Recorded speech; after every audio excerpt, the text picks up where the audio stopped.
rooftops. No matter what they say, we will do this our way. We ain't in it for the dollars, no. Just for the thrill of it. Nothing counterfeit with you. Just the thrill of it. Just for the thrill of it. Nothing counterfeit with you. Just the thrill of it. Just for the thrill of it.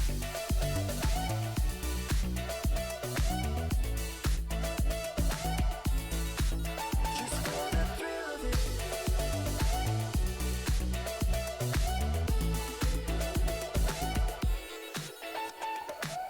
Girl, let me show you the paper. I can buy that house for you later, but you say you don't need that at all. This world is ours for the taking. Just me and you got me thinking. I swear we already made it. 'Cause no one's got what we got. We hit it up on rooftops. No matter what they say, we will do this our way. We ain't in it for the dollars, no. Just for the thrill of it. Nothing counterfeit with you. Just the thrill of it. Just for the thrill of it.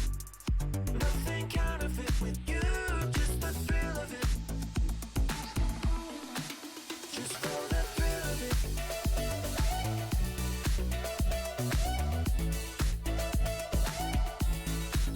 Just for the thrill of it.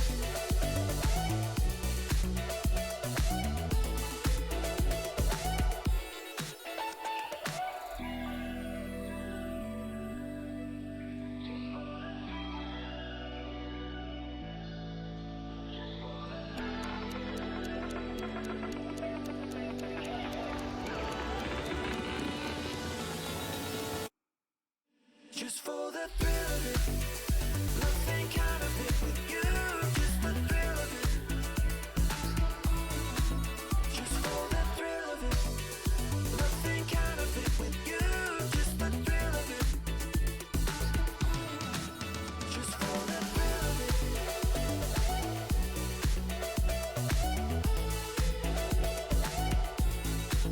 Just for the thrill of it.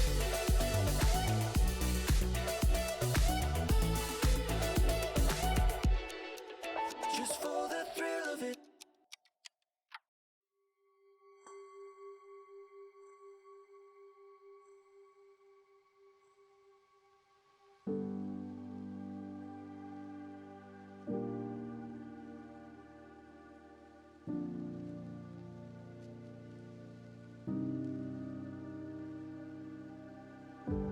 I lift my feet off the ground, let gravity take me up. As beautiful as it's been, it's time for me to go.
Good evening, everyone, and welcome back to the 303 Royale Pro League Season 2 for the European region.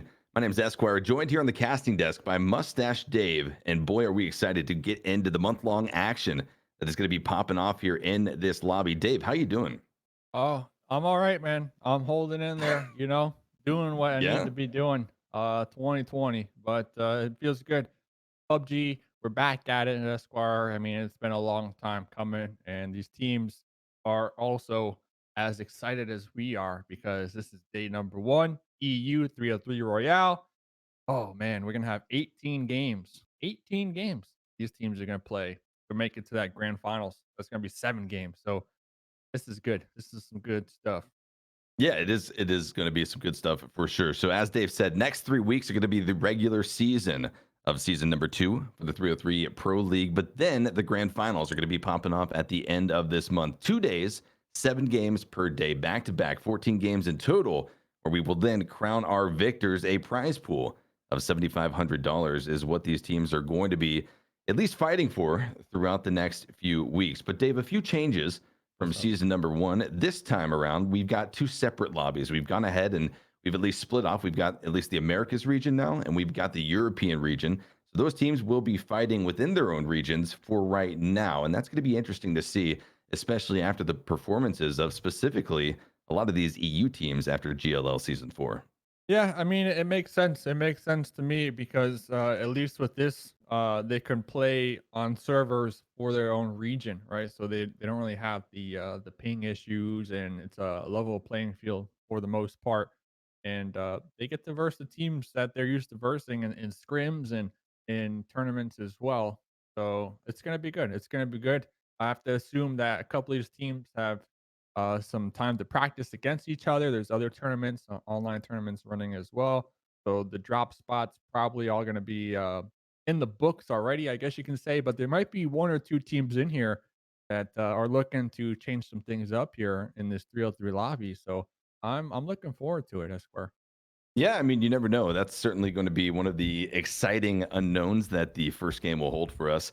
But one of the teams in particular, Dave, that maybe doesn't need to change anything up is going to be Welcome to South Georgia. This team came swinging pretty much into 2020 with that new roster. They went through GLL season 4. They were crowned the victors there with, I believe, a pretty massive point lead over second place, where Omaken Esports was able to finish off. But I'd say a lot of people have their eyes on what that roster is going to be able to put together here in the 303 Pro League. I wouldn't be surprised if we see them continue to just, mop up the lobby with everybody and just continue with that momentum that you mentioned they brought from that GLL, that last land that we pretty much had in 2020 so far, until any foreseeable future, with the current climate going on. So definitely going to be a nice little title to hold here. But now, can they remain holding on to that title here online, Esquire? And I think that's something that, like you mentioned, a lot of fans out there are wondering. Yeah, so we'll talk about at least a few other things that maybe some new viewers to the European Pro League might not know about. We did have a few name changes amongst some of these roster changes as well.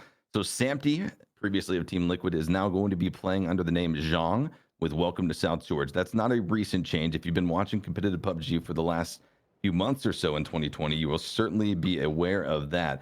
But then we've also got at least one player for FaZe Clan. Gustav is going to be operating under a different name here today. And I believe that name is going to be Holly 19 something something. So if you see Holly for FaZe Clan, that is definitely going to be Gustav. Make no mistake about it. Yeah, I think Holly 1999 is like his girlfriend's name or something. So that would make her, how old is that? 20, 24? No. Oh man, my math's all over. 21. 1999. But let's go 21, ahead and 21. So let's get to let's go go. ahead and get into game number 1 here. The schedule is going to be Miramar, Sandhawk, and then 3 rounds of Erangel to close out the day. But game number 1, Dave, coming in hot. Coming in hot. We're gonna be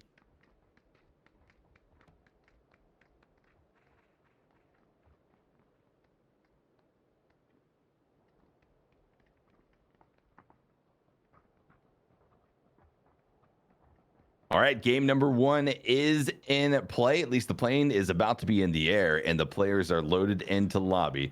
35 seconds going to be on the clock until we throw them up into the cargo hold of the plane, Dave. And let's go ahead and at least start talking about what we are seeing here. A very neutral playing path. These players aren't going to be faced off against anything too serious, at least at this stage in the game. The pregame, if you even want to call it that, but Circle 1 might hold a little bit something else. Yeah, I mean, the flight plan, not too bad. It's going to be pretty simple for a lot of these teams. They should be able to kind of parachute and get to their desired loot locations. We got a lot of DA fans in the chat already. You love to see it. Now, one thing No that they surprise. are known for is snaking it to that top 5 position on the leaderboards. Rumor is, though, that they're changing things up. They're changing things up this time around. You got Six Mo, you got Mert, you got Smash. Supposedly Smash is coming in with some new strategies for the squad, so we'll see if they can have that fragment power to kind of go alongside their ability to get placement points. Yeah, that's what we're going to be looking for sure, as the plane does go in the air, and already very quickly going to have several teams hopping out. FaZe Clan going to be going to that pretty known location, Monte Nuevo, and the surrounding areas. Navi going to be going a little bit further north than that. But as far as all things are concerned, Dave, this is pretty standard from what we're seeing jump out of the plane early on here. But more players will continue to do so as we catch a glimpse of ENCE heading right down towards that known loot location, pick up a vehicle, head up a little bit farther north, and then get to pack in Holly 99, aka Gustav, the newest addition to the FaZe Clan roster as well. Going to be picking up his location in this Monte Nuevo split. You know, that's one of the things, Dave, that we haven't really talked about is how these new players sort of adjust into these squads. Granted, Gustav's had a good amount of time, but it is always interesting to see how that development process continues on. Yeah, I mean, you know, these are players, and Gustav is definitely a veteran player when it comes to the esports scene. So they have that experience, but do they have the experience to kind of mesh with the squad, kind of where you're heading with that remark there? And I guess that's what you're gonna find out here. I mean, we're in a competitive lobby. I'm sure they've been practicing a lot here together. But the nerves, you know, they might be a little more on hinge here now that we do have a cash prize pool and some viewers to go with it. So, you know, you're gonna have a lot of people watching you.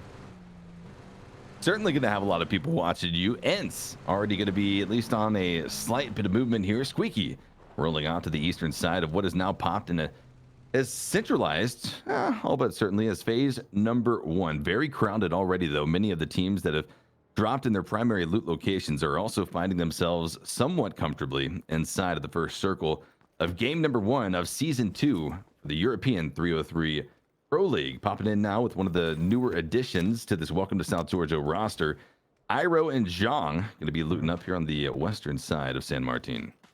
Yeah, someone was telling me Zhang is translated into Angry Bear. I'm not sure if that's the truth or not, but if it is, it definitely has a nice ring to it. And plus, I mean, let's be real, who would want to run into an Angry Bear in general, especially if you got level 3 gear and say an M4 attached to it? I mean, I'm going to be running away all day long. So we'll see. You know, I'm rooting for Welcome to South George. I feel like you're rooting for them as well.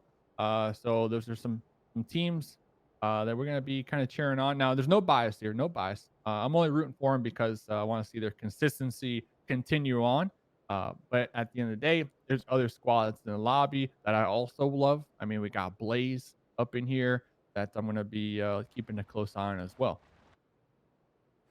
Going to be checking in now with that team. Blaze Laza going to be rolling in onto the southwestern part of Graveyard, pulling up to the small bit of shacks to grab a little bit more loot before they eventually continue on to reposition in phase number 1. A little bit of a scout coming out here with the the Winchester. I mean, hey, Dave, you put this gun in an early game setting and it can certainly spell some disaster, as well as give you that opportunity for those optics. That, you know, that scope of top isn't too shabby for, at the very least, scouting out what lies ahead. Yeah, I mean, I'm not gonna lie. What was it last week? I had an opportunity to play in the PUBG Partners little event that they had, and one of the game modes was Winchesters only. Yeah, And how'd you do? I did horrible. It was shotguns and Winchesters. And I was taking some shots with the Winnie, missing them all, but then I stumbled upon a DPS. I was like, oh yes, I can actually support my squad mate at this game. And you know what? I was running, got one tapped, and that was that to me. I mean, right after I picked up the DPS. So my my dreams were definitely shattered, but I was able to make it to the final round. Not to brag or anything like that. So, All right. I mean, Well, I beat you out a kinda bunch are, of but other okay. influencers. So I'm just saying, just saying, I am kind of good. So on screen, we did just see a rotation come in for the members of Northern Lights, just as Ibiza for Liquid was starting to scout out the power grid compound. We'll tune in with Liquid and see how they're going to handle the presence of a 4-man squad right in front of them. Walked kind of wrong. Maybe we can fucking. So, what about this compound on the west and blue? We could take that too right now and just keep this compound, that compound, and your hills. Blue seems free. Yeah. Is there a car spawn on that compound in blue though? I feel like we have a better play from orange if it's free. So we can have a play for east and north. Yeah, I could try and get orange. Is there a car spawn on blue usually? I think I've seen. Oh, there's a car going there now. Car going there now to blue. Car going there now. Literally. There directly. should be a car spot You have on the the compound behind us as a team. Okay, but Blue is okay. taken, Someone Blue's needs to taken. play my compound then, because if they take this behind you, then they can be really annoying to you guys.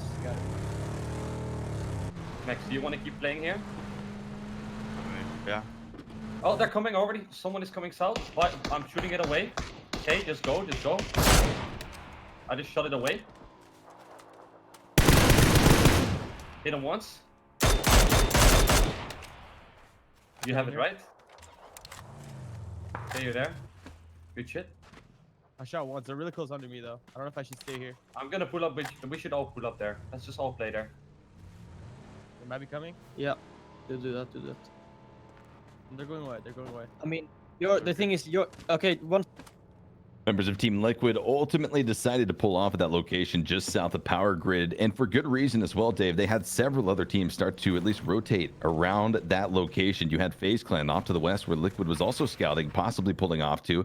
That canceled that plan very quickly off of the list of Liquid, and then down from the south, you also had Adept start to pull up towards the north, getting very close. Ibiza landed a few nice shots on that squad as they tried to rotate. Yeah, you also got Mixie up there, kind of spread from the squad right now, taking some shots out on those teams that are in the power grid. And we heard, teams still looking for some additional loot as well.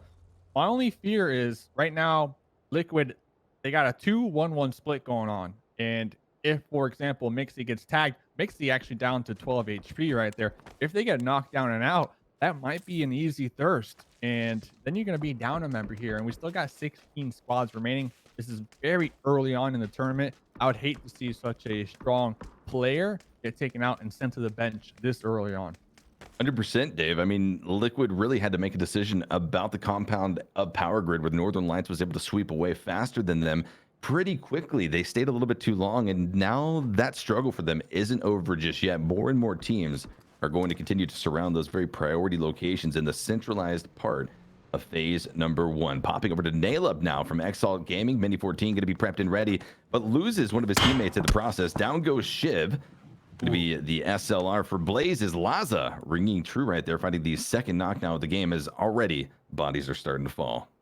Yep, Shiv going to be tagged, but not bagged right there. Hopefully the revive might be possible if we can get one of these squad mates to straight up send it on over here. Shiv is going to be within some type of cover, and we do see that happening. The support coming out right now.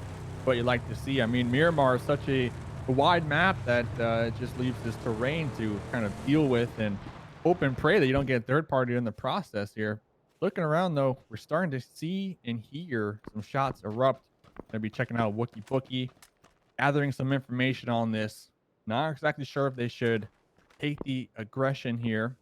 They might want to just hold back, and it seems like they're trying to gather more information. Rez going to be coming in now. Nail Up able to reunite with his fallen teammate Shiv, pick him up and keep the 4 stack strong as they now continue on. End game number 1. Phase number 2 going to be popping here in just a few seconds. But before that does, Navi and Omaken Esports are already going to be engaged in a bit of a battle. Bestalock almost going down entirely, going to be dropped to about 1% HP, but will have a bit of reprieve to get the meds off. No, it's going to be knocked down. The first knock for Navi, and that's going to be a tragic fate as well, with more third-party shots coming in from the hillside all the way to the north.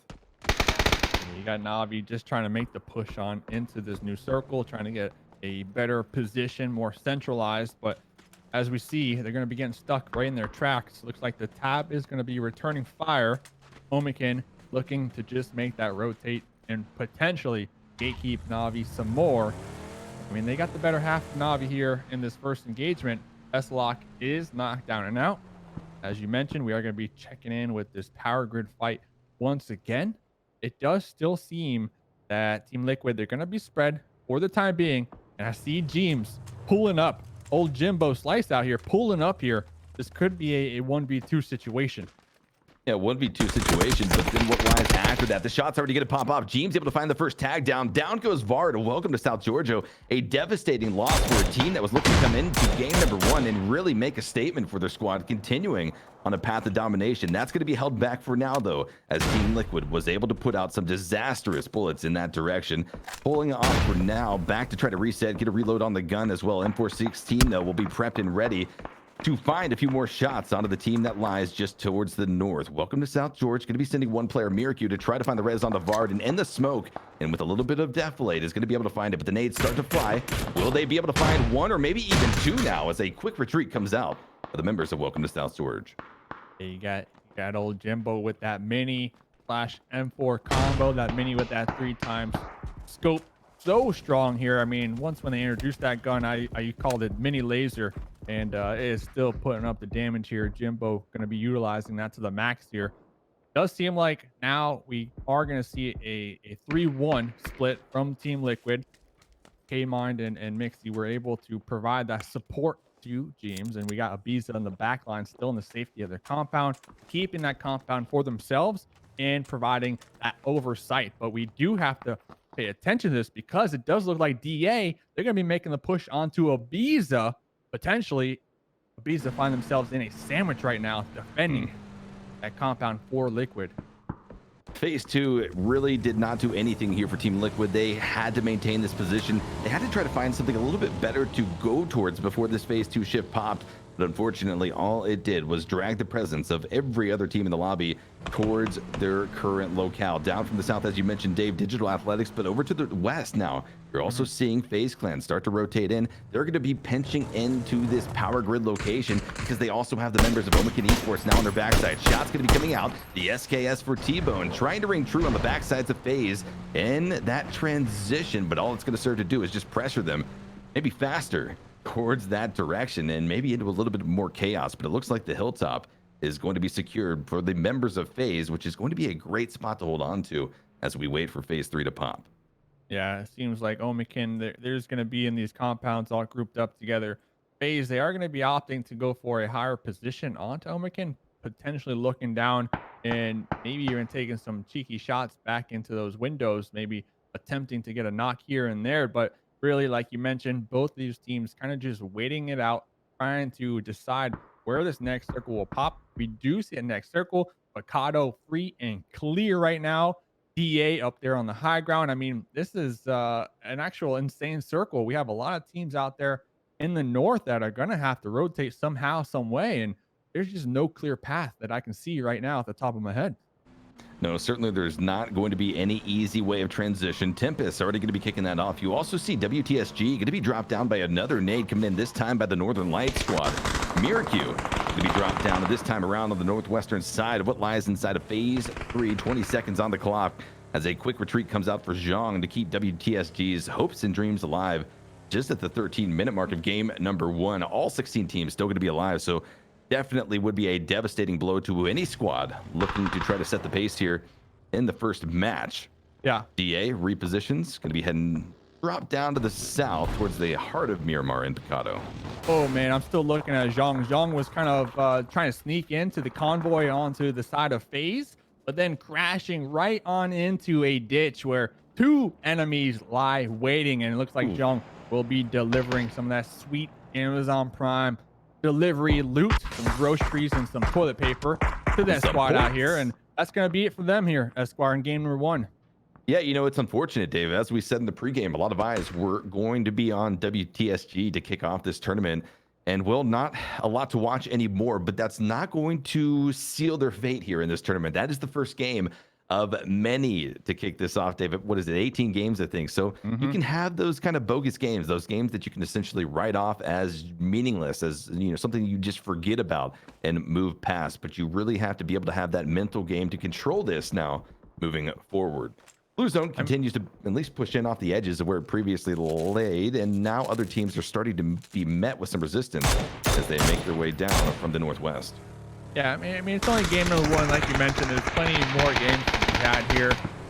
So if you are gonna, get taken out in 16th position, definitely game 1 is where you want that to happen, just so that you have all this time to kind of recuperate the lost points and come up with some type of new game plan. So we're going to be checking out Power Grid. There's kind of 2 areas right now of congestion going on, but let's listen in and see exactly what Northern Lights have planned for us here. Убегают. Вижу. Право направо? Убегает вправо по забору. От меня вправо. Да, Еще вправо один просто. слева есть. Еще один слева есть. Вот Ждите, где-то ждите, тройка. Он тоже по рельефу в дальку МБ пошел. Они, возможно, меня даже пошли. Тачки взяли? Не спешите выходить. Дип, ты можешь за зону подождать.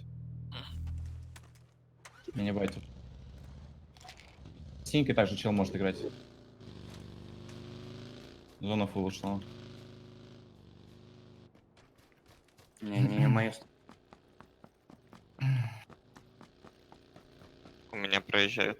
Нам нужно Northern Lights with some interesting comms. One of our teams that, well, they were in Power Grid day for the entirety of the game, but now in this phase 4 shift have found themselves having to rotate off down to the south is where they're going to go, the hard south, because phase 4 shift is not going to be friendly. It circles up pretty much right on top of Picado. That heart of Miramar, where we saw Digital Athletics make that quick rotation to just a few minutes ago, is going to be paying off in spades. They've got it locked down, at least on the western side of things, as many other teams start to approach. Adept going to be feeling the hurt from everyone down inside of the city. Left to pretty much retreat inside of these bits of divots on the hillside. Not where you want to be, especially with other teams starting to mount on the other height priority locations. The high ground, Liquid over to the north and then off to the east. At least some of the members of ENCE are starting to position as well. Yeah, I mean, you love to see it. I mean, a good old-fashioned Picado fight. Maybe we can get 2 teams straight clean. 4v4 will have a punch out down there in the boxing arena, but we're going to be checking out Blaze Esports trying to make their attempt to reach this new circle. They're going to be coming in from the mountains of north. They do still have 4 alive. Also paying attention to the kill feed, like you mentioned. We got Tempus, we got DA, we got FaZe. We got squads on top of squads on top of squads already occupying Picado. And their main objective right now, Esquire, is just to keep everybody else out of Picado, because Picado pretty much the only safe cover right now in this new circle. Yeah, and it really comes down to how safe do those teams inside of the city want to keep it. Well, they have a good opportunity if they continue to pound out the pressure in a 360-degree angle like they have been doing so far. ElGiganten going to be on the move here from the northern location they've been holding on to for the last few minutes, but it's not going to be without pressure being pinned down on their location from the east. Morpheus trying to do his role of the team and hold off any of that, get out the cover fire, and open up something for Ghostar to move to. He's been able to now adjust, holding on to a position. A lone shack inside of the northern part of phase number 4 is going to be okay for now. There's still going to be 3 teams. Mark that now 4 if you continue to rather include ElGiganten Gaming. So still a very deadly northern side that these teams are going to have to push down into. And then you also still have the northwestern fight. That's going to be, I believe, the members of Tornado Energy fighting off against the members of the Northern Lights still. All 4 up to the Northern Lights, but the shots now start to come out. Fire was able to find one. Down goes a doozy. Down goes Melman as well. A quick 2-piece is a great way to at least shore up the northwestern border of phase number 4 right before we see that shift here in about 40 seconds. Actual clutch play right there. What a nice peek, able to get that kill right there. Northern Lights already with 5 kills to their name, and they're just going to be, making their way on into this new zone on the edge. They don't really have a rush right now. Their main objective, take out Tornado Energy, and there's 2 more members remaining for the squad. They're going to be on the defense, but here comes the motorcycle running them into their dirt example. Smashed, brains, guts everywhere right there. And there we go, Northern Lights getting a squad wipe. You love to see it. 70 kills. That's a highlight play. Yeah, a squad wipe and a highlight play. I was going to say, Dave, is something that they were able to pick up beautifully right there as we see the next shift pop off and come in. Down to the southeast, we will be going. Not exactly as hard of a shift as we saw in phase number 4, but it's still going to continue to maintain that devastating effect here on the 4 or 5 northern teams that are outside of the edges of phase number 5. 30 seconds on the clock for these teams to at least try to figure out what that rotation is going to look like. But Blaze is already going to start to at least feel the hurt from all around the area. Blaze hold off damage from Unity. They've spotted out one of their players and are able to find Set. Down he goes, but with only 2 up for Blaze, they've got to be careful. One other squad starts to move in, and they were able to rather at least spot them out and put up the pressure and make a quick retreat back down to the opposite side of the hillside to get some cover. Yeah, I mean, Blaze, they do have one Bronco that I can see they can potentially hop in, but it's like, where are they going to go? Where are they going to go? I mean, this terrain, they're probably going to crash into a rock maybe, and you know what? Right behind them, RHA will just clean it up. They'll clean it up. They got front number 5, all just rushing this. Meanwhile, the blue zone going to be pushing them in their backside. Looks like Rip9, the last remaining member right there, trying to stand their ground, not able to do so. No, about in the last maybe 30 seconds or so, we had 4 teams drop out. Team Liquid went out in 14th place. So 2 significant teams at least dropping out in the first few positions. Going to be WTSG and Team Liquid, but many more dropped out thereafter. Left with now 11 squads in the lobby, 35 players alive. The 20-minute mark has been met, but the Northern Lights are still trying to push in from that northwestern border of phase number 5. Another squad that lies in their wake is going to be Omaken Esports. However, this time they're going to be the squad trying to push in against the very well-held compound that Omaken Esports is currently looking into. But the shots come out, and Northern Lights continue, Dave, to just impress the lobby altogether. Viewers and fans of the Northern Lights have to be absolutely ecstatic right now with what they are seeing. They're making quick work of every team here on the northwestern side of phase number 5, and Omaken Esports looks like they're just going to be another statistic to add on to the Northern Lights as they continue this campaign of domination.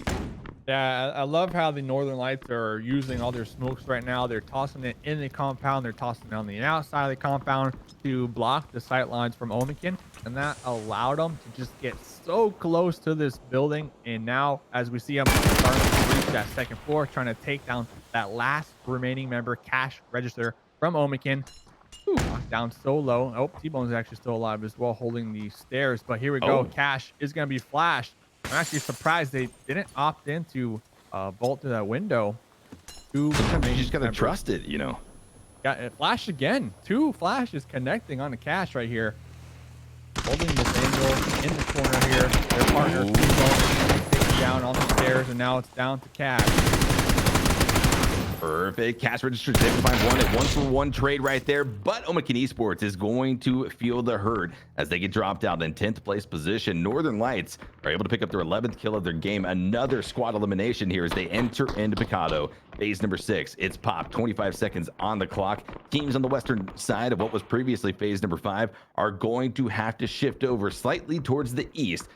It'll be, I believe, Tempus looking pretty happy on the eastern side of Picado. The members at least FaZe inside of the motel going to be very spread, holding down those angles in whatever way possible. DA going to be a serious threat if they continue to have to trend over towards this direction.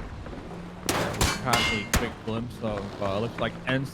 We did see in the kill feed when Northern Lights were making that push. ENCE were able to clean up a couple of stragglers up there in the north, so that they do have a couple kills, and now they're going to be on that eastern edge of the new zone.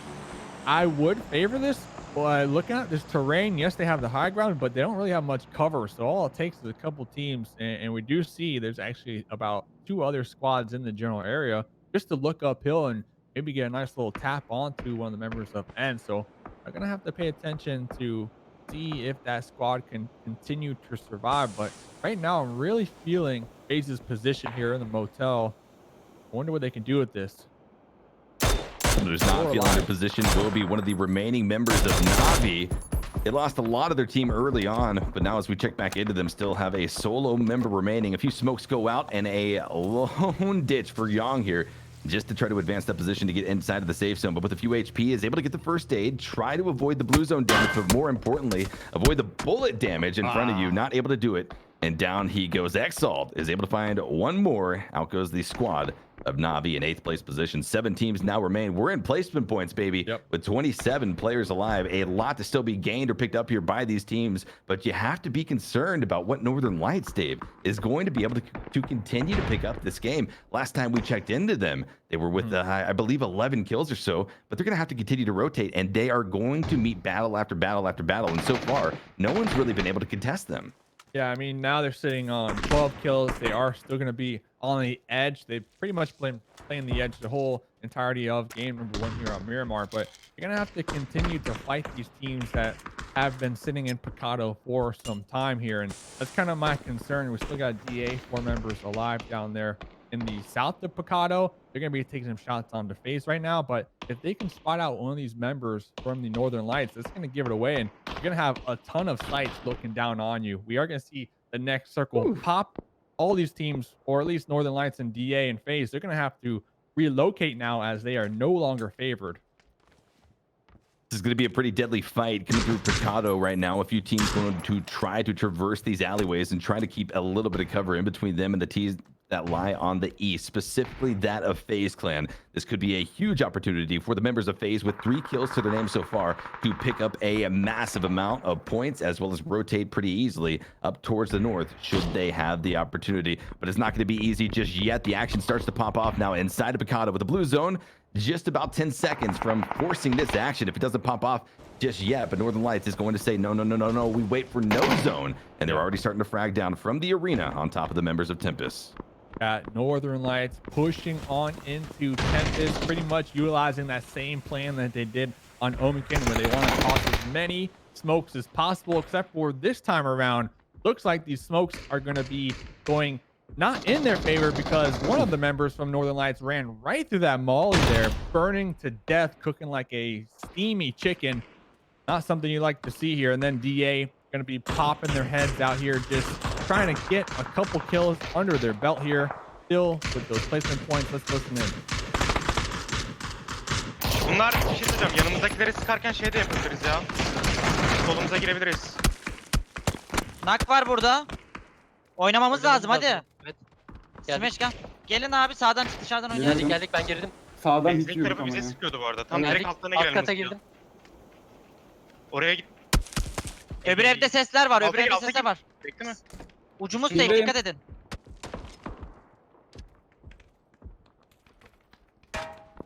Üst katta Üst muhtemelen. kata çıkalım. Beraber çık. Nate. Nereden geldi ne? Dışarıdan attı cevap anlamadım. Mitra beni Deri alabilirsin de. belki. Deri de. Mitra. Burası sağda. Sürünmen lazım gibi ya. Şu 4 Safe. numaralı duvarda oynayabiliyoruz gibi sanki. Smash yok. Aldım ben. Evin dışında duydum. Evin dışında duydum. Ha, koyayım.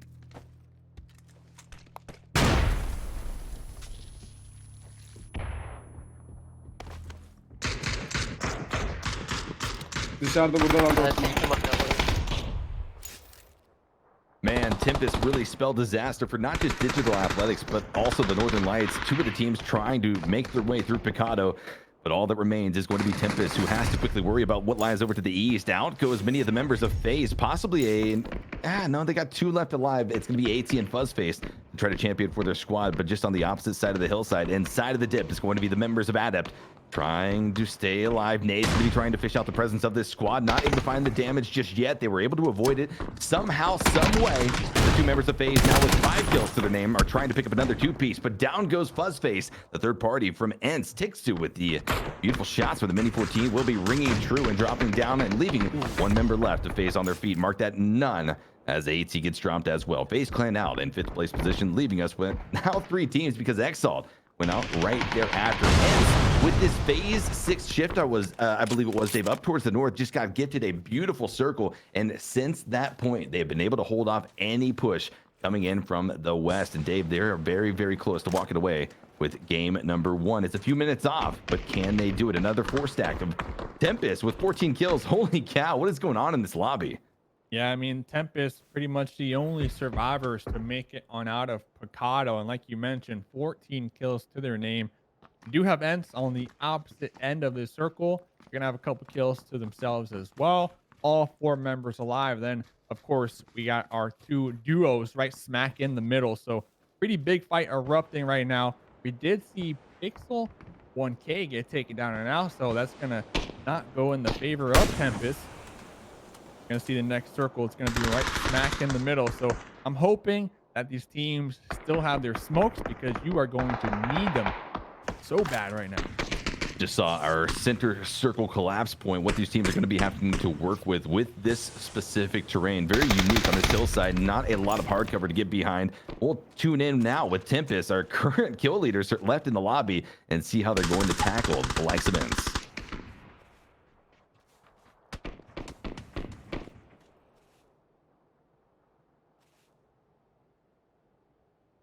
All quiet from the members of Tempus, possibly trying to keep very, very situated and focused on what lies ahead to the north. They still have to also worry about Phantom of Adept still over towards the east. He was able to find the tag down onto Wookie Bookie, but now ENCE starts to get a little bit of aggressive towards the forces down to the south. They're getting out some flashes, getting out a few frag grenades as well, and seeing just what they can take care of before the collapse ultimately pushes behind their backside. Tommel is able to get up to the next bit to deflate. His teammate Cliv, unfortunately, not able to find the same position. Out goes Tempus, though. A quick peek over the hill by Rustedmar will be eliminating that squad in third place position. Phantom, the solo player of Adept, tries to stay alive, tries to take on the entirety of ENCE and claim first place, but it's going to be the 4-stack of ENCE that maintains that presence and walks away with a beautiful 19-point chicken dinner, Dave, to kick off the 303 Esports Pro League Season 2 for the European region. I mean, Tommel trying to clutch it out there at the end to do their online victory dance, as we got to see them do multiple times at LAN, able to get their squad a third place there. But Phantom able to just survive 4 kills to their name, the only player on the squad to get any type of kills, plus those placement points are going to be phenomenal in our game number 1. And still, the winners of the game here on Miramar, getting that nice chicken there along with some kills. Big shout out to Ross Nose for dropping some bits during that game. I mean, the action was just insane. It kind of just went off the rails once when all those teams had to push out there into the East Esquire. And we were watching FaZe. We saw FaZe get into a couple engagements. They got taken down in 5th place. What a great game number 1. Highlight of the game was that motorcycle run over for me. Oh, totally. That was something else. That was definitely, at the very least, Dave, that was the most clippable moment, I think, of game number 1. But it certainly was an interesting game. Like you said, a lot of teams kind of facing off against some factors maybe they didn't expect that early on. One of those teams that definitely stuck out in my mind was going to be Team Liquid. Boy, when they tried to take over Power Grid, Northern Lights slid right in there before Ibiza could scout it out. And from that point on, that really sealed the fate for Team Liquid. They weren't able to get out of that rotation. They weren't able to get out of that location because of every other team starting to collapse around them. And then another squad that was sort of met with some early game difficulties was WTSG. Those are 2 teams that coming into game number 2 are really going to have to put something together to try to wipe the slate clean of this match. We talked about it. You can always kind of put those bogey games away. But when we're talking about those 2 teams in particular, 2 of what fans would say are probably the strongest coming into this tournament, the strongest teams from the European region, you got to put the pedal to the metal and start to at least, put up the stats as well. We'll see what they're going to be able to come up with, though, in game number 2. Yeah, I mean, I feel kind of bad. I was coming into the tournament saying, "Welcome to South George." They're gonna be mopping the floors with every single team here. They get taken down in 16th place. I feel like that's my fault. I put too much pressure on them. I'm not All worried right, about so it. blame though. Dave. Blame Dave. me. That's I'm fine with that. okay. As long as you also blame me by donating bits and highlighting your message, that's fine. We're gonna have 17 more maps to go. I do believe we have a winner chicken dinner interview here with one of the members from ENCE here. Just getting the confirmation on that one. And yep, it's gonna be Squeaky Square. Hey, Squeaky, congratulations on the first victory of the 303 Pro League. How's it feel to pick up that win? Thank you. It feels good always. To start the league with the win, it's always big like a bonus, I would say. Totally. So I got to ask you, you guys weren't necessarily, at least trending towards phase number 5. You guys weren't in a great position, but it was a late game shift that really set you guys up to kind of control that area. What was going on in your guys' comms? What was going on in your guys' head once you started to see the circle come towards you? Like before Circle 4, like we knew that it's gonna went to the south to the Pekado side, like that was fairly certain. That and I think we had one game like a year ago or somewhere that I just remembered exactly. Okay, they never end Pekado, so it normally ends on the ridges in front of the Pekaro. So we went with that call because like you don't want to send the Pekaro like at the phase 5 because there's also there's gonna be there's gonna be teams waiting for you. So you just have to like kind of hope that you will get like the sixth circle yoink or 7th circle yoink. So we just play from that. All right, Squeaky. First of all, like Esquire said, congrats on the first chicken dinner here. I love to hear your voice and see you guys performing once again. I mean, Yeah. last time I saw you, I think we were in an airport eating muffins together. And Yeah, I remember that. where was that? Where was that? You were going to Finland, right? It was Finland, yeah, because you were flying back to the States after. Yeah. What a good time. How you been holding up though, man? How you been holding up? I mean, all together, you and the squad. Good. Like we had the rough phases on like 2 and 3, but now with the new lineup, everything is going smooth. We're having fun and just like enjoying playing PUBG together. So that's pretty much it.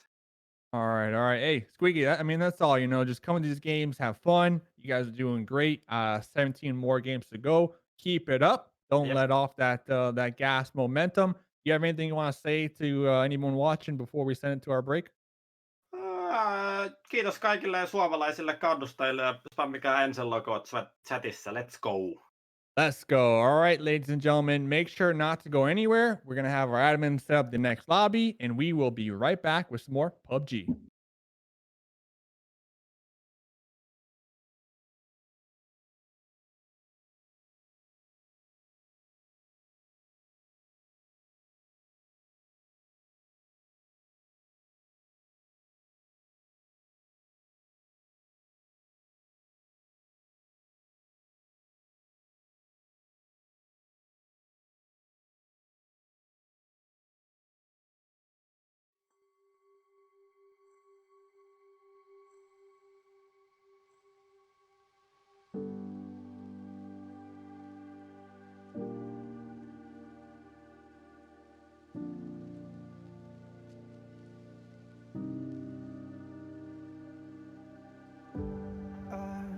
My feet off the ground, let gravity take me up. As beautiful as it's been, it's time for me to go.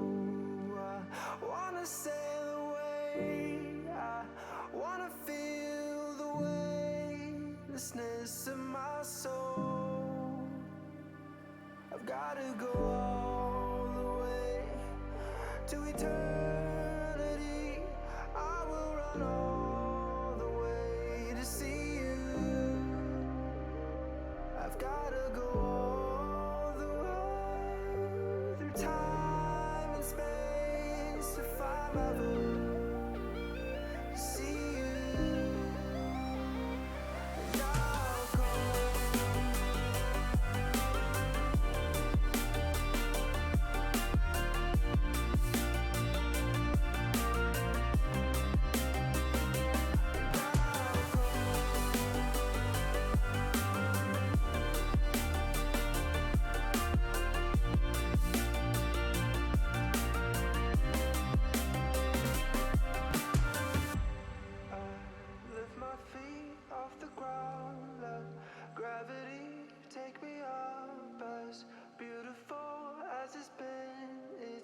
Time for me to go. I wanna sail away. I wanna feel the weightlessness of my soul. I've gotta go all the way to eternity. I will run all the way to see you.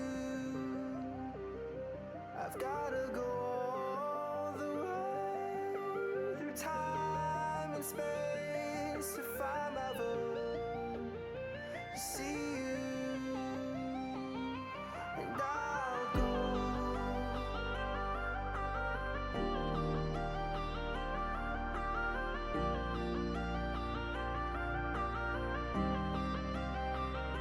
And I'll go.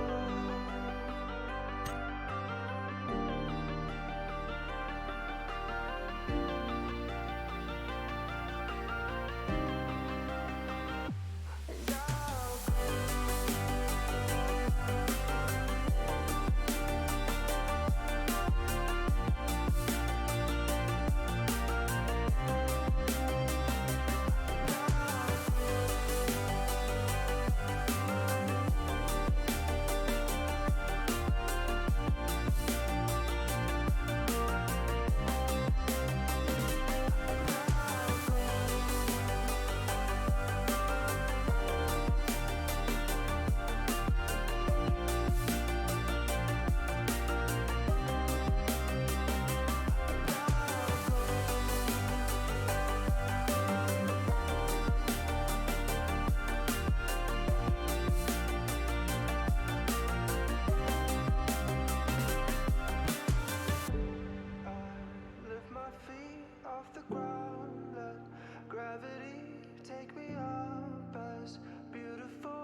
Welcome back, everyone, to the 303 Esports Pro League Season 2 for the European region. My name is Esquire, joined here by Mustache Dave. Game number 1 is in the books, and what an exciting game it was, Dave.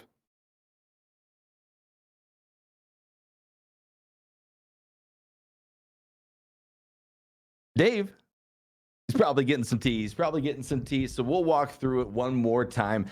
Game number 1, we saw the members of ENCE, the 4 members of ENCE, yes, walk away with the first victory of Season 2, a dominant way to at least start the league. And as you heard it, they were pretty sure, at least around the middle of that game, that things were going to go their way. The reposition came in, and they claimed victory. Game number 2, though, is going to be a journey back to Miramar, back to the deserts, where these squads will have another opportunity to possibly shore up some of those weaknesses that they were able to identify in that first match of the day.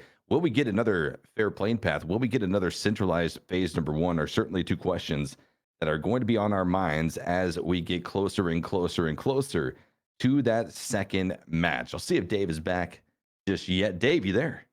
Yeah, of course. I'm always How here. you doing, Dave? How's the tea? What kind of tea were you getting? Tea? I've been drinking white tea from Was from that a just store. like water? No, it's like white tea. It's called white tea. It's very rare. Okay. It's tea specialized from China, and I Oh, mixed it with nice. some soy milk and some honey. Okay, very nice. Is that You ever have that's like the remedy? is it boba tea or bubble tea? Bubble tea, right? Yeah. But it is boba. Yeah. Boba, yeah. So it's like Mhm. that, just minus the bobas, because I don't know where to get bobas. Okay. Yeah. Well, you can make them. I think it's tapioca, the balls, the boba or whatever. It's Yeah. tapioca, and I actually saw that you can either order them or you can make them at home. And I think it's pretty easy. But Oh. I'll leave you to I'll that, need to Dave. do that. Maybe that's going to be your next project. While we are just chilling, but I hope you guys are also having a good start to your evening, and thank you for spending it here with us at the 303 Esports Pro League. Myself and Dave, well, we're here, guys, working for bits. So as a reminder to you guys out there, if you want to donate bits to us, we would absolutely appreciate it. It goes to paying the bills and just keeping us maintaining here as we try to continue throughout this esports journey. We had some bits come in from game number 1. I believe Ross was able to donate 1,500. Shout out to you, Ross. Thank you very much for that. As well as Patrick coming in with a nice 100 bits.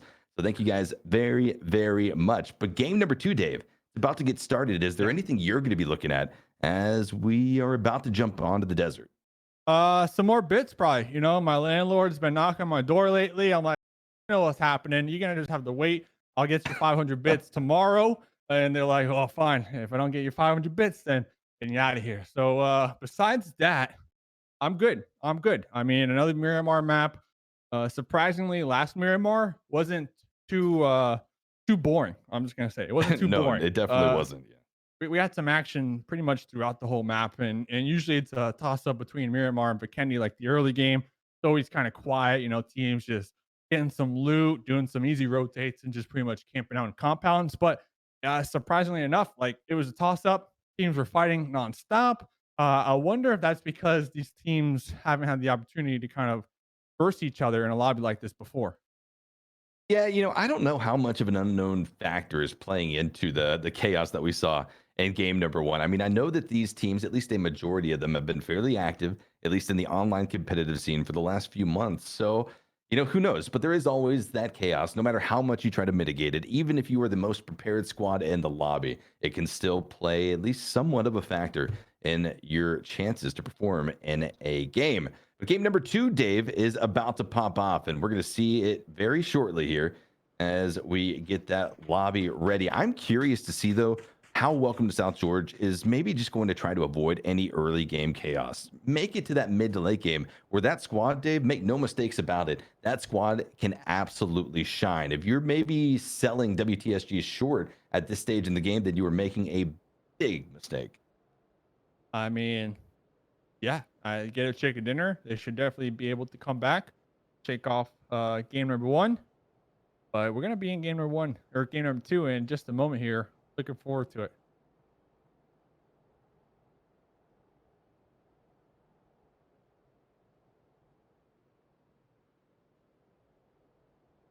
And game number two, rather. Dave, Dave. This is game 4. Game number 1. This is game number 2. All right, you troll. Here we go, though. Plane Path going to be sending us in a bit of a different direction this time around. And still going to be kind of maintaining that neutral favor. You know, it's a little bit angled down towards the southeast of things, but it's not going to be throwing a wrench into too many of the plans of these squads.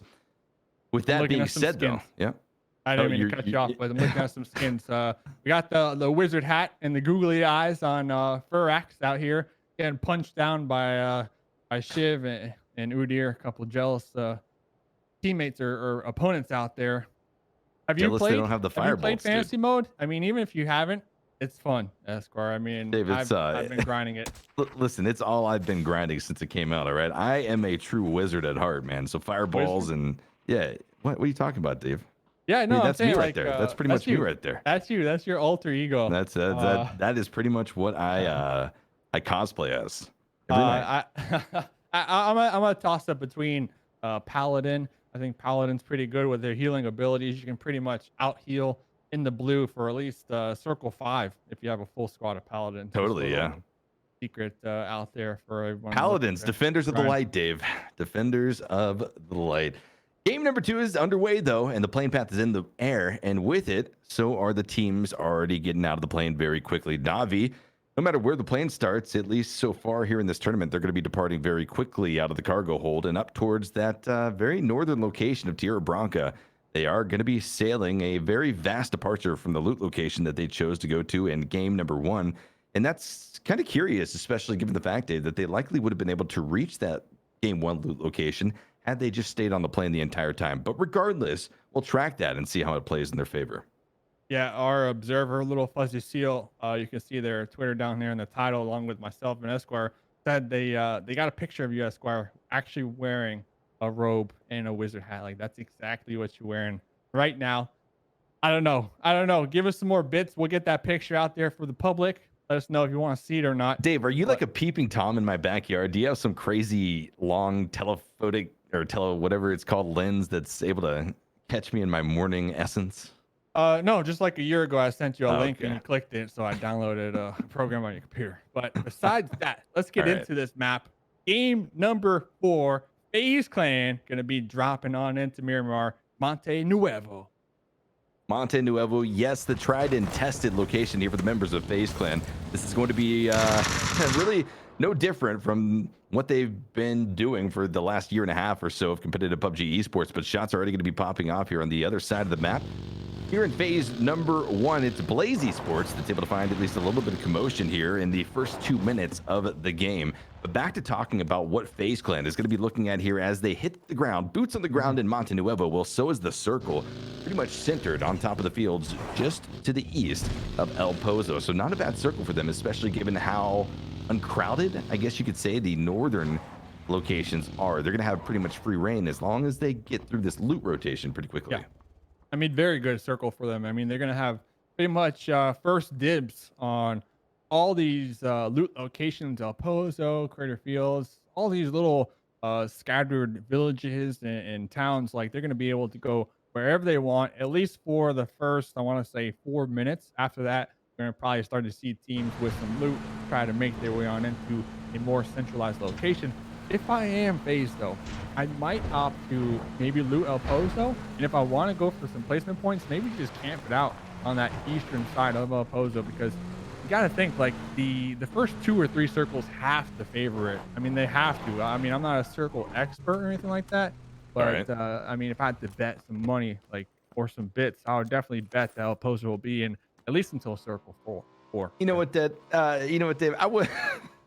I wouldn't bet bits. I would just throw them our way. But regardless of that fact, I mean, yeah, FaZe can also be pretty sure that there are not going to be many teams lying to the north by virtue of the plane path. They were able to get a good view on what lied around them as they were aiming towards the ground. Another squad, though, that found themselves pretty comfortably inside of phase number 1, and, well, for good reason, too, based off of that first game, is going to be WTSG. Vard going to be scouting out what lies over towards the west before pushing out in transition on the bike, but will be fairly comfortable with whatever they find as they continue on towards this direction. Again, they're pretty free and clear for WTSG to take up whatever they want, at least at this stage in the game.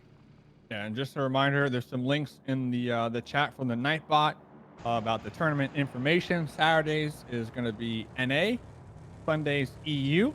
So that's how it goes with that. We mentioned a couple times we're going to have a total of 18 games so far. This lobby is only one game in, so they got 17 more games to go. As we check out Liquid in their nice little car parade, I guess you can beautiful, say, yeah, beautiful caravan.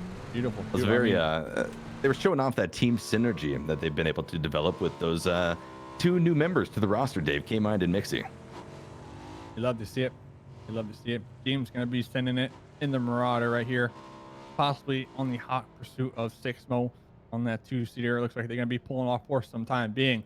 EA, I believe, getting 7th place in game 1. All placement points, no kills. Looks like Ibiza is going to be doing the quick swap, trying to get a couple shots onto 8Z, who's just honking the horn and driving away right now.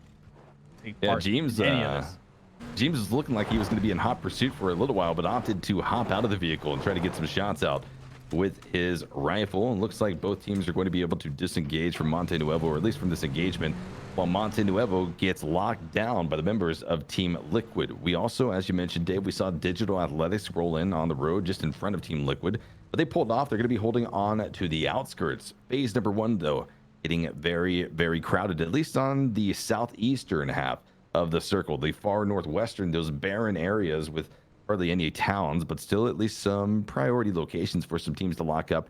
The later and later into this phase 1 circle that we get are still going to be open for the choosing, but the centralized areas continue to remain at least very active as the Northern Lights start to solidify a position just off to the east of Monte Nuevo, almost pinching the members of FaZe in between Liquid and themselves.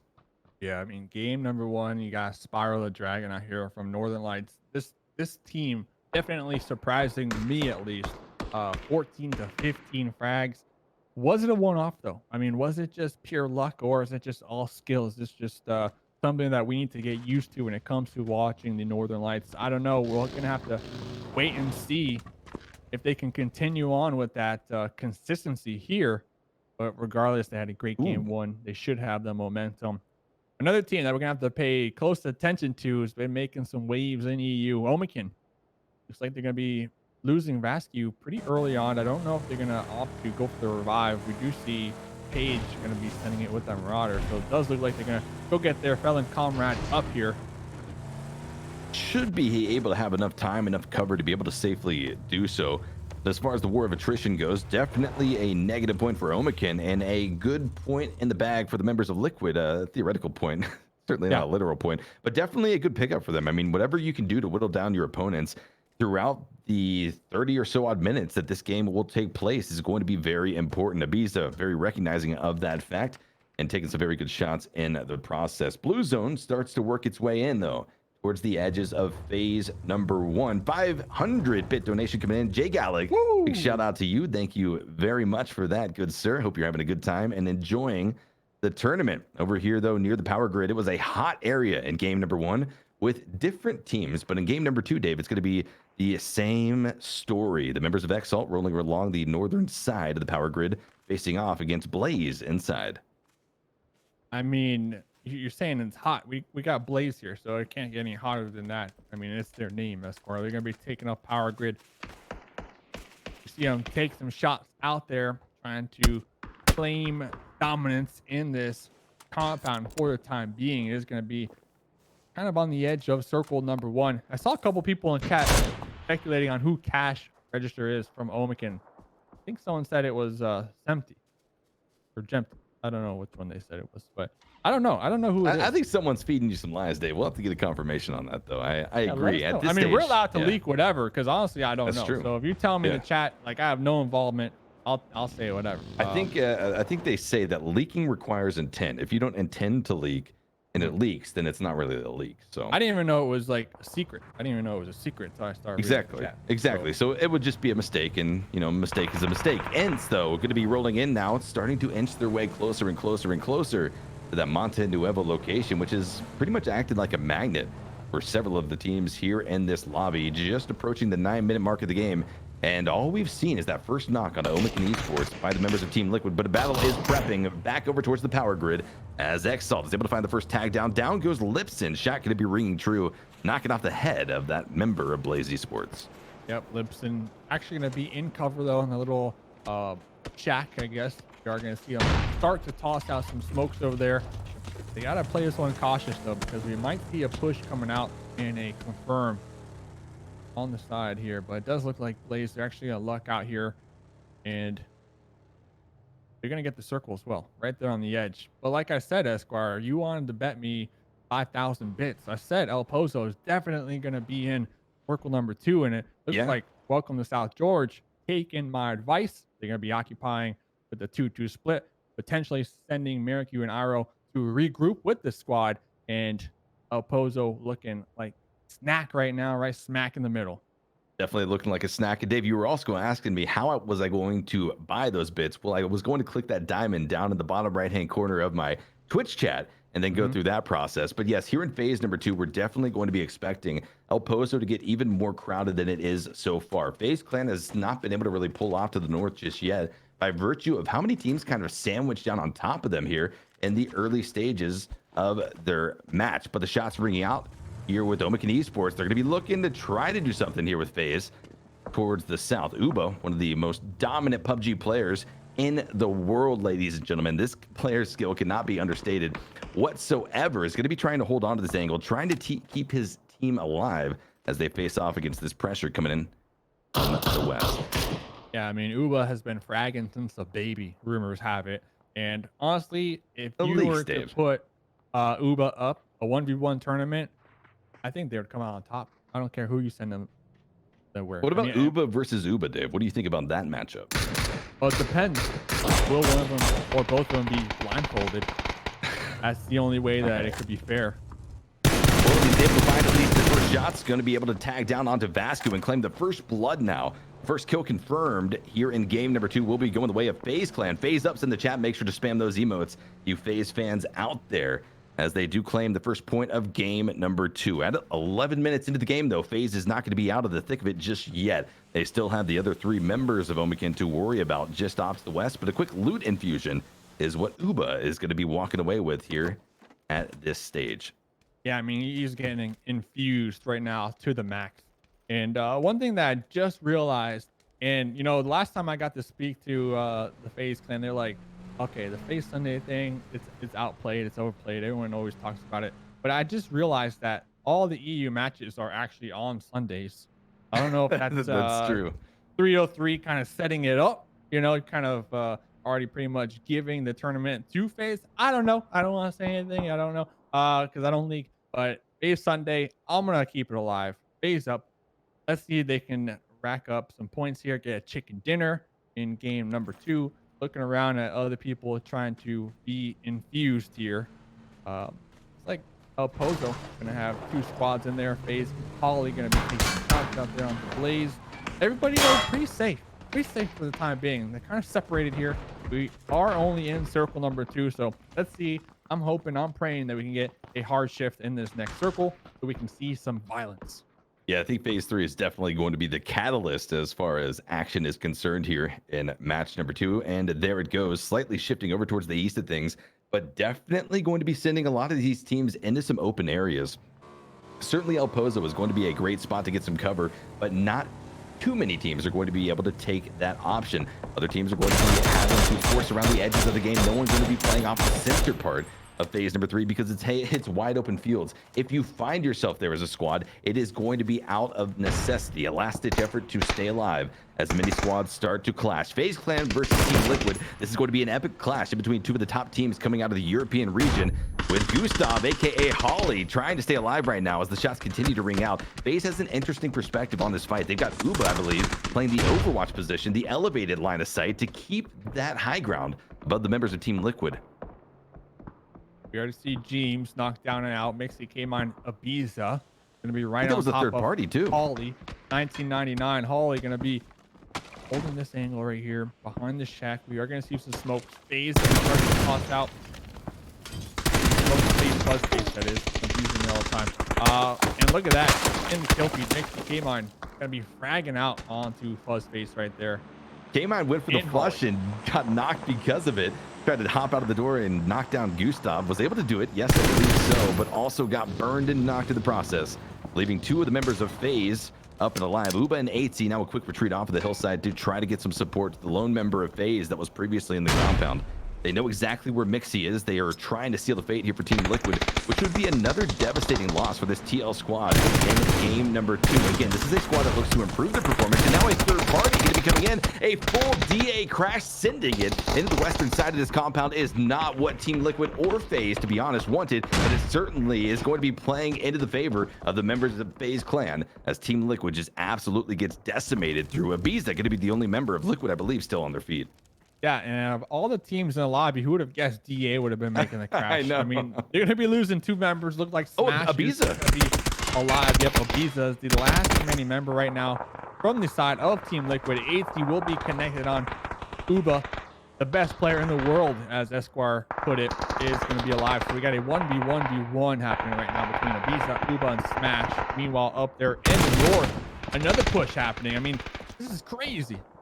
we were thinking, Dave, maybe the chaos is going to settle down after game number 1, kind of that unknown game that we're so used to seeing in tournaments. But no, game number 2 is going to keep that pace up, and maybe we're going to see that throughout the entirety of today, at least for the Miramar matches. One more coming up after this before we transition over, or I believe, no, we're transitioning right over into Sandhawk after this. This is the final Miramar game of the day. So as we still watch this 1v1v1, the triangle fight popping off down on the southern side of this circle as the next shift comes in as well.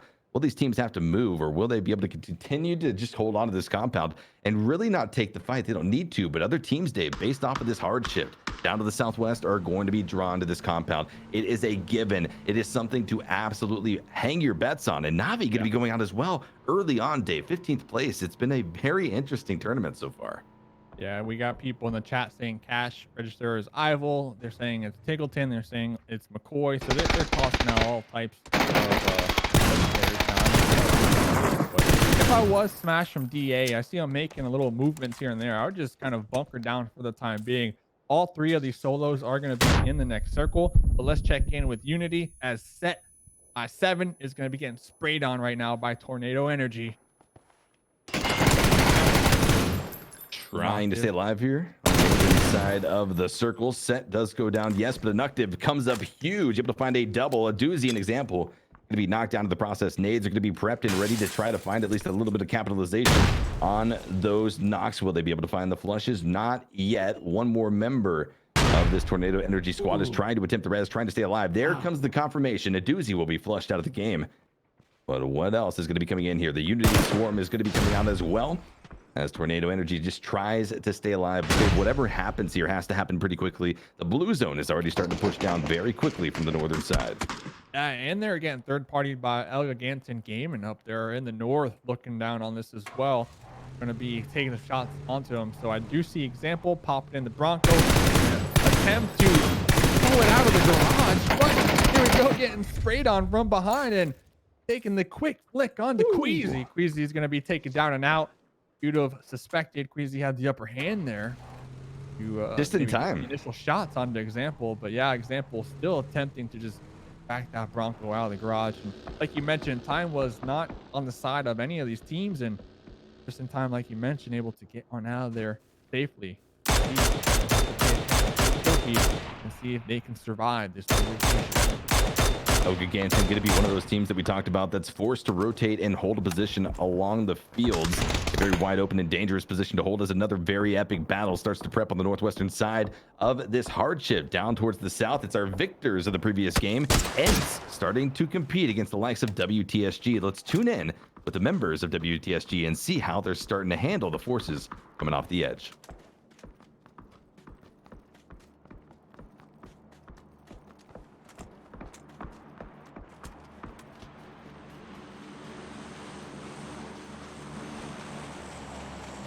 All right, I believe we're trying to get those comms sorted for you guys at home, so we'll get back into the action right now and see how this continues to play out.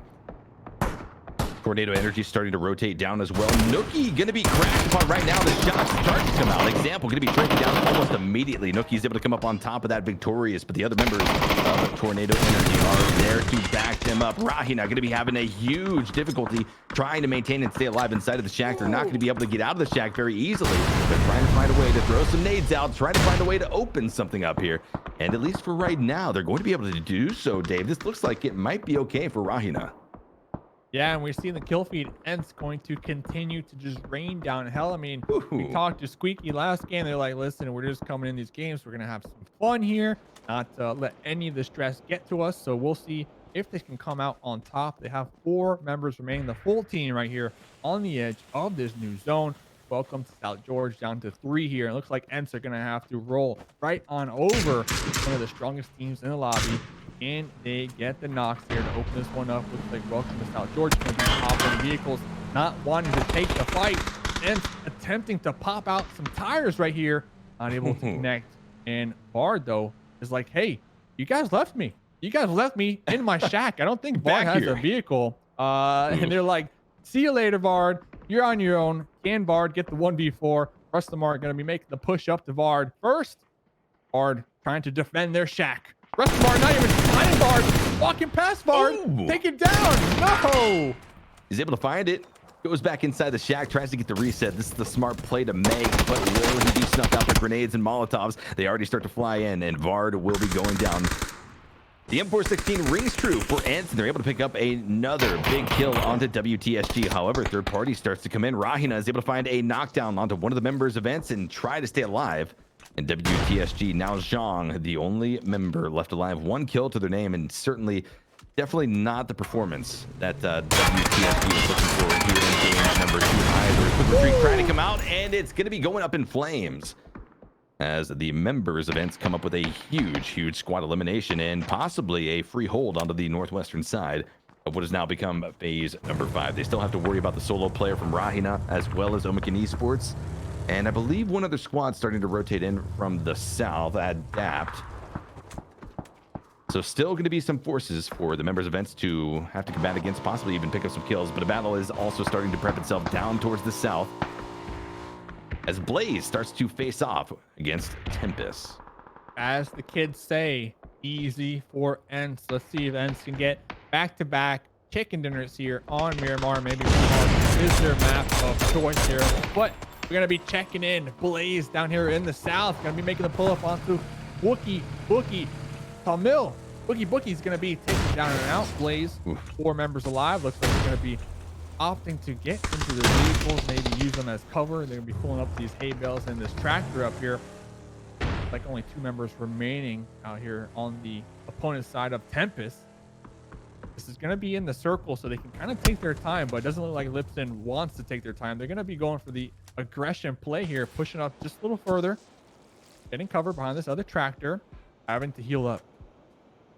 It'd be cash registered that was able to at least capitalize on some of those knocks. Again, bit donations in chat with your guess on who cash register is. I think that's what you said, Dave, right? Yeah, Tiggleton. My bets are on Tiggleton. Oh, okay, yeah. Got it. Tommel gonna be holding on though. Still has to worry about the very deadly forces just on the opposite side of the hay bales. Pretty much.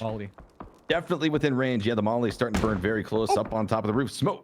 Rather, Flashbang comes in. It's going to be opening up a push now. Coming in from Lipson. Will he be able to find the member, though? Other squad. He sees the gun. From the backside, he's going to be knocked down to a few HP. The other shots come in, and he does get flushed out of the game. Out goes Blaze's Lipson, leaving that squad with 3 alive. Tempest still going to be maintaining a presence with 2 alive as this battle rages on in phase number 6. But the blue zone is going to start pushing, Dave, and Blaze has to at least push a few meters up towards the north to evade that phase 6 blue zone damage. It's not going to be easy, and still with 2 members of Tempest alive, Clib and Tommel, they're certainly going to be looking to eliminate this squad in their steps.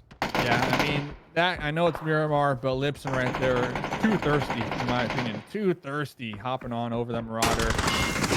Getting flushed out. I mean, kind of what you have to expect here. They had no support from that angle, and now they're going to pretty much force Blaze to have 3 members alive here, and Blaze all going to be stacked on top of each other near these hay bales. Their Bronco is going to be burnt to a crisp, and in the outside of the zone, it's getting third party. So the tables seem to be turning just a little bit here.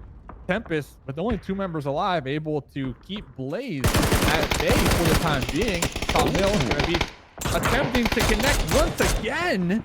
And just like that, down to 1 more member. Oh my goodness, Esquire. Oh my goodness. Yeah, I mean, it's never good for Blaze when you start to get third-partied as well. The third party, Dave, came in from our 3 solo members, still hugging the southeastern side of this circle. Those 3 members of both Team Liquid, Digital Athletics, and then, of course, FaZe's Uba are still going to be alive. They haven't been crashed upon. They haven't had to face off against any squads trying to take over this compound. But now, slowly but surely, at least the Northern Lights are starting to position themselves to spot out these 3 solos down to the south. Shots being traded back and forth now between these locations, as at least every area pretty much the circle still remains very active. There, with a few more shots from the M416 of Clib from Tempus, finds the elimination onto Rip9 of Blaze Esports. Let me get some Rip9s in the chat right there for Blaze. Yep, and some bits. Northern Lights, though, 4 members alive. You know, I was questioning last game, they had like 14 to 15 kills. I was questioning, was that just a one-off? Yes, this game is not over yet. They currently are sitting on 5 kills. They're going to be up there in the north. But one thing we gotta note, Esquire, the 3 solo triangle still alive out there. Ibiza, Uba, and Smash from DA still alive. These 3 individuals have just been sitting here for the past 10 minutes watching Netflix. Ooh. I don't know, watching Netflix, eating protein bars, I don't know what, but this next circle is not going to favor them. It's not going to favor them. So they're going to have to make a push.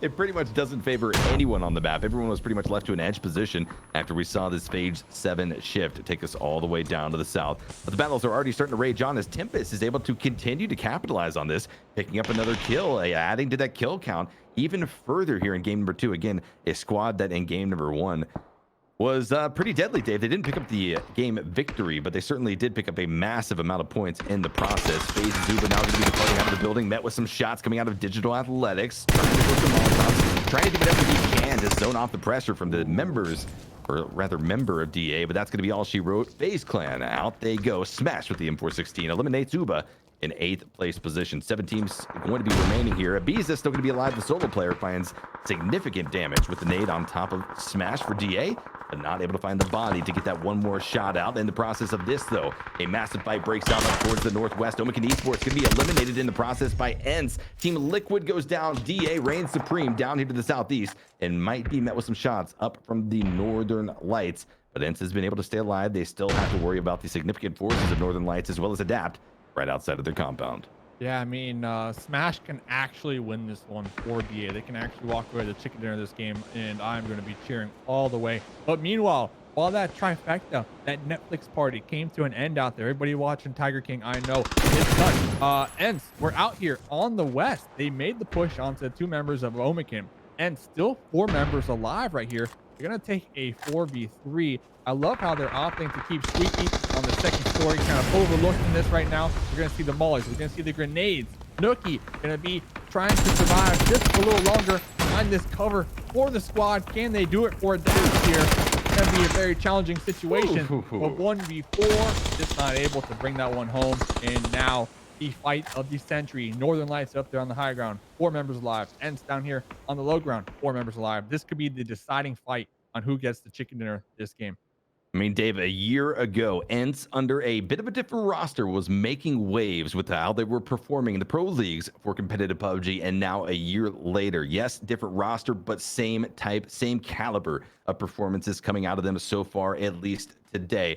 Time will tell, but if they continue on this track, they are definitely going to be doing massive things in season number 2. Keeping that 4 stack alive, they will be facing off against one more team with 4 up. It's going to be the Northern Lights, who's still trying to control and maintain that solo player for DA. They don't exactly know where he is. Maybe he's in the smoke. They've got him pinned down. Throw some mollies in that direction and see if you can come up with something. And certainly they did. Burn, burn, burn is where DA is going to be going. Bachelin is able to find the eliminating kill onto Smash. Now 3 teams remain.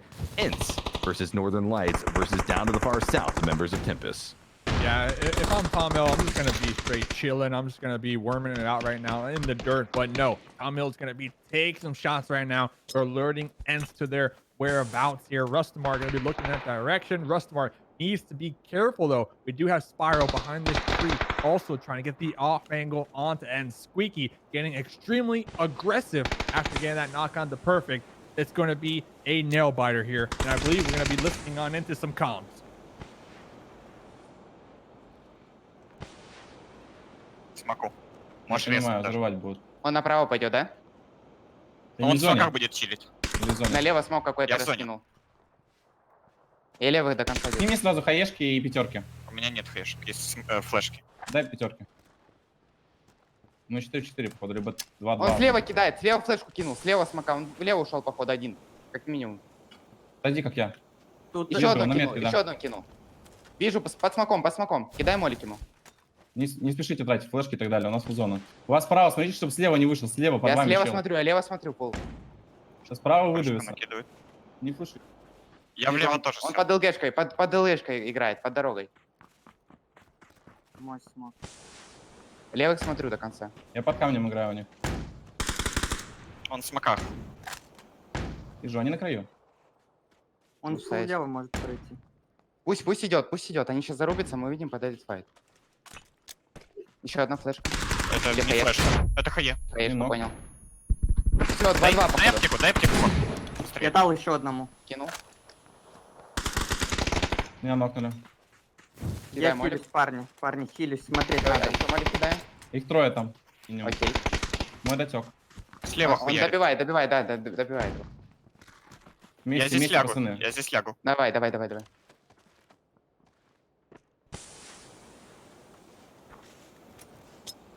Зона у вас.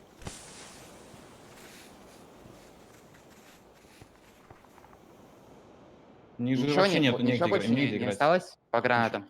Чё нет? Смоки. Видишь, Пойдём за ползёт, пластинкой. ползёт. Вместе его прикиньте. Двое там, двое. Отойди. Отойди, отъешь? Да я нормально. Нокнул я одного, нормально. нокнул одного. Убил. Ещё у меня слева. Ласт. Вместе Меня играйте. хилов Все, нет. пошли. Перфектились, погоди, перфектились. У меня нет хилов, у меня нет. Пошли. Пошли. Хорош. Хорошо. Winner, And there you winner. have it. Chicken dinner.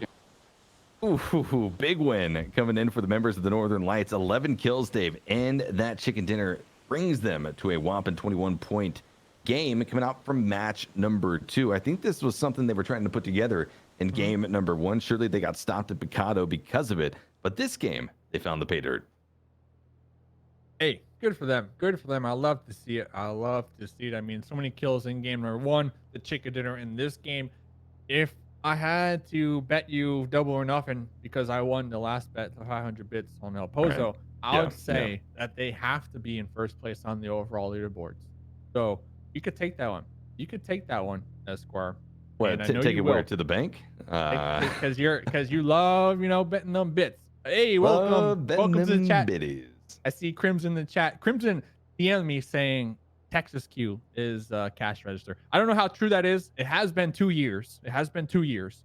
Yeah, people are free the competitive ban is, I believe, 2 years. lifted for a couple of these him players and, that got the ban hammer 2 years ago. Yeah. So yeah. hey. I mean, honestly, I'm all about giving people second chances. Honestly, Yeah. I'm really talking here. I mean, But at the end of the day, they're still idiots, and I'm very comfortable saying that. But a great game number 2 played out, Dave. I mean, you got to be really happy. If you're a Northern Lights fan coming off of that game number 1, where they were doing pretty well, they had that momentum up until those final few minutes. They were able to come back here in this match, and as I said, capitalize beautifully on that. A whopping kill count, combo that with the first place, and like you said, are probably sitting fairly comfortably now on the leaderboards as we rotate off of Miramar and transition now from the desert over to the jungle of Sandhawk, which is still going to be that kind of asterisk, that unknown, definitely. As we talked about match number 1, maybe the first map of any match, or the first match rather of any map, being kind of curious as to where teams are going to drop in that tournament. Sandhawk always kind of remains constant in terms of what's going to happen this time around. Our team's going to be true to those drop locations, or our team's going to try to maybe switch things up a little bit. all right, we're gonna have an interview with Battalions from the Northern Lights, and we're gonna get them in here. Battalions, how's it going, my man? Yo. Hello. Yo, Northern Lights. I mean, you guys last game 14, 15 kills. This game, the chicken dinner. Is this something that we should expect from Northern Lights moving forward this year? This year, Yeah, this whole year, man, 2020. I think you should expect being us on a lot of tournaments. I hope to go to PGS where we qualified. So it was our the whole goal for this year, to qualify, to play good, and I think you just have to expect that we're gonna fight. We play well now. We feel confident in our game, so we feel okay. Yeah, we have some problems with the FaZe clan that they are looting the same spots as us. Yeah, so I think chat gonna see the contest in Painan in the next game. So yeah, that's what you can expect from us. Yeah, that's actually one of the questions I was going to ask you about, because FaZe, at least in the European region for Sandhawk, has been the Painan team. Nobody has really contested them except for maybe Navi over to the east of where they drop, with the pretty good victory here in match number 2 and the good performance coming off of game number 1. Is Northern Lights going to be able to continue this path of domination, or do you think maybe things are going to pull back and kind of level out a little bit? It depends on the circles and on the success of the contest with the FaZe clan, at least in the third map, on Sanok. So I can only say that we're gonna play our best game. So yeah, I can't say that we're gonna crush all the games like it's PUBG. So we're just gonna play our game and hope we're gonna do it well.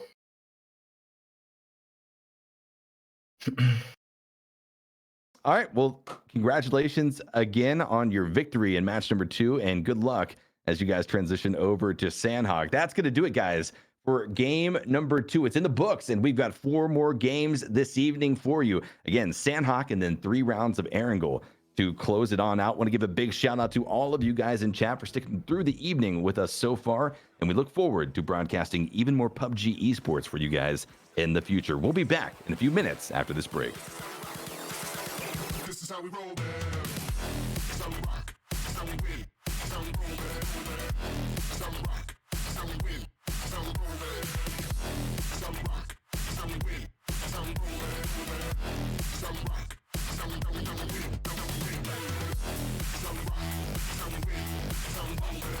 win. This is how we win, man. This is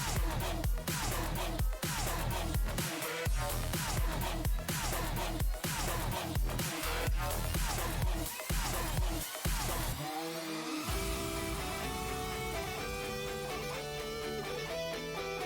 This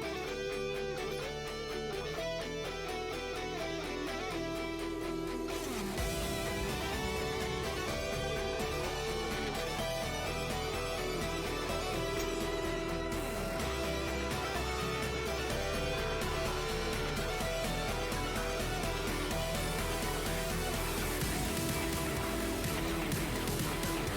This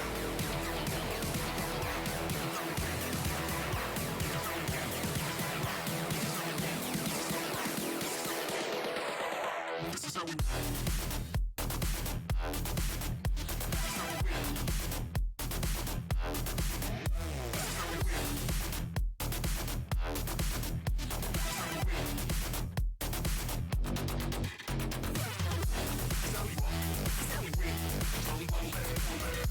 This is how we rock. This is how we win. This is how we roll, man. This is how we rock.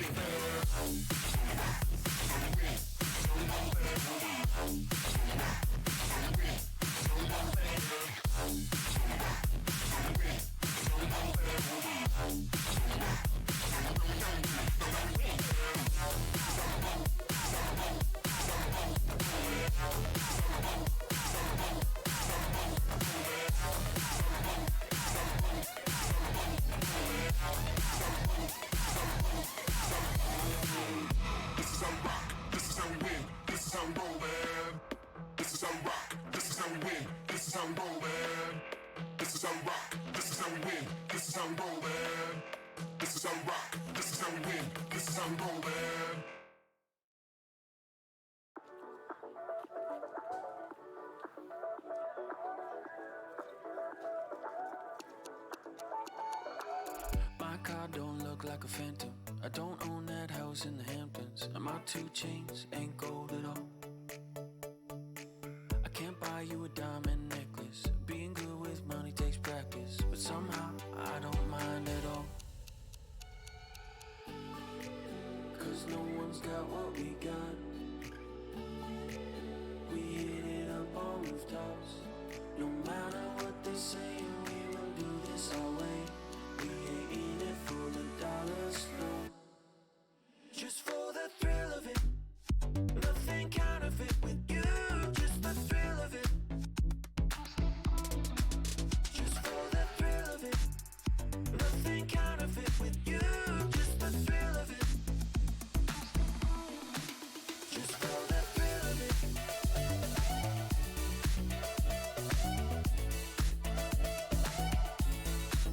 Just for the thrill of it.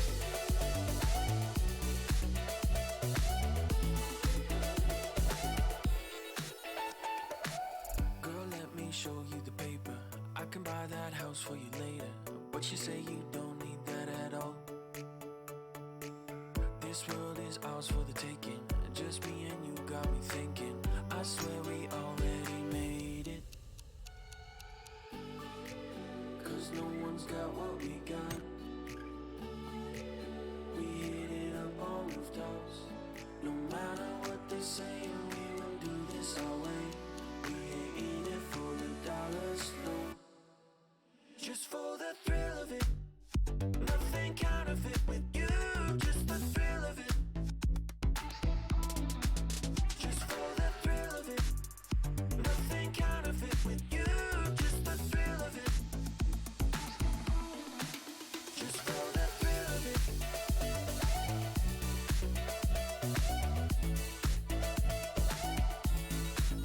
Just for the thrill of it.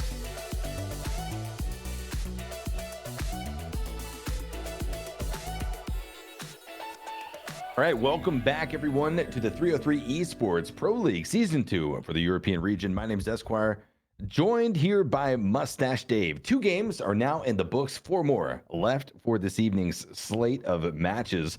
Before we get into Sandhawk, the Rumble in the Jungle, the 3rd game of the day, Dave, let's go ahead and take a look at the leaderboards to date and walk us through what we're looking at. Yep. T-Wire, first of all, thank you for all your hard work and sponsoring the 303 event. It's pretty good. I love their service. As if you haven't noticed, I'm trying to load it. And I got it loaded. ENCE. I said it. 500 bits. Yeah, Gonna be in you first said place. Northern Lights, Dave. You said Northern Gonna be in Lights. first place. All right, 20 kills. They're only 1 point ahead of Northern Lights, though. Tempus, Right, 3rd yeah. place. DAPS, 4th. FaZe in 5th. What's standing out to you, Esquire? Yeah, I mean, so besides the obvious of just ENCE and Northern Lights kind of gunning for it neck and neck, but also Tempus as well, those 3 have definitely run away with what I would say, you know, the Miramar matches obviously of the day.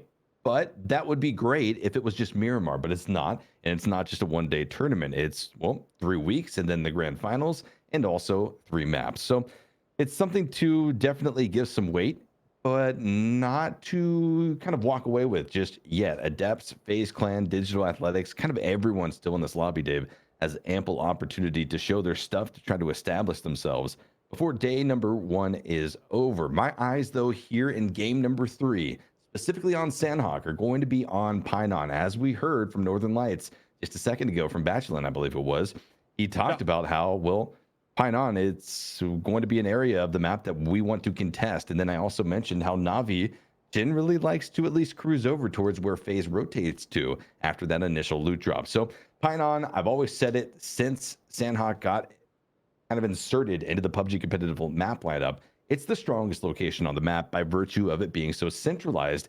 You could pretty much have the best opportunity to land yourself inside of phase 1 of any team on the map. But let's go ahead and get into game number 3.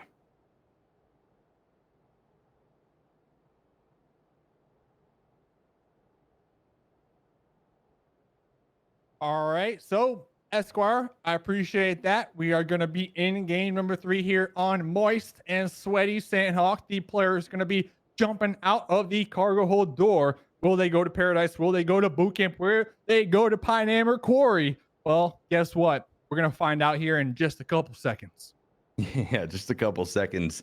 Indeed, Dave. And this plane path already going to give us something to talk about. Favored up towards the far northwestern side of Sandhawk is not necessarily going to cut off any of those loot locations down to the far south, but it will at least add a small bit of transition, a small bit of time onto that loot phase for these squads. However, eyes, though, going to be directed towards this location, this beautiful river town that you're getting a glimpse of right now, Pinon, where FaZe Clan has previously been going. Certainly they will be going back there again, as well as Northern Lights. This will be the hottest contest, at least in the last year or so, since Sandhawk has been in the map pool that we have seen at this specific area. So still going to be big enough of a town for two teams to split comfortably, but I don't think either team is going to want to concede that.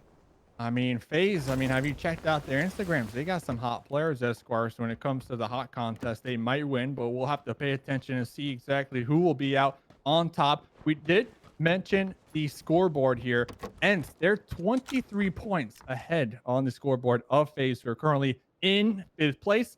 But you know what? It's early game. EU, they love it. I think we're going to listen on in to some comms and really dive deep and see what's going on. He was just across here, blue. Very good. I'm just bandaging up. Could he be pushing at us? If you feel like you have an opening, then go for it. Then we'll try to support you.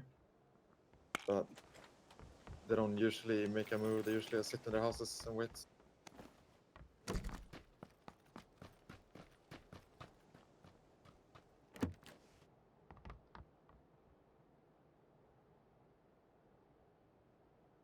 Some planner, boys. All right, so interesting. We did get a glimpse of how FaZe was trying to deal with members of Northern Lights. You heard Fuzzface talk about how they expected Northern Lights to kind of sit back in the houses on that eastern side of the river and wait for FaZe Clan to push out over to the east and into a more vulnerable state. However, that is not going to be happening. We saw a quick retreat up the hillside to the east of Pinon coming out from the members of the Northern Lights. They're not going to be taking this battle. They are not going to be contesting this like we thought, instead conceding it essentially as they start to make their way up towards phase number 1. Phase number 1 is not going to be including Pinon, so that's something to at least factor in to why we didn't see that as a clash that we were lining up. Shots though going to be popping off around the map. 3.5-minute mark. Bliss Esports starts to spawn out members of DA.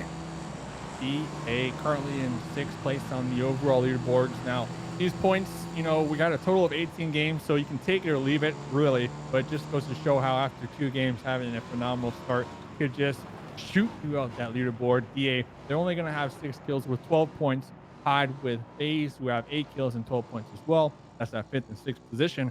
But the real kind of heavy hitters right now in our lobby currently, ENCE, Northern Lights, Tempus, they're all sitting up there with around 35 to 32 points. All the way down there at the bottom, we got Welcome to South George with a whopping 1 point, right ahead of Navi with also 1 point. So definitely a couple teams that need to make that comeback here in game number 3, kind of the flipperino of the lobby, I want to say. When it comes to map pool, you got Erangel, you got Miramar, you got Sandhawk. So it's kind of like that reset button, in my opinion. It's not Miramar. If your team sucks at Miramar, it's okay. It's done for the day. You don't need to worry anymore. Until next week. Until next week. ElGiganten, I believe that's Marcelik, going to be holding onto the bridge, waiting for the Unity transition to come through, and Orange is going to be blasting in the Roni. The point position of this squad as they start to make the trek from west to east across the bridge, going to be soaking up bullet after bullet after bullet as they at least try to create that distance, but Orange is going to be stopped dead in his tracks on the bridge. Marcelik going to be still trying to at least maneuver under the bridge and feed some information to his teammate Morpheus on the hillside. Dave, one of the teammates and the players that we saw in the previous season of the 303 Royale Pro League a few months ago. The more shots come out, the M416 just trying to apply the pressure onto Unity as they make this transition, but it's not really going to be that squad engagement that we would at least like to set up for entertainment's sake. No, just going to be trying to continue on that push over to phase one, which all things considered, Dave, is a pretty nasty phase one circle to have to deal with. All the way over to that far northeastern corner is it's going to be interesting for at least a few teams. Yeah, and you know, we see ENCE, they're going for that sneaky strategy. They're going to be all the way out on the east side of the coast. Nobody in front of them. They should be able to get all that trash loot down there on the edge of the coastline. And even Camp Bravo, if they were to scout that out and see that is free and clear. And I believe that is what the plan is right here. I got to say, though, ever since, you know, I've been on Lock Dizzy, I go on Sandhawk, I go on PUBG, and I go on the beach, and I just sit there and I chill. You know, Esquire, I just chill on the beach. Yeah. I Okay. soak up those virtual ratings, and then, you know, the blue zone starts to come. I'm like, listen, I don't care. All right, I don't care. I'm gonna stay here till the very end, and that's just been my days lately. Just sitting on the beach, just Sandhawk. So I love Okay. it. Sandhawk used to be my least favorite map, but nowadays, favorite Now it's map. the favorite. Well, our Favorite first map. blood is going to be going out right there as our first kill comes in for Navi. They pick up the point in Omaken Esports. It's going to be losing one early on here, but WTSG is lining up as well. RÄHINÄ Gaming going to be on the opposite side of the building, going to be trying to line up some shots. Both players certainly aware of the other team's presence as more and more shots start to ring out. Two players of this RÄHINÄ squad going to be very much separated from the other two players of their team, so they need to be careful against the 4-stack of WTSG, but we haven't seen the battle break out just yet. In fact, WTSG really just trying to have Zhang hold them at bay as the other three worry about what lies down to the south. This is a very good and strategical play that could possibly be lining up WTSG to take control of phase two whenever that should come. I mean, remember, they have 1 point. So honestly, they want to start to kind of turn up that heat. You know, they want to put that wood into the fire and just crank it up to the max and maybe get some kills, some points onto the leaderboard alongside placement points to kind of help boost them up here. I mean, they got 4 more games to go here today. So there's definitely a lot more PUBG to be had. It's not over yet. But this is kind of the point in time where you're like, okay, guys, first 2 games, not too strong, but it's okay. We got this. We can shake it off. And that's what I'm hoping to see here. We're going to check out all of 1999. You're taking some shots right here. We're going to be getting the down on the Swifty Udyr. Again, if you're just tuning in, Holly is actually Gustav playing under a different name here just for this tournament. So if you are a fan of FaZe Clan or if you're a fan of Gustav, that is a beautiful shot to see as FaZe continues to at least find the capitalization on top of this squad. That's one more going to be going down. Here going to be knocked down. Exalt loses one more in the process. They're getting third-partied on now. As Nalip goes down, Shiv going to be going down as well. Northern Lights are playing a disastrous role and the performance that Exalt is trying to achieve here in this match. Now left, just one player left, Dave. Monkey is trying to champion for his squad, but what do you do when you have the Northern Lights pushing down onto your presence and also FaZe Clan trying to third party on top of this? Yeah, I mean, Northern Lights in second place by only 1 point. This could be that 1 point that jacked them up there in that first place. And welcome to South Georgia. We were talking about them. They got to start getting a little more aggressive here if they want to recuperate these lost points. And it looks like they're going to be making a push onto Tornado Energy right here. The opening shots happening. A doozy is going to be knocked down and out, bleeding on out. Example also connected on, forced to retreat back into cover and heal up some more.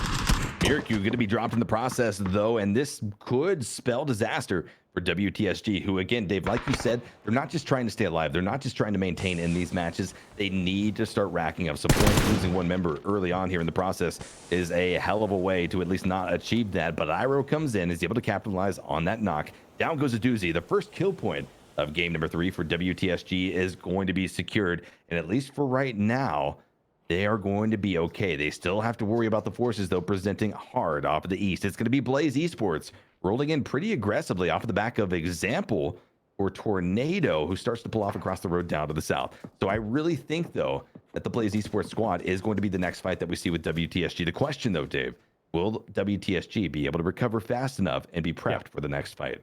Yeah, that is the question. Now, they do have the compounds to work with. They have some hard cover. They should be able to kind of recuperate, get their thoughts together after that insane battle that they were just in. And Blaze, they're probably not going to push on into it. There's just no need to. We're only in phase number 2. We got a little 2-2 split going on right now. 2 of their members do have some hard cover to themselves. So it looks like the 2-2 split, 2 members remaining in the compounds, making sure it's secure. The other 2 members just kind of roaming around the outskirts, maybe looking to get a couple knocks here and there and some information. Knocks and information are the name of the game here. At least sub 15 minutes as this phase of the game, phase number 2, starts to close out further and further. 30 seconds on the clock as these teams try to at least solidify their immediate surroundings. Vard for WTSG is able to find example one of the 2 remaining members for that Tornado Energy squad. Uba as well is able to find the connections onto Exalt's remaining member Monkey. Down they go. Exalt going to be the first squad to be dropped out here in match number 3 on Sanhok. Yep, 15 teams remaining. Got a couple people in the chat spamming their favorite teams, their emotes, and even a couple people saying Holly 1999. It's not Gustav, but Gustav's boots. Gustav is known for wearing and rocking the finest boots in the European region, and the boot gang was just too strong that they had to make their own boot character. I don't know if that makes any sense. People always troll me day in and day out. We do see a next circle pop though. And it does look like we are going to have a run for the new zone down here in the south. Checking out Northern Lights, though, where we find themselves right smack in the middle of this new fight. Feel pretty good about where they previously were. Now hugging the edges, rather, of phase number 3 of the game. Will be facing off against the likes of Tempus right in front of them on the hillside, and they do not have that high ground advantage. Tom, Clib, and the rest of the crew have been very aggressive, Dave, as far as the squads here in this lobby are concerned, and so I wouldn't expect them to shy away from the battle should they be able to get a lock onto any of the members of the Northern Lights, but push further up, solidify the position before looking to do so. DA, though, they're going to be finding the members of Team Liquid. Down goes James to kick off the fight. Another devastating loss here for this squad as we now tune in with the members of DA and find out how they're going to combat the likes of Liquid. Görmüyorum, smoke'lar kapalı. Koşan olursa söyleyeceğim. Kayada hala biri 1 numarada. Geri dönüyorlar. Hep kaçıyor. Bek attılar. Siktirin gidin lan. 2 kişi kaldılar değil mi? Evet. Aldın kilidi aldın. Yarım James. Güzel Helal nakli bu olsun. arada. Güzel. Evet. Gör. Hala orada topluyor şu an, koşuyor. Hitledi, o headshot yemiş olması lazım. Aklımda görüyor musun? Ömer yerde. Ömer öldü. Çatısı ölürdü. 3 kaskı var. 3 kaskı var. Markımda. Şuraya geçti orada. Göremiyorum. Anladım nerede olduğunu. Göremedim. WTSG 3 kaldı. So they were able to hold back the members of Liquid for at least a little bit, but a massive fight is breaking out to the north. Unity absolutely got mopped by the likes of WTSG, who also started to get third-partied in by Blaze. The fight's not over yet, especially in between WTSG and Blaze, but also because of the third-party threat of ElGiganten now starting to rotate in from that northwestern spot. But all around the map, Dave, at least the rumble in the jungle, finally, it's kicking off. The heat, what did you say, Dave? It's moist. That word is absolutely triggering. But it certainly is hot here as every team is beginning to fight. FaZe Clan off to the far east. Adept down to the far south is now looking over to the Northern Lights members, and they've got to be careful. Everyone, except for maybe 1 or 2 teams, is currently engaged. Yeah, Esquire. And one thing to note here, the new season, the most teams in the chat with the most spam, you know what? I send them a crate. And DA, they're getting so much spam in the chat that I sent them a care package. They're going to get a nice little all right smack on top of Smash. We'll see how that will play into factor moving forward here. Looking forward to seeing what they can do with that nice care package I sent them because the fans love them. Northern Lights, though, up here, the dueling adapts once again. I mean, these 2 squads have been neck to neck on the overall leaderboards. Yes, we are only 2 games in it so far, but that's going to be the 4th and the 2nd place teams here trying to duke it on out. And who would have guessed Camille, the last remaining member for their team, alive once again, but can he get a 2nd place like he did last game, being a solo member? I don't know. It's going to be quite the challenge. There's 13 other teams still alive. I'm going to miss the Tommel dances, Dave. I'm going to miss the Tommel dances until we get that lad on camera once again. WTSG going to be making the rotation around the western side of the border, at least, of this phase, starting to clear out whatever teams might be lying in wait. But ElGiganten is also still trying to put into effect that drop down from the north that we've been talking about for the last few minutes or so. Blaze is going to be the immediate obstacle for them to have to worry about. Blaze in it up all day here. They're going to be keeping ElGiganten out there on the outskirts at bay. Not going to allow them to push on into this new zone. Same thing with Welcome to South George. So all these teams kind of just doing their part here to gatekeep these squads on the outskirts. It does look like Liquid, they're down to Ibiza and Mixie here. Liquid, only 1 kill so far. I don't know how they're going to make it on into this new zone, as there's just no real space for them to kind of get on into here. I mean, maybe if they had a vehicle, they could just straight up YOLO send it, but I don't even think that will help them.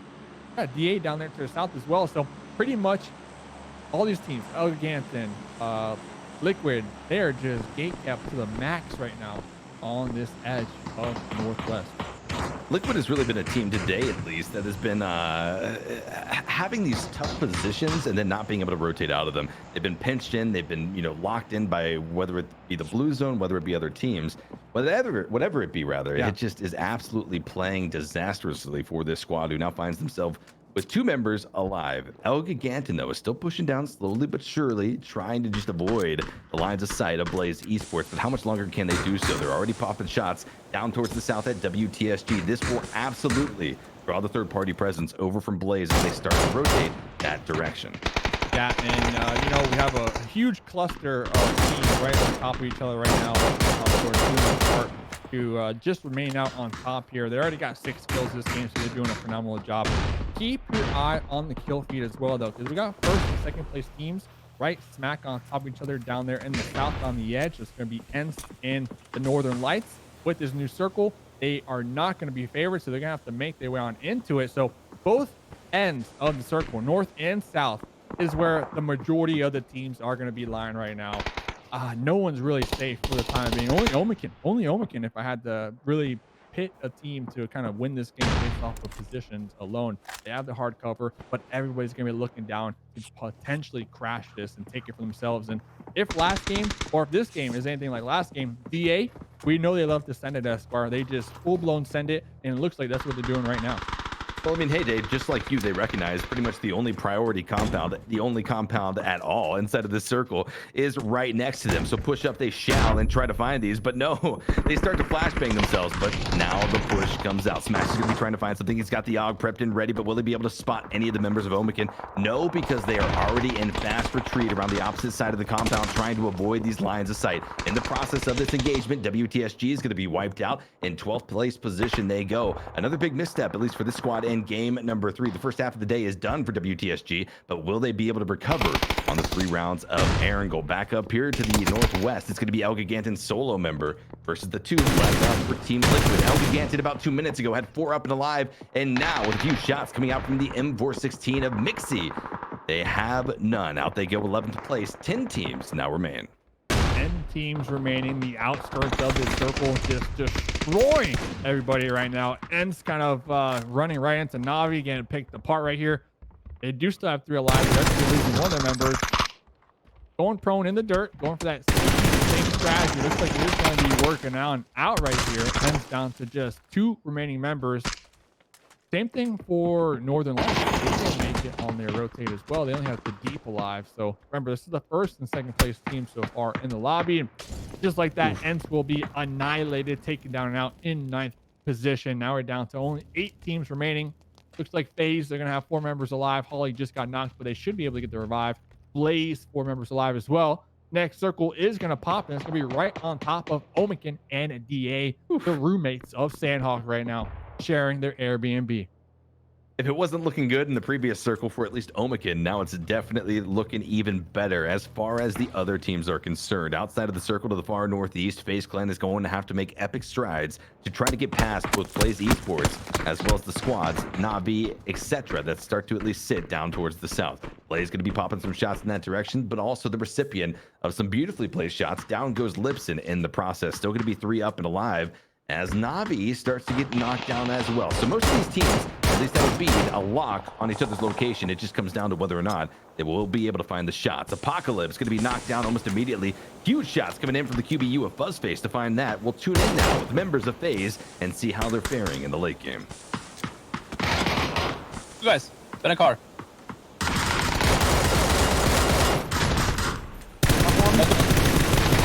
No, climb up. I'm dead. Just go. Yeah, we're going. I'm healing.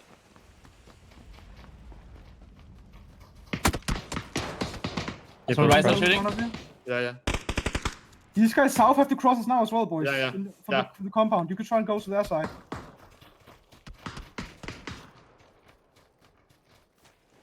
I think they're already on our side.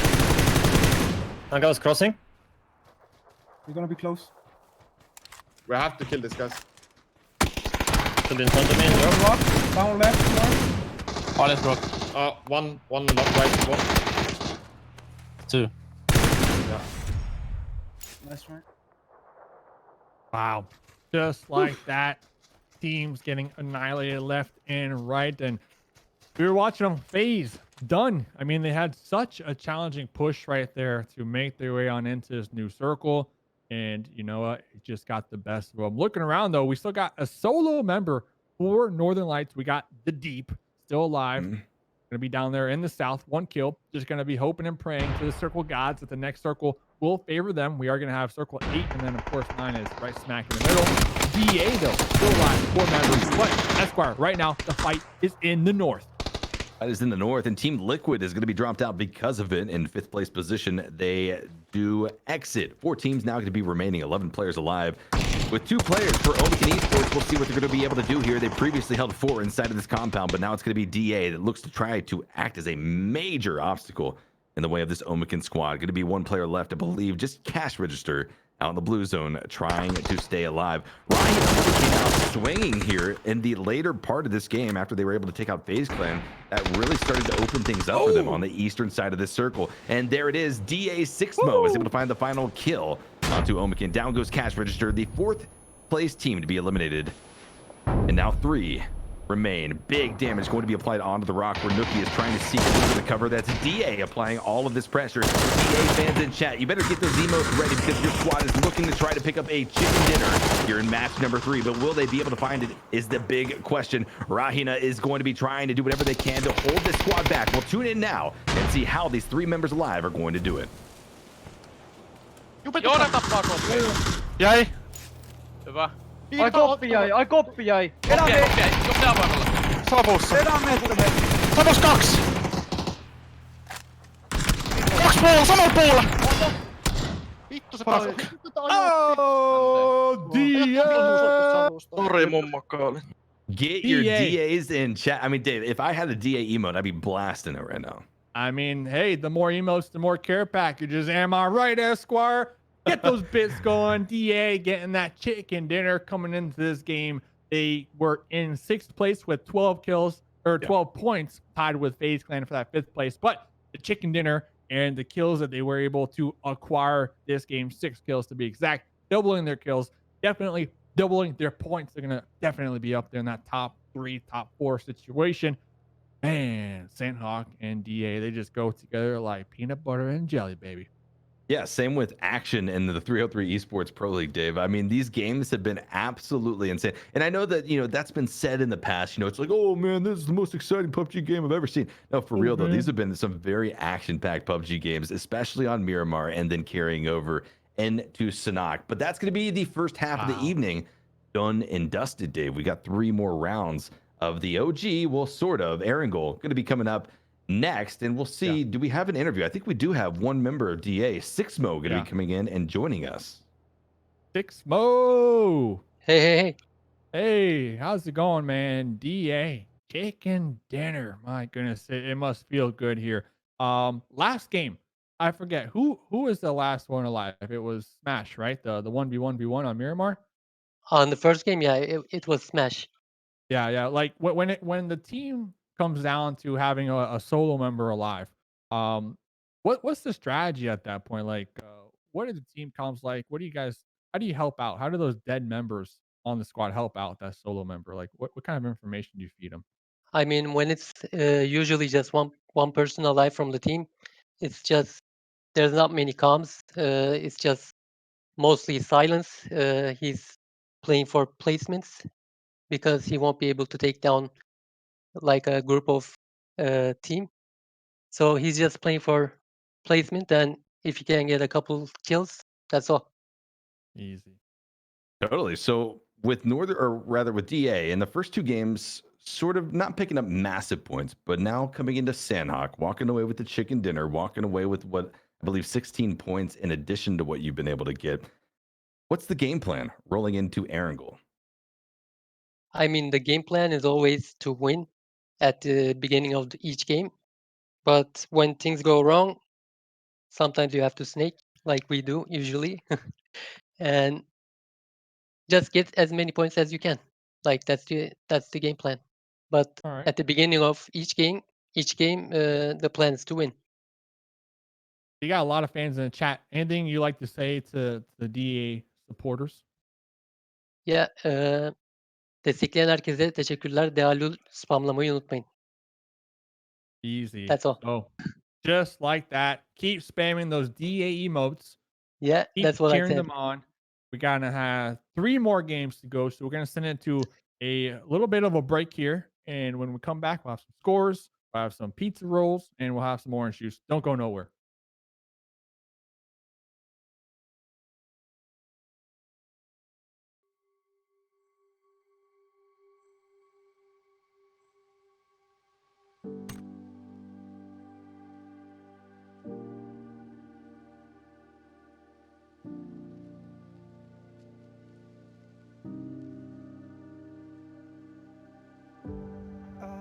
Lift my feet off the ground, let gravity take me up. As beautiful as it's been, it's time for me to go.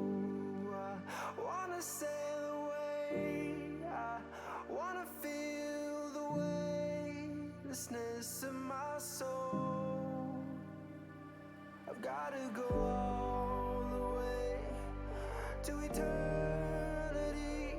I will run all the way to see you. I've gotta go all the way through time and space if I'm ever to see you. And I'll go.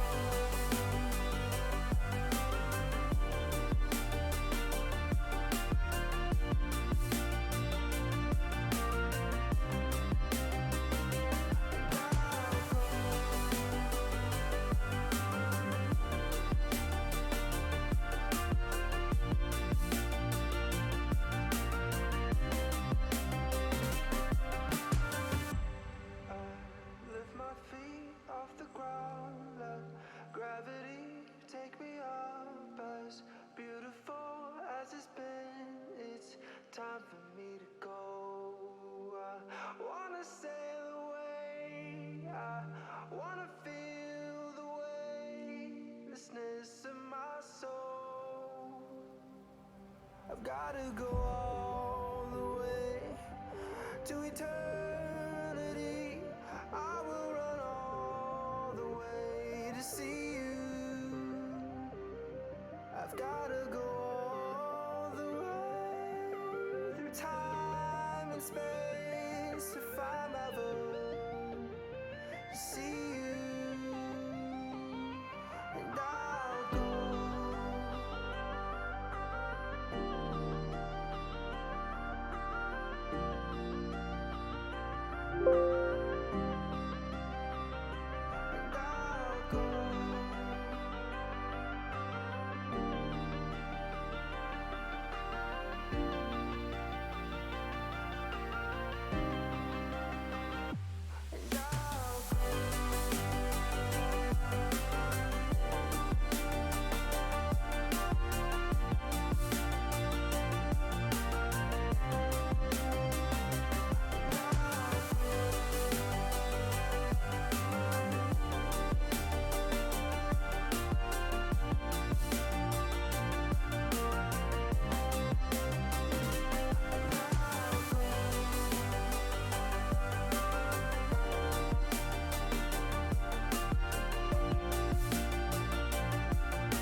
Welcome back, everyone, and good evening. If you're just joining us here at the 303 Royale Pro League Season 2 for the European region, my name is Esquire, joined by Mustache Dave on the casting desk. It's been an epic set of 3 games so far, but we've got 3 more coming your way just after this. Before we get there, Dave, let's go ahead and talk about the leaderboards. Let's talk about how things are shaping up, because definitely, especially after game number 3 on Sandhawk with the DA win coming in, there's been some movement. It's actually insane, Esquire. I mean, I was just like, I couldn't even talk because it was crazy, these points and the difference. You know, Northern Lights, I believe they got 3rd place last game because of their solo member that was alive at the end. And you know what? That helped them so much on the leaderboards because they were able to overthrow Northern Lights. They're going to have 47 points. ENCE going to be in 2nd place with 38 points. Tempus in 3rd place with 32 points. DA, baby, 4th place with 28 points. My goodness. I mean, things are just insane, Esquire. I mean, if you told me this morning, hey, you know what? Northern Lights, EA, going to be top 5 day 1 of the 303 League EU, I'd have been like, Esquire, what are you doing with yourself? Because I don't believe you. I don't believe you. You're playing too much pocket pool. But no, that's not the case. Northern Lights up there at the top. DA up there at the top. And you know what? Welcome South George, 10th place. Omaken, 9th place. Blaze Esports, 11th place. I mean, my goodness, these are some teams that, you know, I would have definitely have bet all of my bits on to definitely take it home on day number 1. And you know me, I got huge bits. I got bits for days. I mean, I'm the bit lord, the bit king. The bit lord, bit king. Okay. Bit king. I respect it, Dave. I respect it. But I mean, yeah, you hit it right on the head there with that fact that the leaderboards definitely look a little bit different than what you would have expected rolling into this tournament. And that's exciting for multiple reasons. I think one of which is it sets up the next 2 weeks. If things don't change from how they're currently trending, it sets up the next 2 weeks to be very active as far as how what previously some of the top teams in the European region are going to do to try to claw back at the spots that they thought maybe they held rolling into week number 1. But it's not over and done with yet, Dave. Like you mentioned, we've got 3 weeks of play and 3 more games to go through on the evening, all going to be played out on Erangel. A map that has seen at least a few changes since the inception of it all, but for all intents and purposes is virtually the same, Dave. This is going to be the map that more teams are comfortable on, at least for the majority of these squads. Yeah, I mean, it's honestly better. It's better. Erangel 2.0, in my Just a good opinion, map, dude. Just a good yeah, map. they had little changes here and there, but those little changes they add up to me. And the beaches, they've been changed. They got new dips and new cover. They got those barricades, the barbed wire, even scattered throughout the map. There's like little trenches, new trenches yeah. here in there. So I love it. And you know what else I love? Season 7. I saw a trailer. I believe the Vikendi remaster is with season 7, if I'm not mistaken, with the I train. mean, yeah, they kind of leaked it, right? They leaked it. The Mosin. Supposedly, there's going to be a new weapon called the Mosin. Yeah, the Mosin. I mean, here's the thing, Dave. A lot of people picked up the Car 98 when PUBG came out and said, "Man, I love this gun. Like, it's kind of like a Mosin." And now that players might be getting a Mosin, I think a lot of people are going to be very happy. The Mosin, before PUBG came out, was a pretty significant gun, and a lot of the kind of like DayZ type games and games of that type of genre. So I think a lot of players definitely have a special place in their heart for that gun. I mean, you got the Mosin. I mean, and I believe there was a submachine gun teased. I don't know if it's a new one or maybe just some new attachments. There's going to be like a dinosaur skin that you just need to drop your bits on to purchase, because who doesn't want a full dino skin? Yeah, And I think we're gonna have a restart. Okay, yeah, so we're gonna go ahead and restart. I think it Our might. spectator Steel. Yeah, he couldn't get into the map, so we're just gonna send out a whole restart. We're gonna get the confirmation.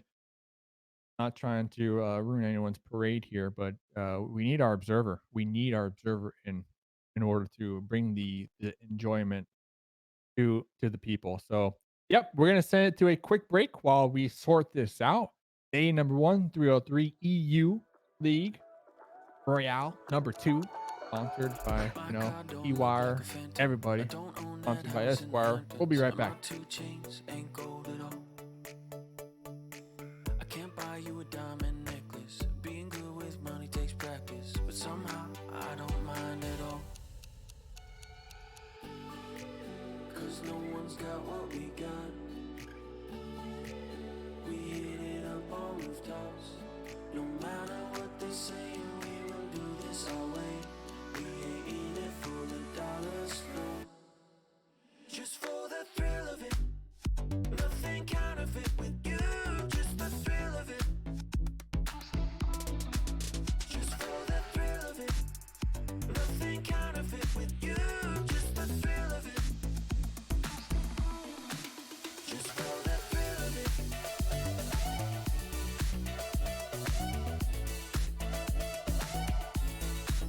Just for the thrill of it.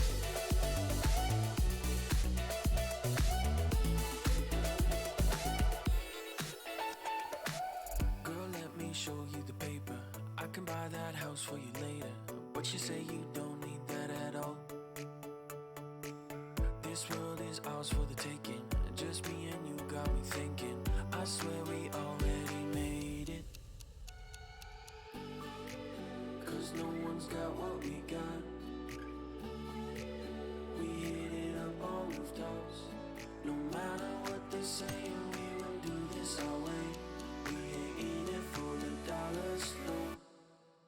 Just for the thrill of it. Nothing counterfeit with you. Just the thrill of it. Just for the thrill of it. Nothing counterfeit with you. Just the thrill of it.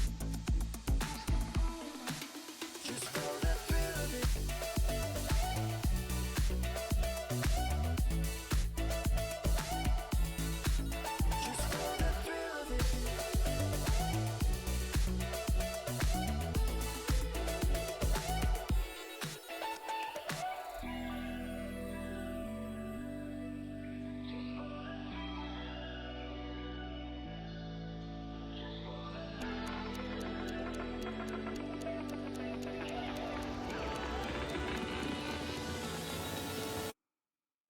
Just for the thrill of it. Nothing kind of it with you. Just the thrill of it. Just for the thrill of it. Nothing kind of it with you. Just the thrill of it. Just for the thrill of it.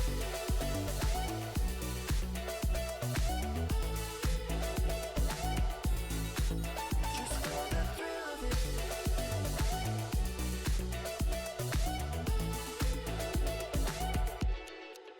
Just for the thrill of it.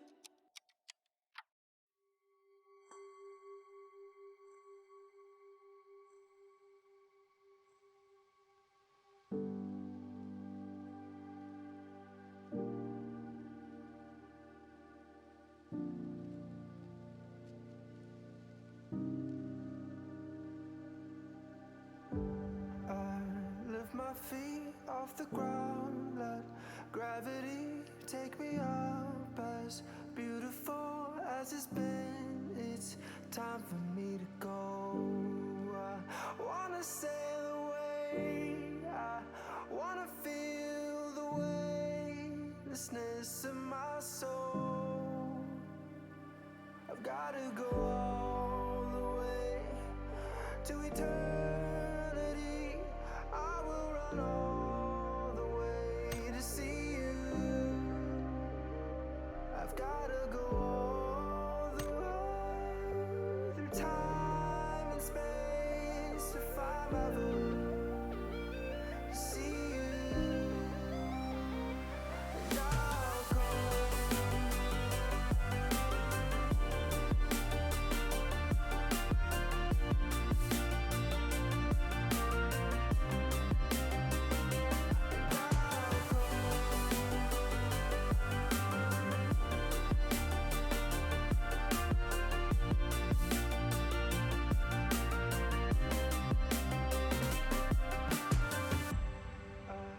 Lift my feet off the ground, let gravity take me up.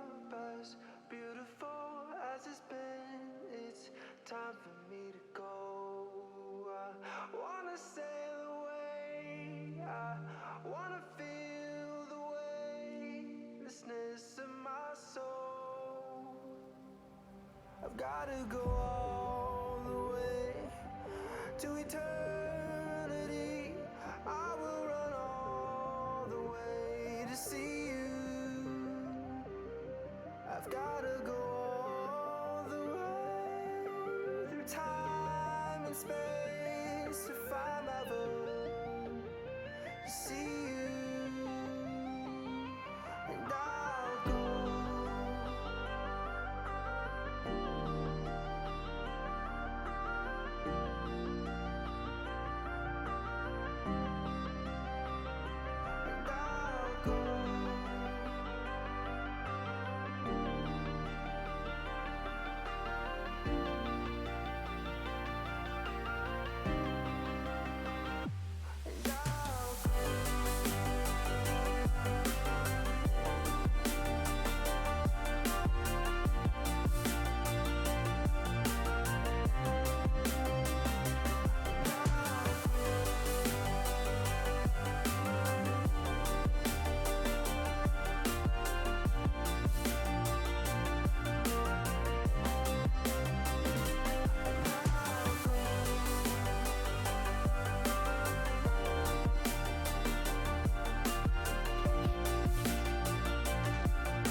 Yo!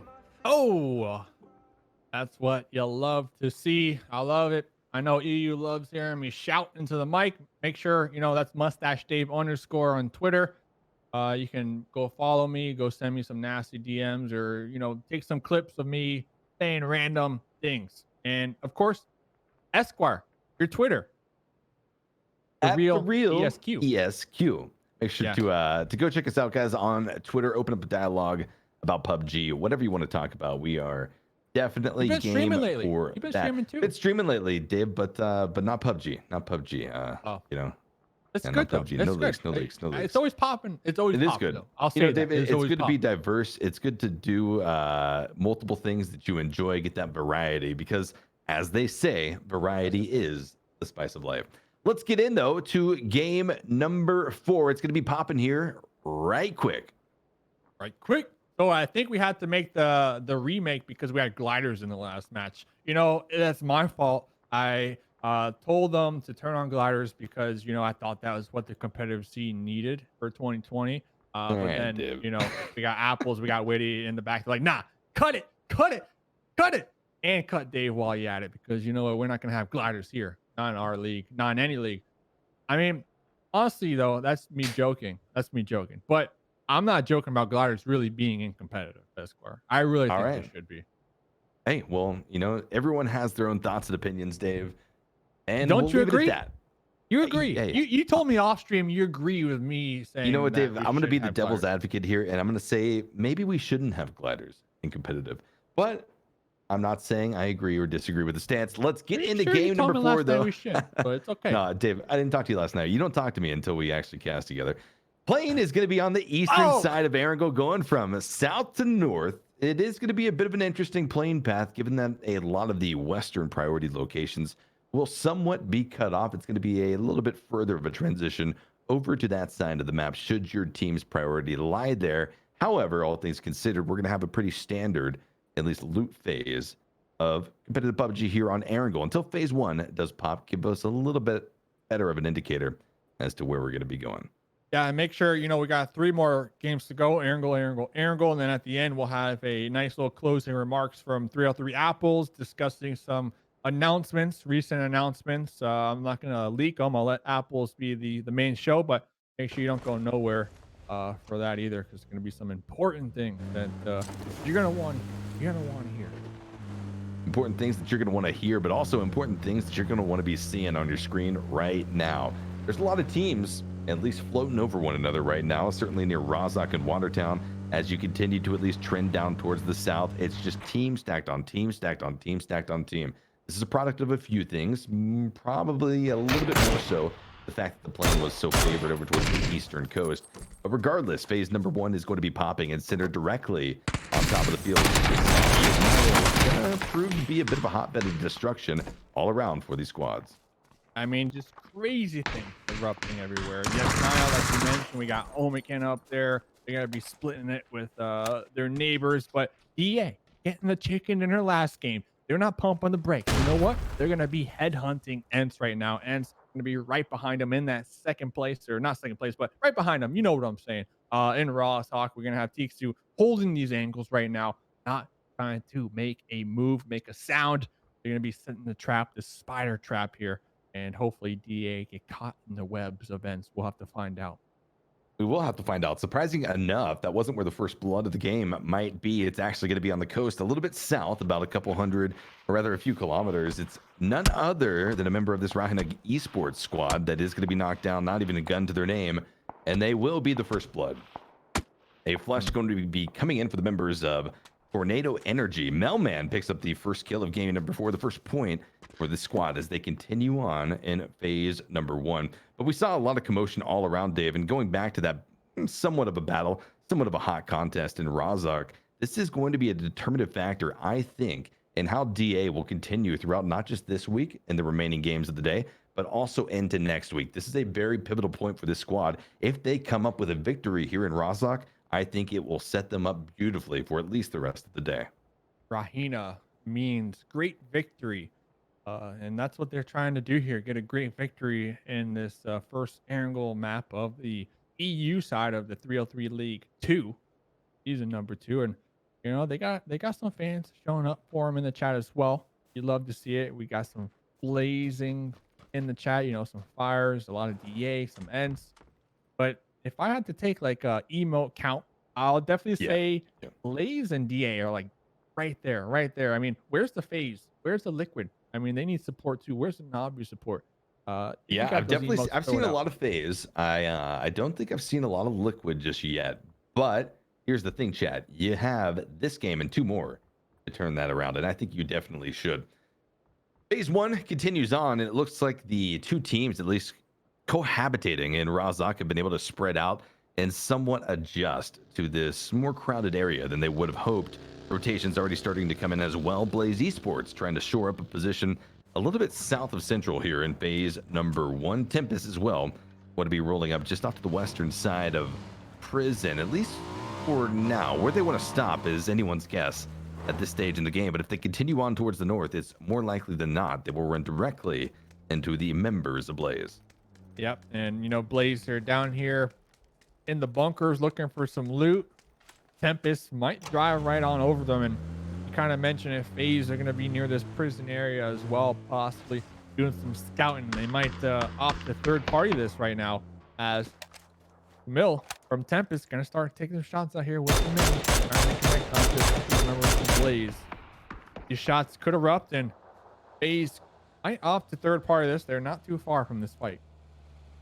Tommel able to find at least one connection onto the members of Blaze outside of the Warehouse Hall of Fame position. Pixel going to be rolling up as well for the members of Tempest to try to provide some much needed added pressure onto this squad. However, the split comes out. Alamo going to be taken up by two of the members of the Blaze team as more and more squads at least start to transition this way. At this point in the game, the Blue Zone has begun that approach towards the edges of phase number 1. And our teams down south on Military Island have already crossed the bridges and will be trying to solidify positions of their own.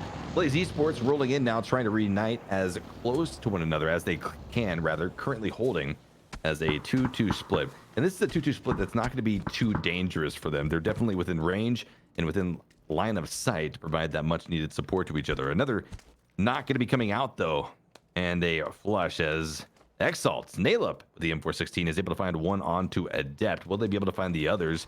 Not just yet, as they are currently rolling into Yesnaya, but shots now start to at least come out. Some pop shots rotating back and forth in between the members of ENCE and DA. What a great time to be alive right now. We got Machine Gunner in the chat. Hey, what do you guys think about my picture, by the way, with the red eye? Is it weird, or is Esquire replacing me as Mustache Esquire weird? I don't know. Let us know. Done, dude. Get this guy out of here, man. Get this guy out of here. I think you look like the Terminator. Hey, next week you can have a mustache and the red eye. Then I'm gonna have to throw something at you. Hey Dave, who you gonna shoot with that eye, dude? That laser, man.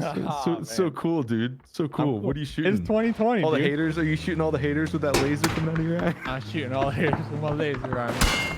Get out of here. Just kidding, dude. I love it, man. I love it. Unity is certainly not loving it though. They're going to be finding a unfortunate knock onto their teammate Orange as he is met with the shots of Tempus, Clib, the SLR ringing true, at least for this squad as they continue to try to at least fish in a barrel.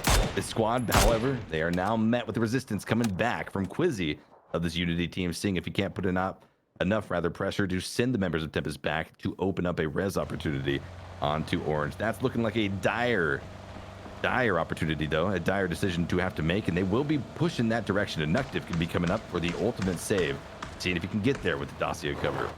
Yeah, I mean, Unity, they're in 14th place so far after the first half of day number 1. So it does look like they're trying to get a little more aggressive, but it's definitely not paying in their favor, as we are going to see Orange's clown face just staring at Noctive right into the eyes. And that was a bad omen. Going to be tossing out a smoke right there, but getting chunked down and taken down themselves. We got Set out here in the distance with Queasy. Little split going on. I don't know how they're going to regroup with one another. I mean, Unity, maybe it's the clown mask that they got on, but it is one heck of a clown fiesta when it comes to the squad here today. And I would like to see them kind of make the turnaround and wrap around, and hopefully, you know, with their last two remaining members able to clutch it out, because there's still 16 teams in the lobby. So it's really early on right now in this game. Yeah, it certainly is. And bear with us, guys. I believe we do have a client crash on our spectator, so we will get them back into the game and loaded up very quickly. However, Dave and I still have the game going, so we will talk about at least what has progressed so far up until the about 8-minute mark of the game and what we expect to come out as we see phase 2 pop in just a few. Quick update. we see the members of Unity. You guys don't see it at home, but we'll tell you, Unity has been eliminated. They got wiped out by the members of Tempus in 16th place position. But up until this point, Dave, I mean, we really just saw fairly standard rotations. Military Island, Sosnovka Island, head up towards the north. Don't really cross anything rather too vulnerable, and try not to give anything too much away. But phase 2 has popped, and it's taken us now down to the southern side of phase number 1. Interesting thing about this circle is it encompasses pretty much all 15 teams remaining. No crazy rotations are going to have to take place from here, and teams might become a little bit comfortable not having to move. Yeah, I mean, that is insane. I feel bad for Unity. I mean, they had all 4 members of Tempest alive, all with their own vehicles. They saw the last 2 remaining members from Unity, and they just sent it. They were honking their horns. They were blasting the music. They ran them over. They splattered them down in the grass, and they were taken down and out. I mean, the action was just insane. We got Omaken, 4 members alive, all going to be taking some shots out there onto the 2 members of Welcome to South George. Welcome to South George with a 2-2 split. They're going to be holding a nice centralized position. Like you mentioned, Esquire, though, all 15 teams are going to be on inside this circle. And one thing to kind of note, to kind of follow up on from very early on, circle number 1, our Rosshawk teams, ENCE and DA, they haven't moved a muscle. So I have to assume whoever wins that fight, moving on out of Rosshawk, their loot situation, their ammo situation, their med situation, I mean, how good is it going to be? Because they've only been looting maybe 3-4 buildings. And as we see, DA, we're getting back to the game, DA actually going to be getting 2 knocks onto him. So it's going to be at least a solid pickup. Whether or not they're going to be able to capitalize on that, time will tell. But a few teams have begun to make some movements and really suffer because of that. Over here in Razak, it's going to be a clash of the 2 squads that entered into the fray at the beginning of the match. ENCE versus the members of DA. Just going to be one lone member of ENCE left alive here as his teammate Rusted Mark continues to bleed out. Likely not going to... Ooh, he's going to be able to stick the rest of the through. Oh! Big nade coming through. Somehow does not do enough damage onto the final member of ENCE to close out ENCE's entire team. But it does finish up Rusted Mark in the knock position. Down he goes. A good effort coming out from the final member of ENCE to stay alive. But he's not going to be able to do it. Takes out Smash in the process, but is unable to find Mitrelius, and down they go. Although, who can really say who won Razak, Dave? I don't think it's safe to say either team, regardless of the fact that DA still remains alive here on the northwestern side. Agree to disagree. Agree to disagree, hey, some would enough. say. Some would say agree to disagree. I think DA, I mean, they got Hulk smashed and they lost Smash, but they still got 3 members alive, and they're going to be in this circle. So depending on where this next shift goes, I guess that's when those other people that would say if who won or who didn't win would really come out on top. Because if it doesn't favor Razak, then yeah, those people who do say no one wins, I have to agree with them. Over here, WTSG have been at least somewhat strangers to battle so far in this match. They've locked down a position, but start to hear shots in the surrounding areas. It's going to be Team Liquid that begins to traverse towards their location from the southwest, currently in a 2-2 split, holding on, while James and Ibiza start to roll closer and closer. Shots begin to come out onto the members of Team Liquid, keeping them at bay from downtown. It's all the way across to the east. Tornado Energy going to be the first squad to spot out this Liquid rotation, and just as phase number 3 pops and takes us up towards the north, we're also going to be seeing some pretty quick rotations coming from the teams left out of the circle now from the south. Again, I was tweeting like a month ago, and someone got mad at me for saying how like players need to diversify in 2020.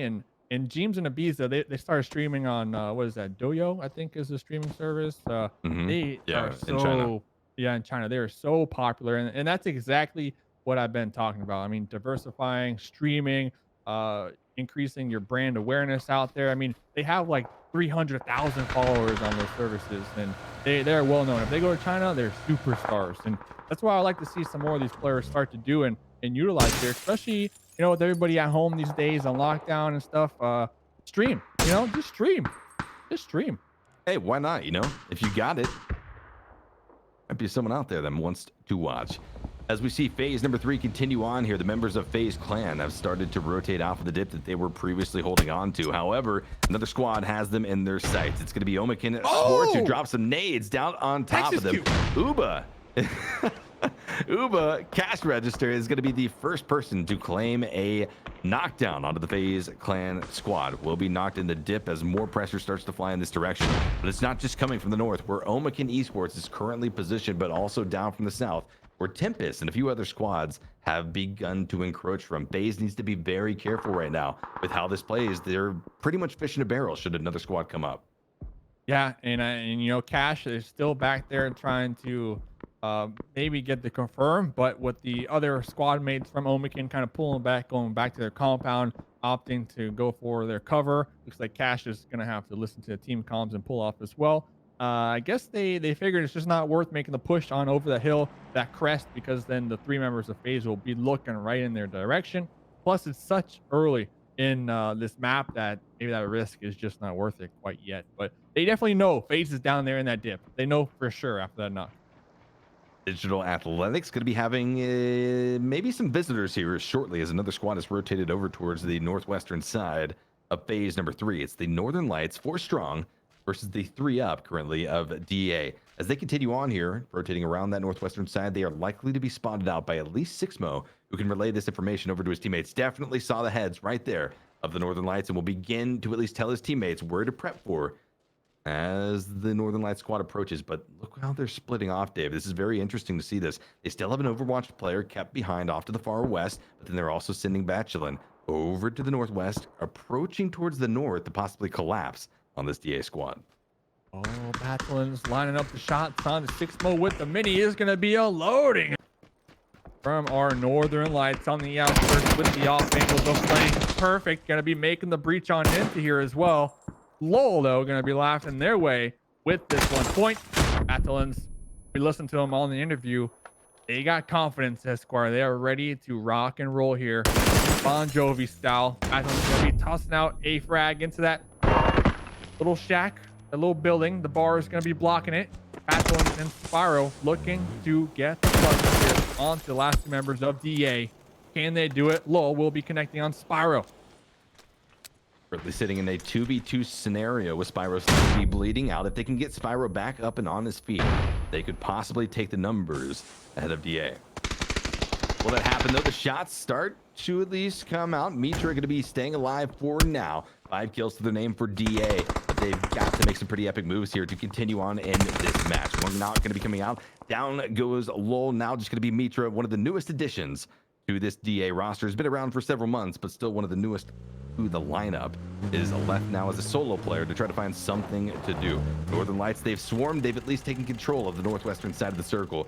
But what do they have to do going forward? They still have to rotate down to the southeast, even if they're able to find the final member of DA. Yep, looks like they are going to have 2 kills. They're going to have 3 members alive. And like you mentioned, 1 more member of DA. They're going to be riding right past them. 3 members in the UAS going to be trying to dodge these bullets. But this is just the beginning of their journey because they have no safe route on into this new circle. And they're going to find out firsthand. With that added pressure, I hope and I pray that they don't crash into a tree, run over a rock, or flip their UAS up here in this dangerous terrain. Is immediately going to be met with shots coming from the south as well as the north. Navi's got them pinned down in this little bit of a valley with only a UAS to hide behind as more shots erupt over towards the east. Mitra still trying to at least advance into this phase 4 circle as deep as possible. Dangerous proposition. And up in a massive explosion will be DA's hopes and dreams in this match. They won't be able to continue on, and it's going to be a bit of a fall from grace as far as their massive trek towards the top of the leaderboards continues here today. 2 more games, though, for them to stack up those points, so we'll see what DA can do. RÄHINÄ now going to be taking casualties, going to be knocked down to just 1 left alive as Team Liquid has them in their sights. RÄHINÄ, meaning great victory awaits you. Tim trying to go for a revive onto Nookie out here. Using this tree, using the smoke as cover. Bachelin's and Spyro, though, also on the defense here. Just trying to survive some more. They're getting shot from out there in the distance. Best lock. Known to connect these shots at this range. Trying to confirm some more points on over to the side of Navi. But also needs to focus on repositioning right now into this new zone. Will be losing Bestelage in the process. Has to worry about the members of Northern Lights still playing disastrous roles here on the western side of the circle. But they soon will be met with a force of resistance coming from the likes of RÄHINÄ eGameStars, who have now been able to find one, however, lose Nookie in the process. It's a massive brawl all around the map. And Dave, this is a product of FaZe 2's circle shift. It pretty much included all of these teams. They were so close to one another and had really nowhere to rotate to get to safety, to get to those more priority locations that they had anticipated coming into this game. But how things have changed so drastically for these squads, and with this next shift as well, a lot more rotations have to come out. I fear for any team left out of the phase right now. I mean, this shift is perfect. We saw just for a moment the circle, the map. Liquid, 4 members alive. Last game we were kind of questioning, you know, that momentum was happening with Liquid. They got 4 members alive. They got 1 kill right now. They're going to be all safe on the west here, and they're just doing everything in their power to gatekeep all these fights, all these teams trying to make the rotate on into this new circle. As we're looking out here, Shiv, the last remaining member, taken down and out. Adapts looking to remain on top of the leaderboards here in their top 5 position in this game. So another loss for Exalt, going to be spelling disaster for their squad, now leaving us with 11 teams remaining, 33 players alive at the 20-minute mark of match number 4. WTSG going to be sitting comfortably up here towards the north. The crate going to be dropping in between them and dead center circle. A dangerous task to go out and grab it, and it looks like they won't be doing that just yet. The Blaze rolls up to secure the kill onto Tempus that they'd been able to get the knockdown onto. And out goes Pixel to the hands of Lipson. Another kill point stacked up for that squad, leaving a solo player left alive for this Tempest team. And he's immediately going to be spotted out and taken care of. Apocalypse with the Mini 14 eliminates Tempest in 11th place. Taken down and out. 10 teams remaining. We got FaZe out there on the northern east. 4 members alive, still in that dip. I do believe Omaken going to be up there on the high ground. Page going to be connected on third partied. Not even able to make their way on over that crash. Looks like they're not going to opt to crash directly into FaZe, but instead opt into vehicles and take the detour, the scenic route on the street. They will be getting shot by not only Welcome to South George, but also Blaze. Cash register able to get into a somewhat of a decent centralized position right here, but how long are they going to be able to survive? A pretty important send for Cash Register of Omaken Esports. Whether or not he can pull in his other 2 teammates from the edge of the circle is another story. FaZe Clan still going to be holding on to the northeast, while Tornado Energy, a little bit south of center, continue to maintain that 360-degree field of vision on their opponents. Keep everyone at bay is the name of the game if Tornado Energy wants to walk away with a chicken dinner here in this match. Northern Lights going to be dealt with. Liquid's Ibiza ends their journey here in this match, dropping us down now to, well, 7 teams remaining, with RÄHINÄ Gaming going out as well. FaZe Clan now starting to take some casualties. Tornado Energy, Dave, I mean, they're just being active. Like I said, their heads on a swivel, which is exactly how you have to play the center of the circle. And they're going to be swiveling all day long. Now we're going to have Welcome to South George here, also on the edge of the circle. Their compound not going to be in this new circle, but they are attempting to gatekeep ElGiganten Gaming, who are on the outskirts of the blue zone. They haven't been doing too hot here today, and they're going to be kind of in a tricky situation. Are they going to have to run through Welcome to South George in order to make their way on into this new circle, or will Welcome to South George rotate on in? I don't know. We'll have to find out. FaZe are going to be third party in this as well, trying to connect shots onto ElGiganten. So looking at this new circle, not a lot of teams are going to be favored. A lot of hard cover, such as some Liquids and Welcome to South George's cover, no longer in play. So we got a nice open field and some trees.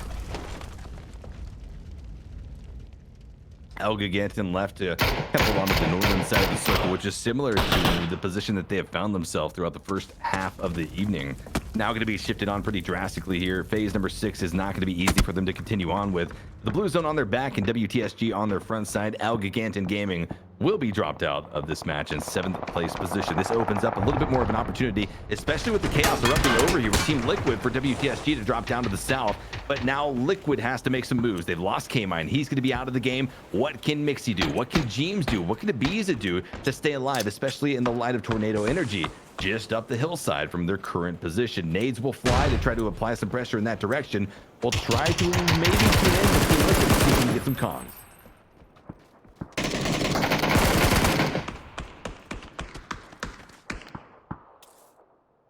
left side. Knock the left guy. Hurt.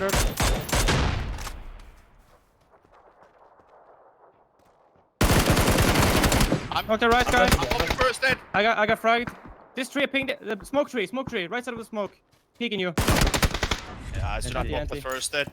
Yeah, sure. What happened with Game Man? Why was he in your car? He wasn't in our car, but he...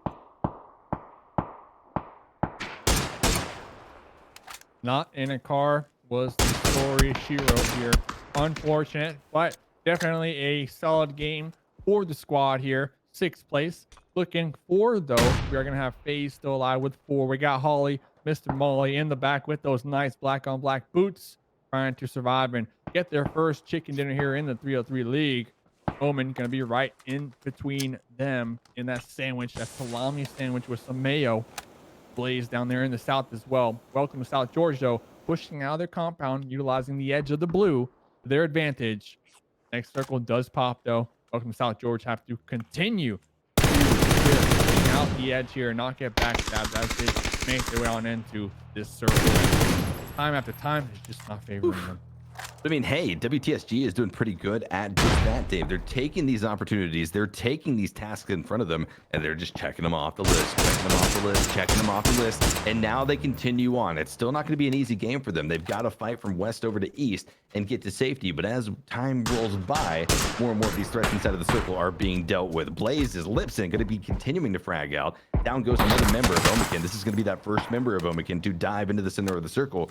Cash register to be going down and out, leaving just 2 alive for this Omaken squad. T-Bone and Vascu need to champion because a big amount of pressure is going to be applied on their location very shortly. Blaze Esports down to the south, and FaZe Clan has rotated all 4 members now into the northern half of this phase. Phase number 7, Dave, is not going to let up anytime soon. Welcome to South George as they enter into the southern side of the circle, are only going to provide more chaos to the action.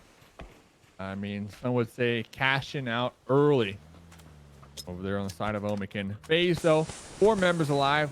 They have yet to have the numbers advantage coming into the late game so far here in the 303 league. This could be their game. Currently sitting on only 1 kill, but they are going to be dominating the north right now, clearing out, making sure there's no snakes out there in the grass that might be able to backstab them moving forward.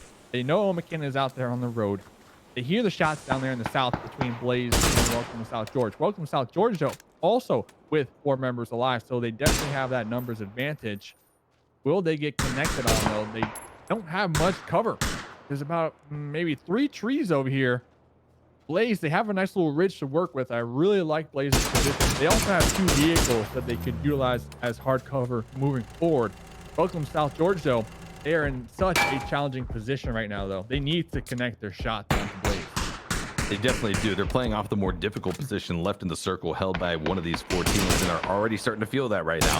With Lipson going off once again, the SLR continues to ring true for this player, and he's able to find a nice knockdown onto Bard of WTSG. 3 going to be up and alive and on their feet for that squad as they try to attempt to res onto their fallen teammate. Will they be able to get it? It's looking like it's likely, but still having to worry about the blue zone now on their back. 30 seconds time until that blue zone push will come out. So get the smokes deployed, trying to create as much concealment as possible before that time comes. FaZe Clan continues to maintain that firing squad up here towards the north as Blaze has the crossfire completely pinned down. I mean, Dave, looking at WTSG, I don't see where they are going to be able to go. Certainly there aren't many options, but any option they take is going to be met with much resistance. Yeah, I mean, this is what they're doing. They're connecting their shots. If they get the opportunity to take some shots on the Blaze, they need to get it. We do have the initial knock. It looks like Welcome to South George. All 4 members are going to be pushing across this open field, trying to get to that cover. But FaZe from up there in the north will be spotting this one. Let's go listen on into FaZe and see what they have to say in the final matchup. Blue is moving, boys. That's pulled up. Yeah. I'm not. I'm gonna try and troll in. They died to blue.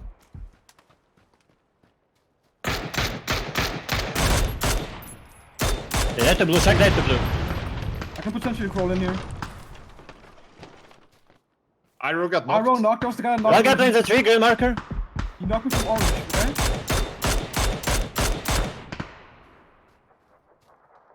I'll get you if you just keep crawling. No, I can't. I'm dead to blue. Okay. There's one guy left. Well, two guy top. Two up. Yeah, South one's dead. Next There one should is Star both be Boys. on the east side We have here, the I Star. think. We have the Yeah, Star. they're both on the other side. There should be Omaken, I think. Yeah, it's. Oh, Omaken died in the shack. No, Stop it no, already. This is BL set. BL set. I don't have any smokes. Do you guys have? No. Oh, I I have want. one flooding. That's fine. This is chill. It's our side of the road, so. Yeah. I spiller left out here litt. You're a little bit too far down, I'd say. They'll see me before you can do anything. You have to be a little bit higher up. Probably gonna try and get to the bus stop.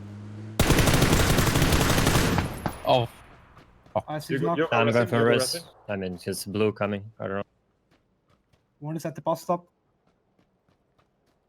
I don't know if I can crawl around me. nah, just go. I think. You can't. Do you have utility, I'd say? I have one smoke, bro. Take it. Yeah. They can be killing it.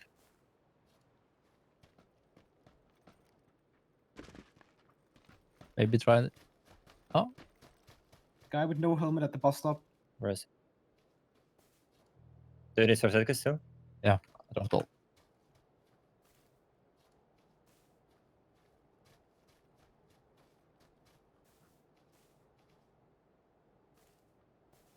I don't have boost. No.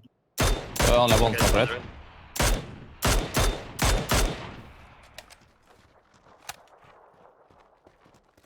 Watch out for the left flank.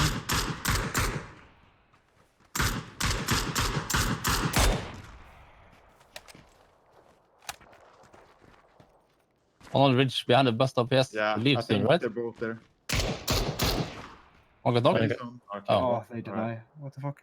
And there it is, a concession of first place coming in for the members of Blaze, which rings in a big chicken dinner for the members of FaZe Clan. Only 2 kills to the name, but that is going to be a 12-point takedown nonetheless. Dave, a pretty crazy end of the game right there, especially when that one-tap headshot came out onto ENCE.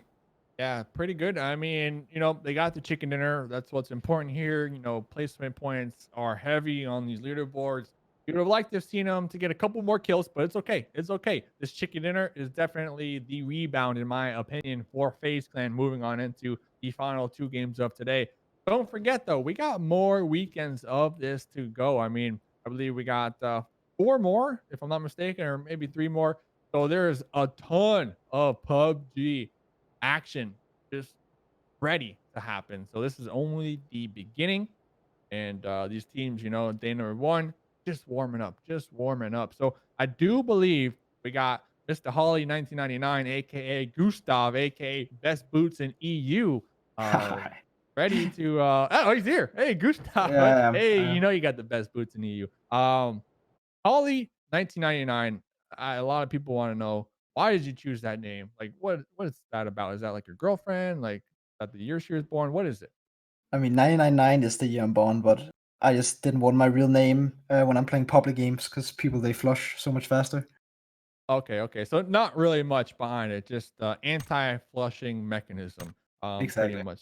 So first 4 games done. First chicken dinner. Games 1 and 2, kind of rough in my opinion, at least as a spectator. Were you guys caught off guard with this lobby, or are you and the squad used to kind of fighting these teams in other online leagues and scrims? I don't know. I just think we made a few individual mistakes that cost us. Still think our position and everything have been fine. Our decision making. Me personally, I made a mistake in the second game, I believe. That kind of cost us the compound, but besides from that, I think we've been playing pretty good. So, Gustav, congratulations on the round victory, first off.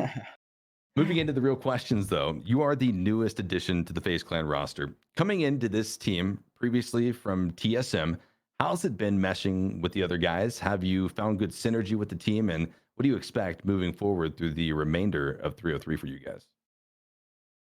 I mean, it's definitely been different because I was the IGL on TSM and now I'm the secondary IGL. So it's definitely like a transition phase for me personally. It's a lot different. I think we're still improving so much like every week and we're still getting there, but I definitely expect us to win this tournament, nothing less. All right, I love the attitude. I love the attitude. So talking about this last game, last question, I'll let you go back, get back to it. Talk about that god dip. Would you call that a god dip that you guys were holding this last match? God dip, you can call it whatever you want. I I did not enjoy playing down there. We had 2 kill win, I think. We were just all bored, proning there, looking at each other like, guys, yeah, I think Uber even fell asleep or something. Oh, But, I mean, you guys did get grenaded, didn't Uber get grenaded? Were you surprised the squad didn't push that though? we weren't really. We have seen like that dip is like impossible to push almost, unless you do it with cars. So we didn't really. We were kind of scared of Uber maybe getting like flushed by another nade, but we're pretty certain that they wouldn't push on it. All right, I love it. I love it. Yeah, thanks for that. Congrats on chicken dinner. A lot of people, not me saying this, but it is FaZe Sunday. It is Sunday. All the maps are going to be on Sunday, so it's always FaZe Sunday here for the EU. I'll let you get back to it, ladies and gentlemen. We're going to send it to a quick break, and then after that, we got 2 more games to go. Don't go nowhere. Spam those bits, and you might see my nips. We'll be right back.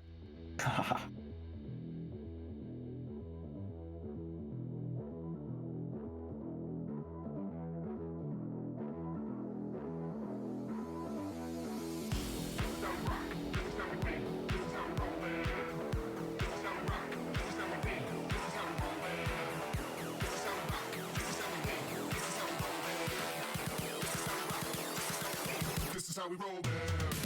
This is how we rock. This is how we win. This is how we roll, man. This is how we rock. This is how we win. This is how we roll, man.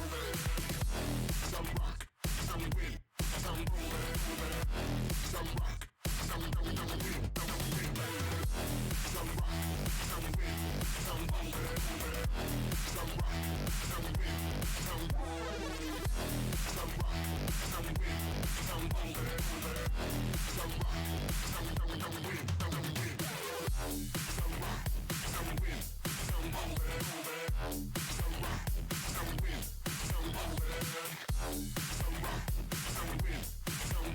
we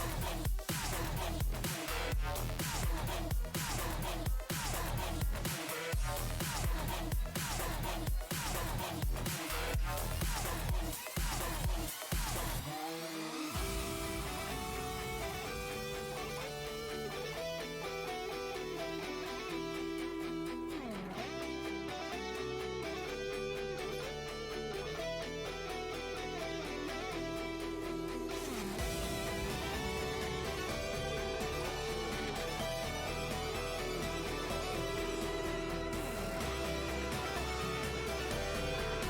rock.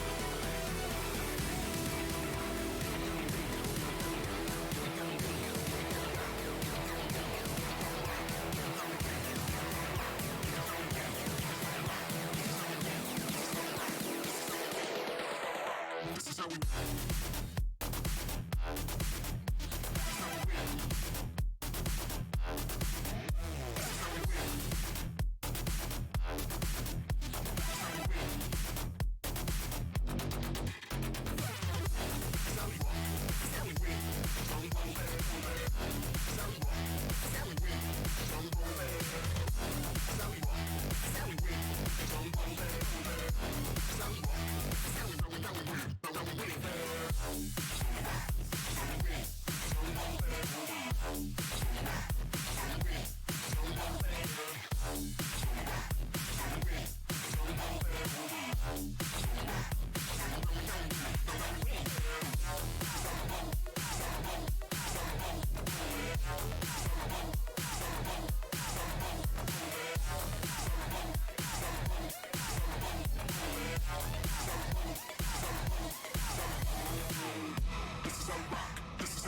This is how we roll, man.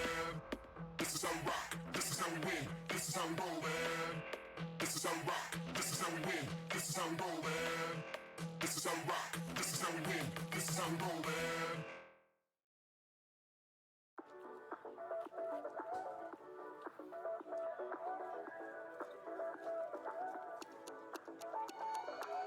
My car don't look like a phantom.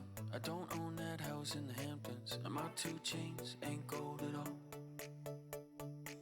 I can't buy you a diamond necklace. Being good with money takes practice, but somehow I don't mind at all.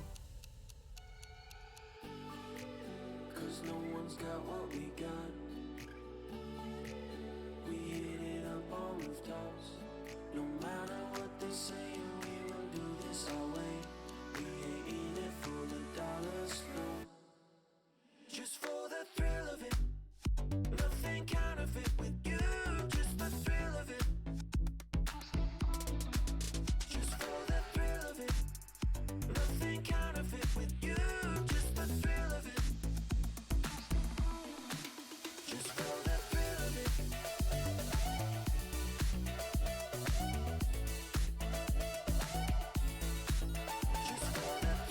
Welcome back, everyone, to day number 1 of the 303 Royale Pro League Season 2 for the European region. My name's Esquire, and Dave has been suspended, kicked off the broadcast, tagged out. No, Dave is actually not feeling too well, so he's going to take the rest of the evening to rest up for next week. Famosity, though, is tagging in. Famosity, how you doing, man? It's good to have you on the cast.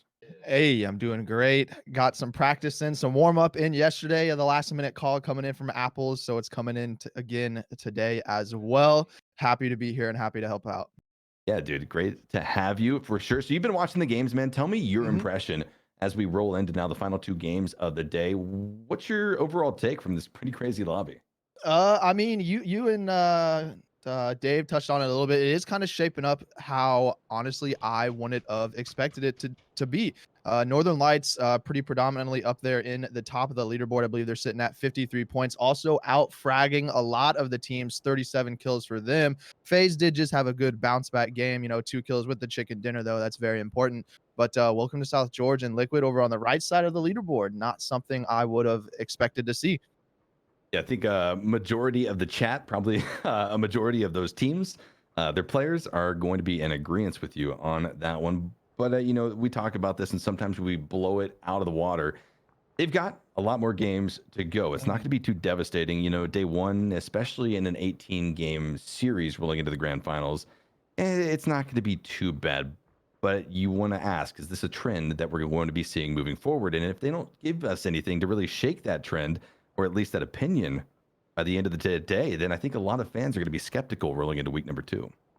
Yeah, but a lot of confidence, a lot of years of PUBG under the belt of a good majority of those players. So I like to chalk it up to everybody kind of gets one bad or mediocre day, but as long as they bounce back and have good following days after that, they should be okay in the long run. Totally. And with that, let's go ahead and pop into game number 5. It's about to be underway here with 25 seconds on the clock. Playing path as far as our trajectory is concerned. I mean, Famosity, it's not going to be too bad. This is pretty much fair and square for these teams to take control of whatever part of Erangel they want. Yeah, very favorable right across the middle there. Personally, I didn't get to see exactly where everybody dropped. I know drops for a lot of the EU teams are very much more congested and kind of in spots where you necessarily wouldn't expect it compared to the NA professional level teams that I'm a little bit more accustomed to. So it's going to be, I did pay attention a little bit last game, but definitely going to be focusing up this game to see exactly what everybody kind of favors or where they going to be going here for this one. Yeah, I think the northern part of Erangel, at least in the previous game, we had no teams trying to take up occupancy in any of those priority locations that, well, at least traditionally in the past, we have seen. But with the playing path underway, we'll see if any of that changes. Certainly going to be some quick departures coming out of the cargo hold already. I believe Northern Lights is going to opt to head down towards Primorsk, and Unity coasting up that West Coast highway.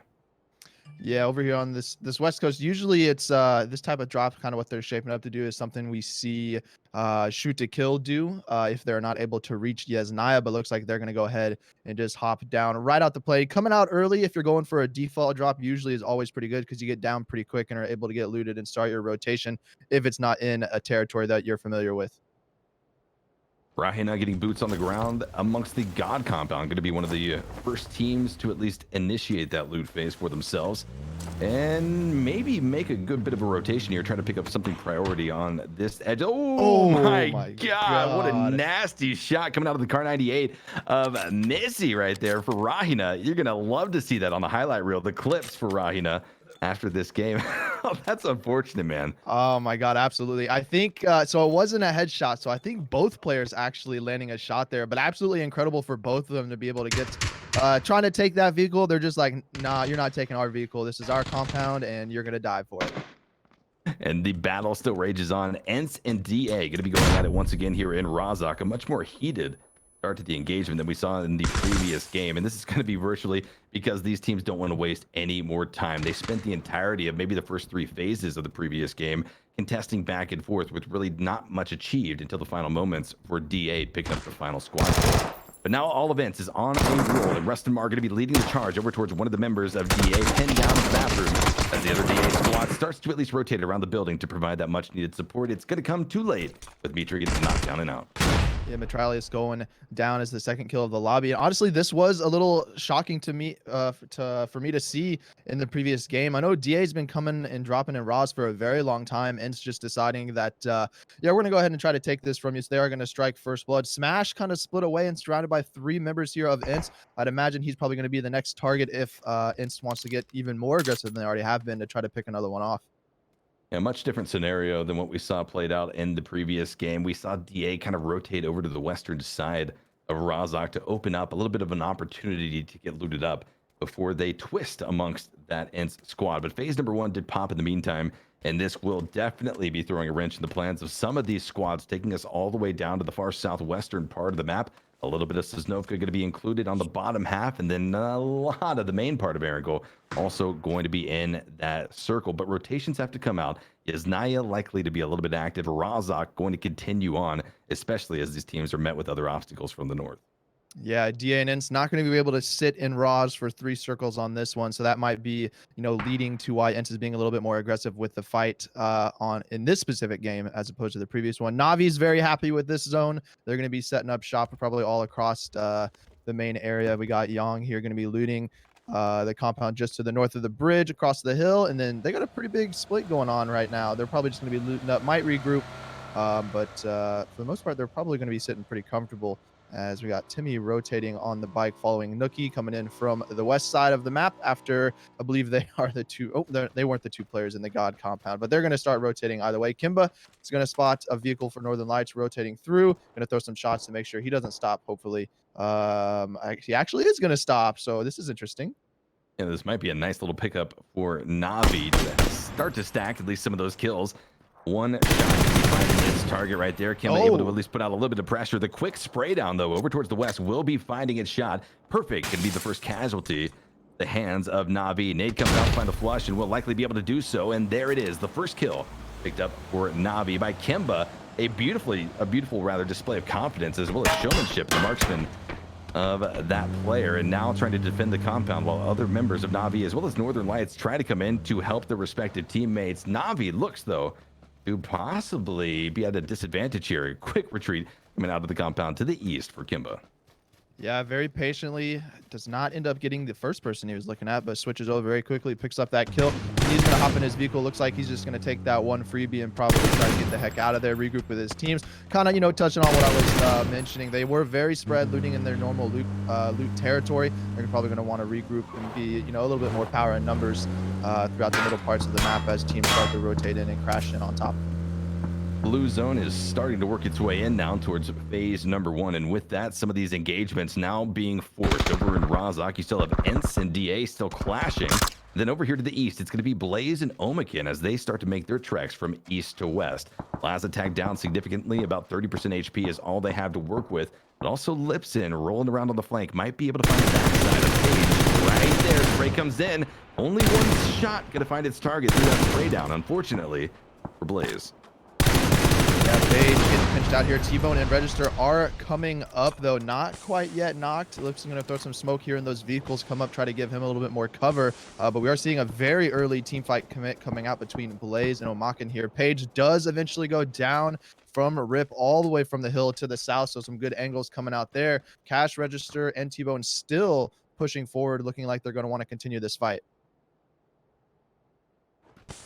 Bit of a hold off as they approach the hillside where their fallen teammate is still continuing to bleed out and trying to avoid any flush damage for the members of Blaze. As this continues on, though, the fights around the map have also continued. We saw some knocks come out between the members of DA and ENCE, as well as this battle still continuing on. It looks like possibly the members of Omaken will be able to find the res onto their fallen teammate with the quick retreat coming out of Blaze Esports, and now the shots come out. Cash Register trying to register at least a few bits of damage onto Laza. Won't be able to do so, but the other members of Omaken now will be trying to push up as well. The res does not come out. Blaze will be at about 40% bleed out damage as Blaze going to be trying to tear out of this area of the map. Smoke concealment gives them enough room to work with, and they will be rolling on with 3 alive. Yeah, props to Omaken, able to apply the pressure to get the members of Blaze off of that hill. They're able to get the res. Looks like they're going to be able to disengage as a 3-man and try to continue their rotation. But Lipson here coming around for a side angle into the hacker compound is going to spot them, does take some damage as well. He's got to be careful here. He's going to have 3 people potentially looking at him, not wanting to get tagged up himself. It looks like they're disengaging, so he should be okay. 4 teams have found themselves now inside of phase number 1, getting a little bit crowded down towards the southwest, where Batulin and some of the other members from his squad have started to congregate. Exalt Gaming going to be holding on to the Water Tower Hill as well. A third-party presence that I don't think anyone really expected to come out, especially given the positioning outside of phase number 1. But if you saw the previous game of Erangel, if you maybe expected this clash to go on again, it's a good opportunity to pick up some points. DA going to be trying to push in now. Both teams, ENCE and DA, having casualties at this stage in the game and really just trying to recover. We're similar to what we saw in the previous game, where no team is really at an advantage at this stage in the game. And if they don't do something quick, things are going to look dire for both squads. Just slightly chuckling the fact that he just W's across the street with an Uzi in hand and able to get this res as Digger was just hanging out there in the building on the other side. But nonetheless, 2v3 situations still unfolding here between ENCE and DA. Shots ringing out. Doesn't look like anybody's getting knocked just yet, but Digger, he's going up close and personal to the building where he knows both members currently are at. With that barrel, it's definitely going to be able to put out a good amount of damage in this close quarter fight. Spots out one of the members of DA rolling up the stairwell. Wasn't able to find the shots in time, but we'll start to apply the pressure. Grenade goes through the second story. We'll be mauling off the stairwell. And now the push comes out of the persons. Rustin Mar is able to find a nice vector frag down on top of Smash. We'll be able to flush him out as well. One more down for DA, and now just 6mo on the second story. Looks like it's going to be going the way of ENCE this time around. Been almost able to find a second knock, though, on the ENCE before going out himself. 6mo and the rest of DA will be our first team here in game number 5 to be eliminated. Yeah, and Omaken, they're on the water tower coming over and taking some looks at the remains of that fight. Got a few shots down there, not going to get anything for it, though. But now that zone all the way down to the southwest, centering on the compound where Navi and Unity currently are at. Honestly, I was a little shocked that Navi was going to favor this specific position so far west on phase 1. But it turns out it's going to pay out for him, as everybody is going to have to continue rotating down towards this part of the map. You have to wonder how much of Kemba getting caught out right there by the members of Unity really played into that, but it ends up working out for them. I think they're going to be happy with what they've now seen. Maybe a little bit of a contrast to some of the other squads making drastic rotations, specifically all the way up towards the north. You got FaZe trying to wrap down to the south, ElGiganten, and then some of the members of Exalt also. Northern Lights will be spotting out some of the members of Liquid. Ibiza going to be under fire, but it's ElGiganten that ends up taking the casualties in the kill feed. Northern Lights doing a good job, though, at protecting this compound from any of the teams rotating in this direction. Yeah, they're just seeing tons of vehicles drive by, north, south, any which way, just spraying shots, making sure that they don't stop. And I think any team that's driving by that compound with the amount of shots, they're not going to just pull up and want to pick that fight necessarily. This point of the game, Spyro is going to get the great shot onto Ibiza out of the vehicle on the coastline. Some shots coming in from the east as well from Fairy Pure from, I believe, there's going to be Tornado Energy all the way over there. That's putting that pressure. So they're not going to be able to get, oh, it's Tempus. Not going to be able to get the res on Ibiza, but the rest of the 3 members do end up making it over towards the Primorsk Hill. Probably one of the more unfortunate places for that knock to come out onto Ibiza. The coast so wide open, and like you said, vulnerable shots come for the Fairy Pier, and that's all she wrote. A tough loss for Liquid, who's really still, like we said, throughout the first half of the evening, still trying to claw their way to the top of the leaderboards where many expected them to be. However, K-Mind, Mixie, and James will continue on here, now holding onto the hillside just north of Primo. Over here around the map, though, Corey pretty much going to be inhabited by 2 squads for right now. RÄHINÄ Gaming going to be up towards the north, and then Adept on the southern cliffs. No immediate clash going to be popping off in between these 2 teams. Mainly just poke shots protecting the surrounding areas, because if a third team enters the mix, that's when things get a little bit unpredictable, even if you think you have the advantage. Yeah, the new and improved quarry area, very impressive to see how they kind of changed up and how it looks now. Does allow for quite a few more teams to play inside of it, but yes, just 2 teams, one on the north, one on the south, just throwing some pop shots at each other. We see Exalt swinging in with ElGiganten over on the west. FaZe Clan coming through the hillside just to the west of where Welcome to South George is. So they're going to be neighbors staring at each other across to the hills here. I believe it's going to be Liquid throwing some shots up at them as AT coming down the hill, getting very close to the compound. Merrick, you getting the tags onto K9 as well from the hillside as he's on the backside. That's going to open up for FaZe to come right down into the compound. I mean, I tell you what, Liquid cannot catch a break anywhere they go. If it's moving one direction, they're going to be met with the resistance of another team than they were originally fighting. Uba rolls in very quickly, ends up running over K-Mine, claiming the first kill for the members of FaZe Clan as they try to pick up more points than they did in the previous game. Even with the victory, FaZe is a team that has really started to at least effectuate that clawback. A team Liquid has been unable to do so far. We also see something that we haven't seen at least throughout the day, but that is also a product of such a dramatic shift down to the southwest. Teams riding the blue zone pretty late into this game. I believe Blaze is going to be one team to still be very deep into the blue zone on Sosnovka. Yeah, we see Ghostar here split away from his teammate down to just two people fighting Exalt just above him. Coming around the side is actually going to be Nail Up from up top as the vehicle flies by with Shift there trying to go for the drive-by. But just going to have one member left for ElGiganten over in the compound to the west, now down to a solo. He's going to have to figure out how he wants to make it in, but I don't think Exalt is going to allow him to have any entry on this next zone. Center shift, so we are going to see the water shift out on the next one. But yeah, Blaze making their way across the military island. Still have quite a good amount of territory to rotate through to get to the zone. Yeah, it's definitely going to be interesting to see how the land ratio plays into effect coming up next. Certainly a few possibilities as to where it could go, but are these teams going to be able to actually get to where they need to go if they are planning on that strategy? ElGiganten not going to be able to escape danger either. Nork is going to be dropped down significantly. 5 HP in a dream is all he has, but it's not going to be enough against the likes of Exalt, who end up taking them down and out. In 15th place position, they do go. Ship picking up the kill point with another team reversing the path where Ibiza saw his life taken away. Tempus is Tamil trying to make it alive, but right into one of the members of Team Liquid, Mixie, who took a significant amount of damage before being able to have the opportunity to take the shots and ends up getting dropped down. Tamil rolls in and takes Mixie completely out of the game. A huge display of showmanship coming in for the members of Tempus. Yeah, going for the death drive along the coast, just like Liquid. They make it through. I believe it was Welcome to South George who got the tags in onto Mexi as he was trying to spray them off, putting him down to 1 HP. That just opens it up for them to pull up. Now they're going to take the hill from Liquid. Liquid down to one player, having a real tough game so far. And the one player, James, is going to try to do whatever he can, but being so centralized with not a lot of cover to their name is a very, very tall task for one player to tackle. Exalt rolls into the western side of the circle, edging just near Primorsk, while Blaze is going to be our aquatic team, rolling from the deep blue zone on Sosnovka Island, popping in a boat, and then seeing what area of the map is going to be safest for them, but already very far out of the water, going to be met with shots from a distance. Neither Tempest nor Northern Lights are going to give this Blaze squad anything to work with.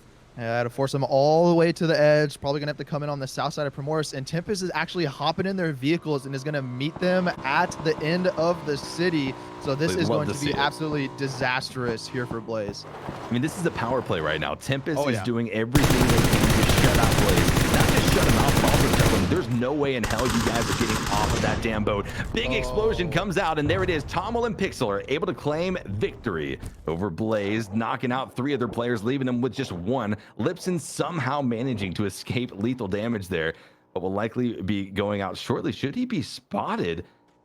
I definitely think, Clib is going to be looking for him, trying to find where that swimmer could be, but it's going to be a hard sell until he has to pop back up for water. But a huge display of confidence. I mean, that's deflating. Animosity. If that happens to your team, that's very deflating to see them chase you to the peninsula. Back against the zone for the entirety of the first few phases, trying to find somewhere in, and just immediately when you get to the edge, you just get blasted down. But it looks like Clib is going to rotate away. Lipson is going to have a lot of territory. He still has to traverse to make his way in. But ENCE coming into the zone is going to be meeting Omaken over here by the Wizard Tower of the quarry. And cash register jumping into the first floor is going to get taken down. That is going to be Omaken going out in 14th place. Hey, I mean, you got to give it to Digger for ENCE for being able to find those shots quickly. He was effective in his spray down, and now we'll be able to continue the champion for that ENCE squad. RÄHINÄ, though, still going to have a very stacked 4-man squad inside of the core. Going to be looking to see if they can wipe out the lone member of ENCE, but he's got a lot of loot. possibly a little bit of armor and a helmet to pick up as well to refresh going into the mid to late game and transition. Tornado Energy blowing through the eastern wall of phase number 4, going to be trying to center up as close as possible on the hillside, but will likely be met with resistance of WTSG or possibly Adept shortly. Yeah, they're kind of just driving through the middle. It looks like they were wanting to go up to Welcome to South George, but now they're going to dive bomb it down into the Wizard Tower. More vehicles getting sent in here. Digger's going to throw some utility out the window to try to delay them, but coming in, he has the barrel up close. Is going to get the knock on it to 1, so just being a last stand type effort here coming out for the final member of ENCE, as Tornado Energy, like the rest of them, are actually pushing away. Oh, but the nade is going to get him from a doozy, but Tornado Energy is now in a super tough spot, as I believe it's only a doozy, an example, left alive right now. I mean, they rolled up in there. Digger certainly did a good job at keeping them back, but in doing so, opened them wide up to RÄHINÄ Gaming as well as Adept over towards the west. And now it's just Tornado Energy getting destroyed. There's nowhere they can go. If they go down to the south, they're wide open. If they go up toward the north, they're just clashing with teams at close distance. And now we see more and more get dropped down and out. Example going to be flushed out of the game by Mizzy of RÄHINÄ Gaming. Blaze, Esports, Lipson, that solo player, going to be pretty active in the kill feed still, no matter what he was facing off against. But now Tornado is trying to slow this down a little bit. They know there's another full stack squad coming in from the north. They've got to try to reset, try to find some pressure to apply to this team to get the res. Yeah, Doozy is in there. He's holding off the res, like you said, as the pressure is coming through. But Nookie is knocked here. So it's only 3-man, only 1 person up close and personal for RÄHINÄ here. So smokes are out. Looks like it's just going to continue to be delayed, and a doozy is going to be getting the res. Uba, though, takes out Exalt Gaming in the kill feed down on the south side of the map. And Noki here just overwatching everything as well as the team is pushing in towards that Wizard Tower. You know, it's crazy to think what would have happened had Tornado Energy gone to the WTSG hill instead of wrapping up to Quarry, because now things are wide open for WTSG to keep their heads on the swivel and watch the angles, protect their location, and maybe walk away with their first victory of the day. But it's not there just yet. There will be 8 other teams vying for that opportunity, vying for that chance to get the chicken dinner, and RÄHINÄ Gaming is certainly going to be one of those. Losing one member, though, early, Jupezic rather, to be knocked down immediately by the other team that's been inhabiting in the quarry. It's going to be Adept. Sunzi coming up with some nice shots. Yeah, I actually like the move from Adept. They see the team come off the North Hill, so they themselves get the angles, send one over there. Phantom and Ferox are going to be coming over very close on the west side as next zone did reveal itself. So they are going to be able to continue this fight a little bit longer, as it is going to be on the edge of the next zone. Still just going to have a little bit of a standoff in the kill feed there. We did see Navi push over and take out Unity in the compound towards the east. They're also a team that's going to have to figure out what they want to do here for this next zone, as their compound is going to be excluded. Bit of a fishing expedition going back and forth here between Adept as they try to put more and more pressure onto whatever forces lie on the eastern tip of Quarry. Buzzface and the rest of FaZe Clan, now wrapping in from the southwestern side of phase number 5, have spotted out at least a little bit of a presence. The solo member of Liquid, Jeems, still going to be maintaining, but here comes the push that we were talking about, maybe setting up. It's going to be Navi starting to at least leave the compound, leave the factory, and push closer towards center circle. Immediately going to be spotting WTSG as well as the Quarry teams, but this kicks off now the battle inside of the Quarry. Yeah, opening goes on to Mies there. Traded quickly by Nookie, so down to a 2v3 now, as I believe the rest of Adepts up on top of this hill on the south side of Core. They just have such a good angle. They're going to be able to overwatch everything. Looks like Nookie is getting the res, though, right now, so should be able to trade it back, as it doesn't look like Adepts are going to be able to get the res on to their teammates. Timmy here trying to spot what he can up on top of the ridge. They're just peeking ever, back and forth, left and right, trying to get the angle, see if you can catch someone off guard on a specific angle. But you're just going to be trying to pop heads here with this specific angle that's coming out between these two teams with this fight. This mid to late game phase 5 will really open up if any of the teams are able to drop each other out here to the north. It's going to be very crucial for that to happen, for WTSG to be able to then divert the resources down to the south and over towards the east. Gunshots continue to ring out. It's going to be still trade backs in between Adept and Tornado Energy, but now RÄHINÄ Gaming going to be lending a hand in the fight. They find the kill steal on top of a doozy of Tornado Energy and pick that one up for their squad. Still going to be looking over, though, trying to find the members of Adept who have been playing this pretty slow. Out goes Tornado Energy. Sunzi, the M416, is able to find that squad elimination, but still having to deal with RÄHINÄ Gaming over towards the east. Yeah, Tornado NMD getting aggressive, trying to step out of the wizard to get some shots and maybe pick up a few more points. But shots being exchanged from the little steps here inside the court. Nookie is up close and personal, going to get the shots. That's going to be Sunny onto Mies there. Nookie is the next target in front of him, down very low. Both these players going to be forced to use a first aid. Now just one player left alive, and just like that, it is going to be wiped up. Adept still 4 strong, and to take control of the quarry here on the north side. FaZe number 6 does pop as well and shifts us up to the far northern part of the previous circle. WTSG is still going to be very comfortable, very happy with where they are sitting. But now Adept is as well. Clearing out the quarry was definitely a win condition for them given this new FaZe shift. We'll see how they continue to play out. Now going to be the focus of Navi's attention, but able to find the first knockdown will be Ferox of Adept in the kill feed. FaZe clan has to push in from the north, or rather southwest, and that's not going to be an easy proposition with a lot of WTSG's attention focused in that direction. Yeah, WTSG basically just been head on a swivel sitting on the dog shots in the middle of this hill for a very long time. Now gonna have to deal with teams getting ever so closer to them. We did see Liquid go out in the previous zone as well while we were watching the quarry fight. Northern Lights looks like they bled a few players trying to come out of their compound, but it does look like they're going to try to find entry over here on the southeastern side of the zone, see if they can potentially try to capitalize on some knocks onto Navi as they are currently focused on Adept to the north. Pixel, the solo player of Tempus, has been able to find a small window of opportunity as well to push up as these shots start to erupt all around them, but it's not going to be enough. That small window of opportunity turned into a big closure, at least of the game for Tempus. Rolling through now, 5 teams remaining, 18 players alive, and Northern Lights is certainly going to be in a position to possibly contest the positioning of Navi. More shots ring out as Adept maintains a dominant hold here to the north, but will the next circle shift take them away from this location? If they have to rotate off the quarry cliffs anytime soon, they're going to be pushed into a very, very wide open territory. Yeah, they're going to potentially have 3 different teams, Navi, Welcome to South Georgia, and FaZe, all looking at them if they try to make that exit. 5 teams, 18 alive. Most of these teams still 4-man strong, only going to be the Northern Lights as a duo. So realistically, at this stage in the game, Welcome to South Georgia could be in a very tough situation if they commit to a fight to have another team come over and third party them. They are spotting FaZe, trying to smoke their way in, but Fuzzface actually creeping up very close to the top of this hill right now. Gonna tune in with the members of FaZe Clan very quickly to see if they're going to be able to combat the likes of WTSG. I believe we're gonna pop into those comms right now. Oh, good. I'm gonna try to get the roof guy. Man, maybe kind of attack hit. Roof guy got me. That's well played. One on the far right as well. Super far left. I'll pick up. He's like all the way down on orange almost. He got knocked, the guy that moved. Yeah. That's a different thing.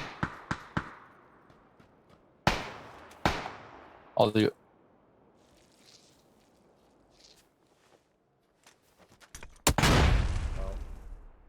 A dangerous approach for the members of FaZe off of that southwestern border. Unfortunately, got dismantled by both WTSG as well as that Navi and Northern Lights pressure the far east. But now Northern Lights are going to be quickly dealt with, leaving us with the final 3 teams remaining. Adept, while all of this famosity has taken place down to the south, has been able to pretty much just maintain. Yep, hanging out there with the zone shift, still favoring the Quarry Hill. Welcome to South Georgia did lose a body, I believe, to Adepts as they were in that engagement with FaZe, but FaZe, yeah, unfortunately not able to get the openings for that push. Navi, though, they are going to be swinging around on the southeastern edge, going for the full clear over here as they're going to be fighting Welcome to South Georgia here in just a second. Vard, going to grab a vehicle, reposition it inside the zone in case they do need to use it, but I like the play coming out from Adepts right now. They're actually coming off the quarry as they know this fight's getting ready to break out, so they're going to capitalize and try to third party and clean up and win the game off of this one fight here. Up starts to erupt between WTSG and Navi. Kim going to be the first casualty of this fight. Dropped down and out by Zhang. We're going to be in a heated engagement as the trade backs continue to come out between these 2 squads. A trade back and forth multiple times. We'll be leaving each squad with about 2 members up and alive, but WTSG gets wiped off of the map because Adept comes in for the third party, finds Vard, takes him out, and now it's just 2 squads remaining. A 3v3 scenario as it currently sits, I believe. No, a 3v2 as it currently sits. Phantom going to be bleeding out. If they can get him back up, they've got a big numbers advantage over Navi, but will it be enough? And will they have enough time as both teams are currently swarming down to the south? Yeah, I got to be careful. Sunzi was still up on the cliff, but he has decided to come down and regroup with the teammates. Ground numbers. That nade's going to be right at the feet there. Young is going to go down, though. It is going to be just best of luck left alive. There it is. The winner chicken dinner going over to Adepts after dominating the top of the quarry and then closing it out and taking the hill in the end game. Yeah, huge game for the Adept squad. I mean, you got to give it up to Sunzi, Noki, Ferox, and Phantom. What they were able to do, fighting through 4 different squads in the quarry at one point, coming up victorious on that, and then being able to control the northern side of the circle throughout those shifts. Great job, guys, and a well-played game to lead in to the 6th and final game coming up next. We'll take a look and see if we've got an interview coming in from the members of Adept. It's going to be Sunzi joining us. Let's get him into the Discord call real quick and get some insight as to how Adept ended up coming up with that victory. Famosity, I want to ask them, I want to talk about at least what was going through their head when the chaos erupted in the quarry. And I know that's an easy one. Oh my goodness. That's honestly, that's what I was going to ask. I was like, so when all those teams were crashing that wizard, what were you guys thinking? Like, how was that happening for you guys there? So since I said it first, it's definitely my question. Alrighty. I'm just kidding. But Sunzi, we've got him in here. Congratulations to you and your squad Adept on that chicken dinner. I mean, that's going to be a nice set of 19 points to add to your kill count. You're welcome. So I want to talk to you guys. What was happening in the quarry? What was going through the team comps? Because I'm pretty sure that was chaotic for every squad. Not that much. We have our spot on high ground in our side, so we just have to let them push, let them fight together, and we just take the good timing, so we was pretty safe in the high ground. Hello? Yeah? Oh, yeah. Yeah, very good. So you guys cleaned that up pretty strong as well. Yeah. You guys came out of that 4 man alive. So my next question for you guys is going to be, after you got control of that quarry hill, the zone did come back to you a little bit, but you guys did make an aggressive play to go ahead and push off the hill to capitalize on the Welcome to South George fight and Navi before it even started. So after Welcome to South George wiped out FaZe, and then as well as Northern Lights got eliminated, was it pretty clear cut that that's what your guys' next play was? And is that why you guys went for that push so soon? They was fighting between them, so we just want to kill them all, so we just pushed. We know we had the chicken dinner, so we just only have to push them because they was focused on the other guy, so we was pretty safe. Just push us through and we got everything and killed them all. Cool. Well, congratulations, Sunzi, to you and your team once again, and good luck as you guys close out the evening with the 6th game on Erangel. Guys at home, thank you so much for watching so far. We've got one more game to slam at your eyes for the rest of the evening. It's going to be one final match of Erangel to close out week number 1 of the 303 Royale Pro League for the European region. Season 2. We'll be right back in just a few minutes. Thank you, guys. Cause no one's got what we got. We hit it up on rooftops. No matter what they say, we will do this our way. We ain't in it for the dollars, no. Just for the thrill of it. Nothing counterfeit with you. Just the thrill of it. Just for the thrill of it.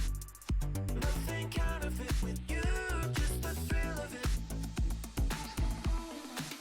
Just for the thrill of it.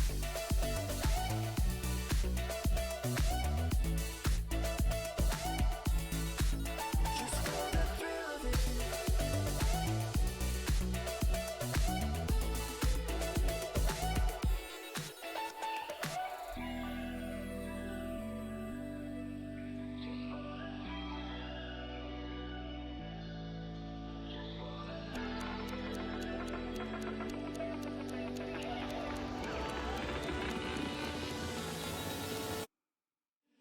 the thrill of it.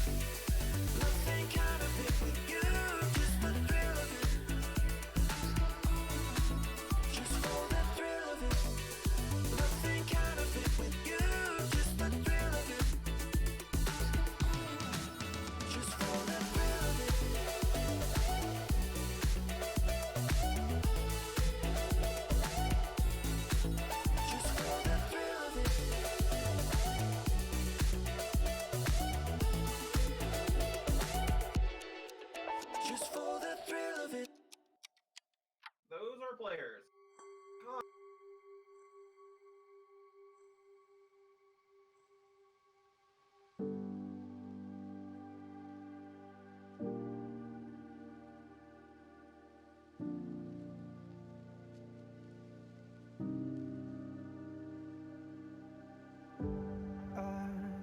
feet off the ground, let gravity take me up. As beautiful as it's been, it's time for me to go.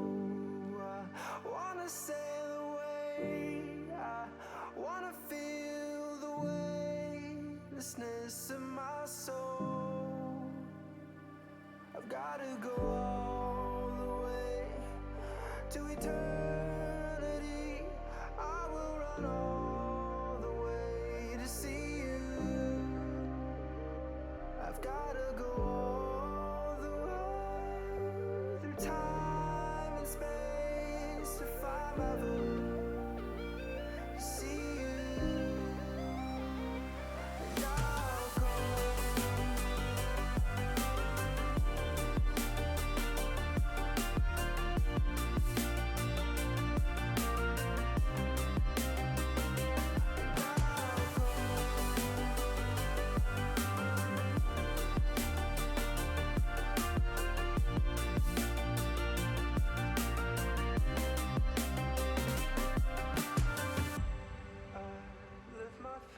Welcome back, everyone, to the final game number 6 of week number 1 for the 303 Royale Pro League. Season 2 for the European region is about to pop off.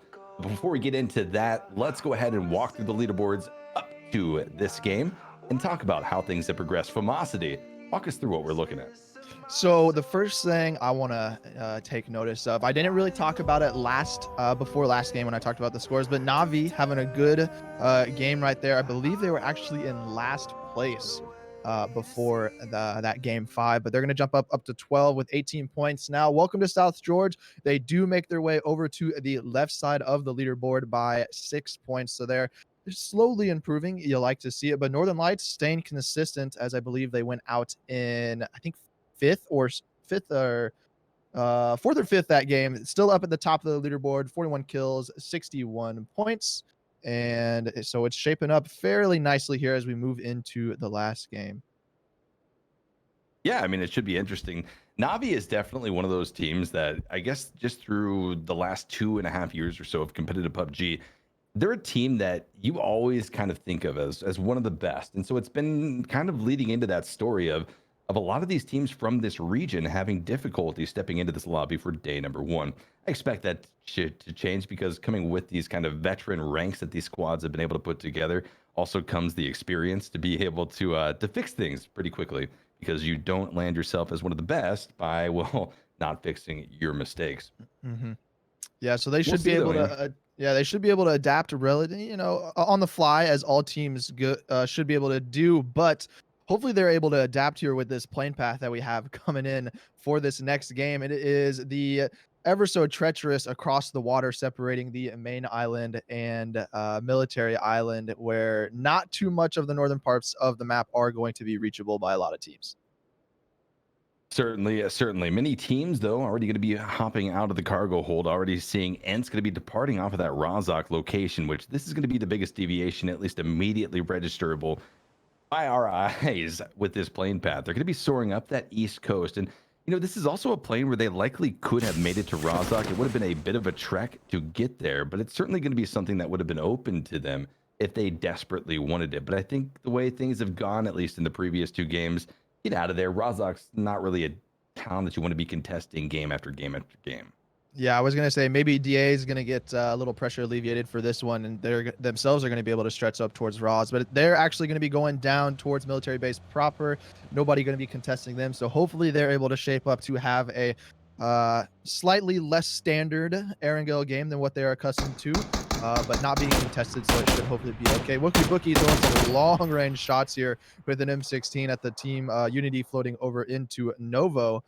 Very ambitious. If you would have got it, it certainly would have been an amazing highlight, but off to just looting himself as we see the zone pop, and it is going to be an ever so exciting military game. So that was the question in my mind. There's always been this, this rumor. I don't know if you want to call it even a rumor or a myth, but it's always been this bit of information that the first circle of the game has to at least be very much so near the plane path. And so teams kind of had to make that bet, right? DA ends up being paid dividends and dropping off of Razak and going down to Sosnovka Island. They're going to have loot wide open, which is something they haven't really been able to do since the first half of the evening. Now, it really comes down to when you have the tools, what are you going to be able to achieve from that? So how does DA play this now when things fall into their favor, essentially from phase number 1? Yeah, they're definitely set up with the highest percentage, I would say, to be successful for this game. But it's actually funny that you bring up that point about the plane or the zone always touching the plane path, because I myself was always a firm believer that that was true. But I did have a player the other day send me a screenshot of the phase 1 zone and being like 20 meters away from touching the original plane path.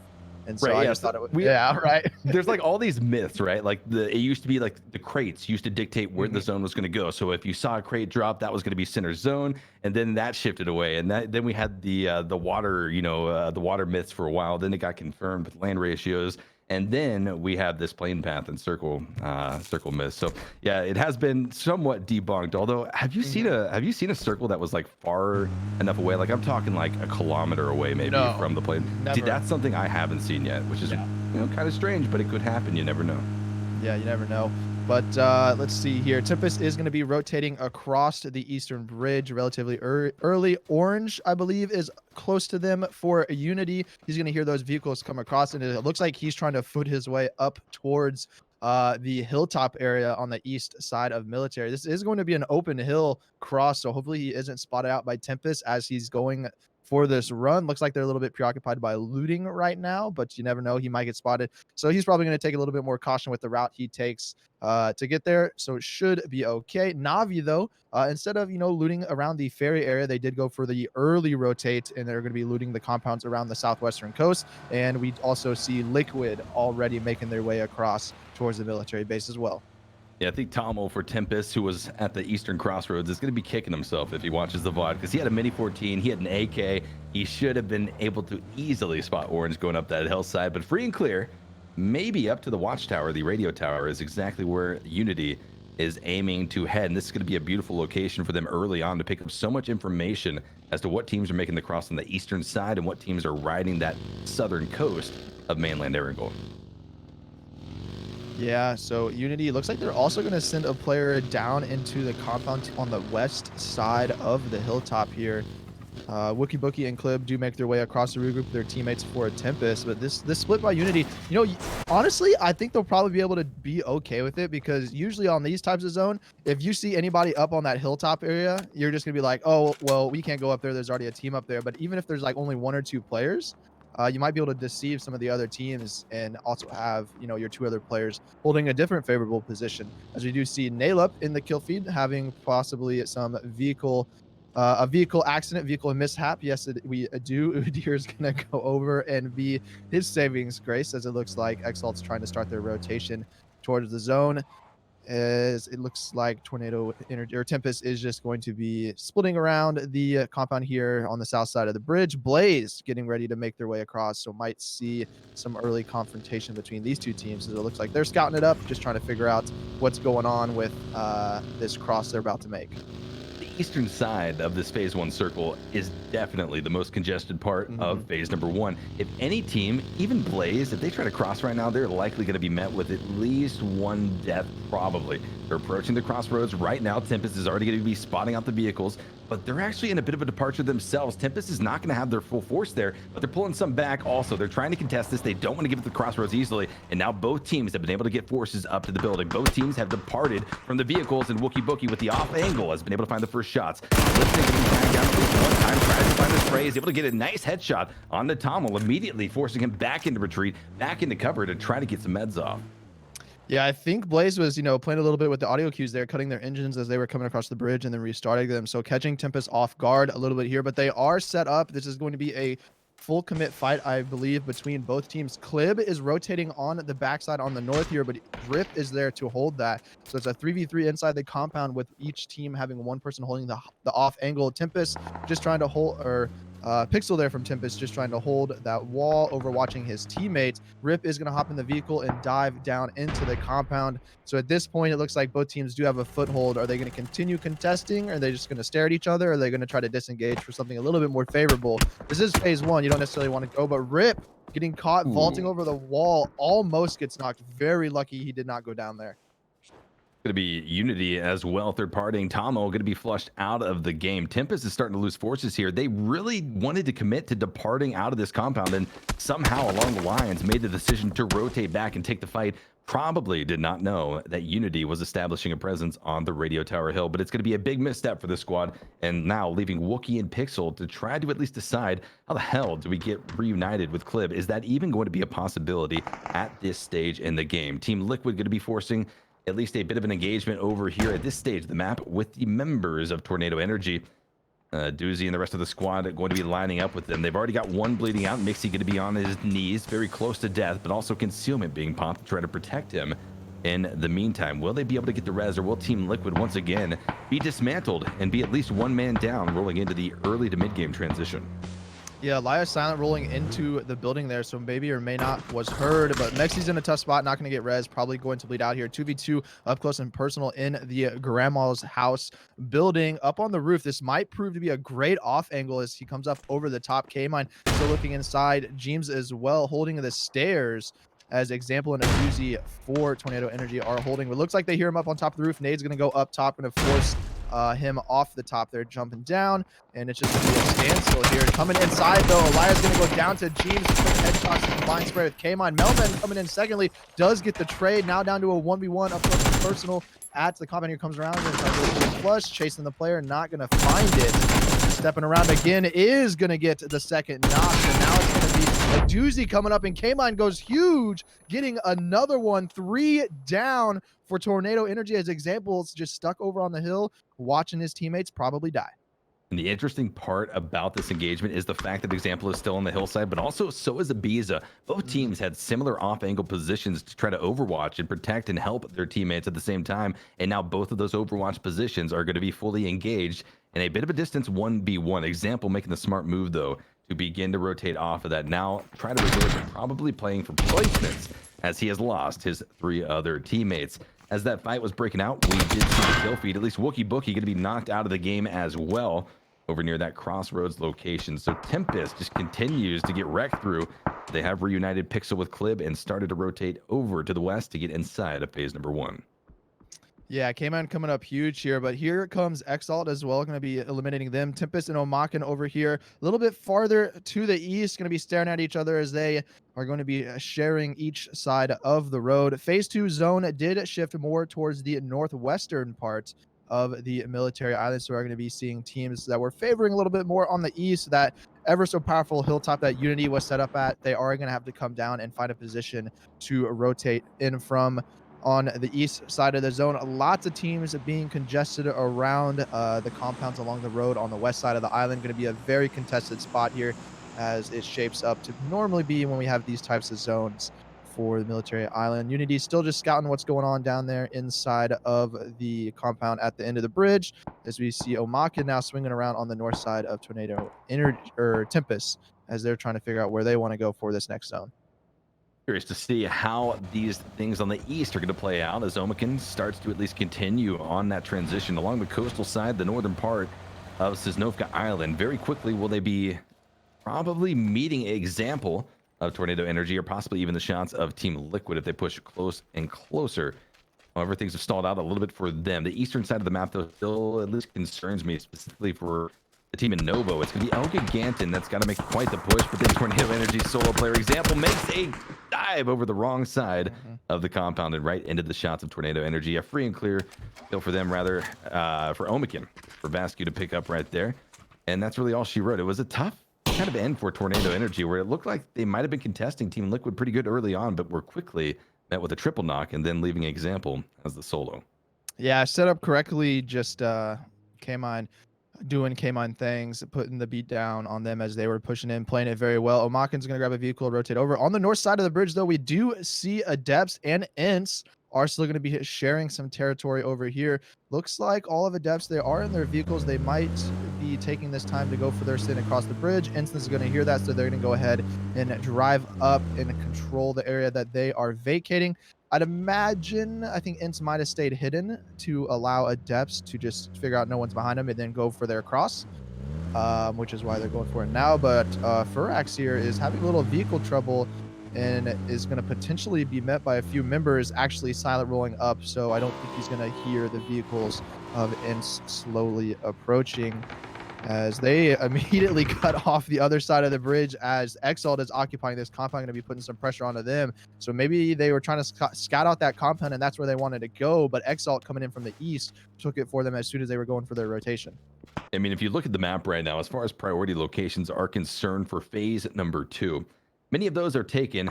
Very few are available, especially if you're even able to get there with how congested the center of the circle currently is. Shots going to be coming out of depth, going to be taking a casualty.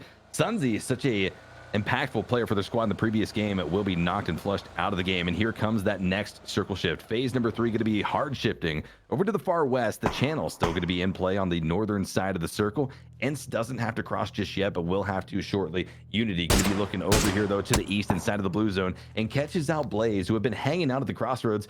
I mean, pretty much since Tempus left Fumosity, these guys have been riding there for as long as possible. This has been one of the longest blue zone transitions I think that we've seen. Yeah, no, I don't know exactly why they're still hanging out over there, but we do see a DA. They're going to be regrouping 4-man strong into the same compound, splitting it with WTSG. As also we saw Adepts full send it along the coastline. They're going to be playing the cliff side there.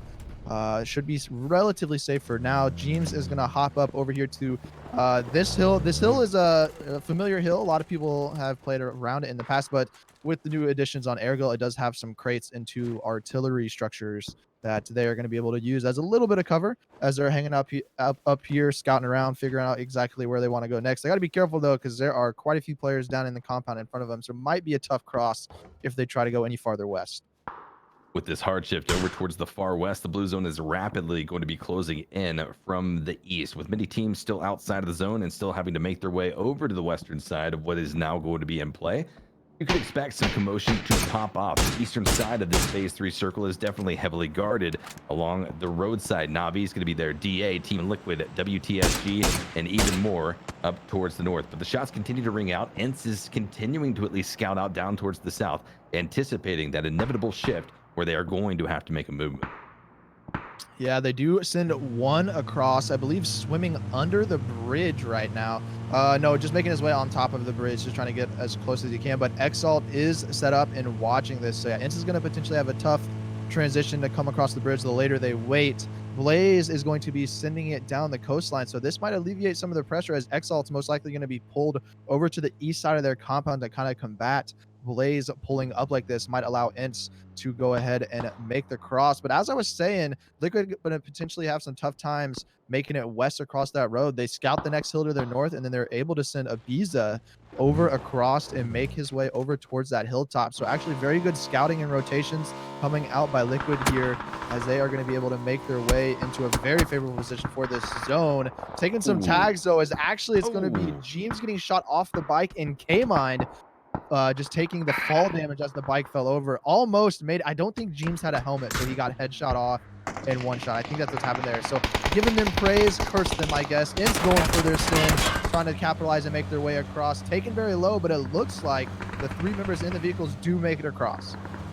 Very, very unfortunate loss for Team Liquid there. I mean, I thought you were exactly right, Fumosity. Ibiza was able to shore up that position. If he was able to pull in those other teammates, that could have been so big for them. That's another story of a kill in transition. Ended up being a double kill this time around, leaving Ibiza now as a solo player for that Liquid squad. 15 teams still remaining too. We are very much so in the time of the game where Ibiza does not want to be going out and certainly doesn't want to be the only player left alive for his team. 46 players still going to be up, trying to fight for a position in the newly shifted circle down to the south. We will be going, and FaZe Clan is going to be under heavy fire for the members of Northern Lights riding that border of the southwestern edge of this zone. Fuzzface, I believe, gets knocked down, but is able to get rezzed in the process, but they have to worry about the pinch position they found themselves in. Northern Lights to the north, and then down to the south, it's going to be ElGiganten. Yeah, so they were just trying to, split the gap, drive kind of right around that road and make their way in over on the west side. ElGiganten, though, are going to go for a vehicle reposition and grab the building right in front of FaZe Clan. So FaZe Clan, they do have a little bit of a hillside here that they might be able to work with. They're going to be throwing some shots over there at the Northern Lights. We're in a very strong position over on the hilltop dog shacks area.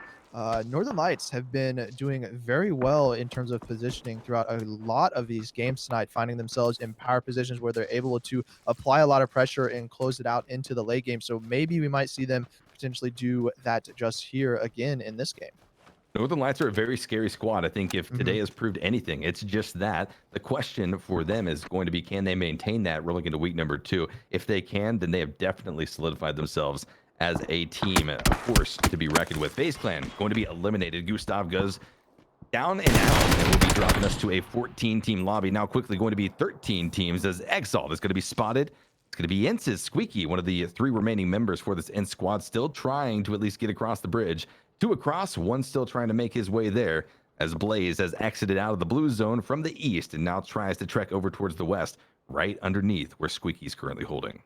Yeah, Squeaky able to stay alive after Blaze coming in, Exalt pressuring from the compound. He's going to be calling that there are these members of Blaze coming up under the bridge. He's going to pick the fight with them by himself. Listman is going to go down. He doesn't take very much damage, so he can go for the repeat here in the 1v2 situation. If I was him, I'd be calling his teammates over to come over and shoot. It looks like Tisu is going to be coming here in just a second to try to get the final elimination, and there it is almost. The spray was there, but he took some shots in his back. It's just going to be Laza here, now proning it out, trying to survive for as long as he can to try to continue Blaze's esports position here in this game. I mean, here's the thing. If ENCE loses anything in the process because of not being able to find that final kill onto Blaze, they're going to be kicking themselves, because Laza can play a huge role in how this plays out up here towards the north. A lot of forces down to the south have been now drawn as far as their attention goes up here to this direction, but ENCE has been able to at least safely pull back almost all of their members. Tixu pushing out very aggressively, trying to sweep out his northern border of the zone, and there it is. Squeaky with the beautiful shots is able to find the headshot connection. Down goes Laza, down goes Blaze Esports in 13th place position. 12 teams remain as we shift in to phase 5 in a matter of 5 seconds. Yeah, Squeaky having himself a game right now. 4 kills on ENCE, all 4 on him. So putting in a little bit of work. Obviously, his teammates definitely are helping him out when they need to and being very effective. Zone is going to be, I would say, a center shift, but the big thing is it does continue having that big hill right down the middle of the zone. So it's probably going to be 2 isolated situations happening here for the remainder of this game. Teams fighting up on top of the hill and teams fighting up on down at the bottom of the hill. And then whichever teams reign supreme are going to be the teams that are fighting each other out in the end game. I think it's worth noting exactly what ENCE had to do to get down here to Sosnovka Island. They used a scalpel, not a knife, to tactically and strategically push across that bridge, which looked like it was probably not going to be at all possible. So a big shout out to ENCE for being able to do that, now sitting comfortably on the northern side of this phase. Na'Vi going to be trying to at least reposition somewhat into the southeastern side. Veselush going to be pulled in as the 4th member to shore up this compound position.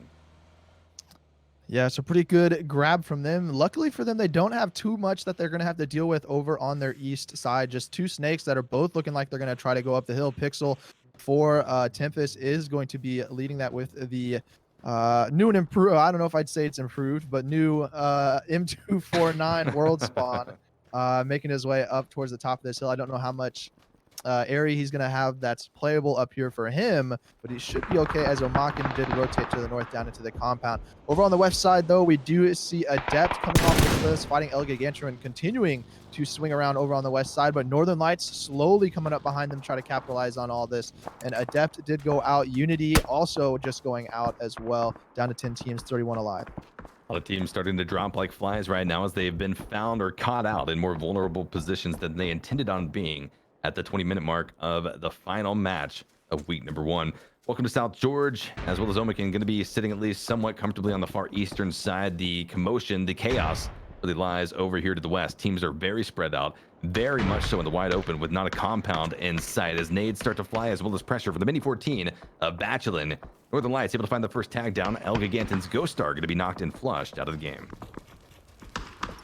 Yeah, just down to 1 member left alive for ElGiganten, and he is being spotted trying to run north. Northern Lights being very aggressive here. Don't go in that molly, just go ahead and loot that box, don't step in there, and that is it. ElGiganten goes out in 10th place after getting pinched out here between the Northern Lights and the team to just to their north. But now Round is going to be in a really tough spot as well, as they're going to be pinched between ENCE and the Northern Lights. So just going to continue to see teams getting pinched out here as the zone slowly closes in. ENCE spotting that hilltop just to see if anybody peeks up over the top there. And we are going to see the zone pop continue to 50-50 this hill. Big issues, though, on the east side of the zone as WTSG and Omaken are going to have to come more into the zone. Not very many buildings left of that compound, so might see some action pop off there as those teams try to figure out how they're going to push forward. Once they do push forward, what's going to be lying ahead of them? Is ENCE going to be able to drop down? Is DA going to be able to push up and try to solidify their own location? A lot of questions going to be floating around in the air as these next few minutes play out, and it certainly is going to be serving to be an exciting ending to the evening at that. Northern Lights going to be looking up towards the north, trying to spot out the pinch that you mentioned, Famosity. They've got on RÄHINÄ as well, with ENCE up to the far north. We'll tune in now with a team who has been struggling, but pretty successfully, at least to get down to the far south to Soniqs and see how they're faring to deal with phase number 6. Niiden päällä näkyy vihuja. Oranssin merkillä.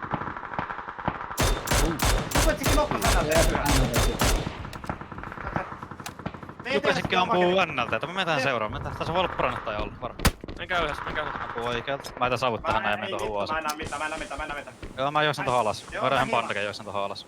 Joo. Mulla on vielä 1 savu, monta sulla on ollut? 2. Mä savutin sulla. Juoksen. Mä pääsen rinkiin. Pääsen tähän kiville. Joo, mä pääsen tähän kiville. Ero on vituilla spotti. Mutta kysymys kuuluu... Tuossa on sitten vuosi teille, minkä te voitte ottaa myös. Kuka ampuus joku teitä tällä hetkellä? Ei. Mä yritän juosta. Savuttaa tässä meidän välissä, tässä vihreällä. Saanko olla kesken nyy? Kopia meidän välissä. Mä menen oikealle.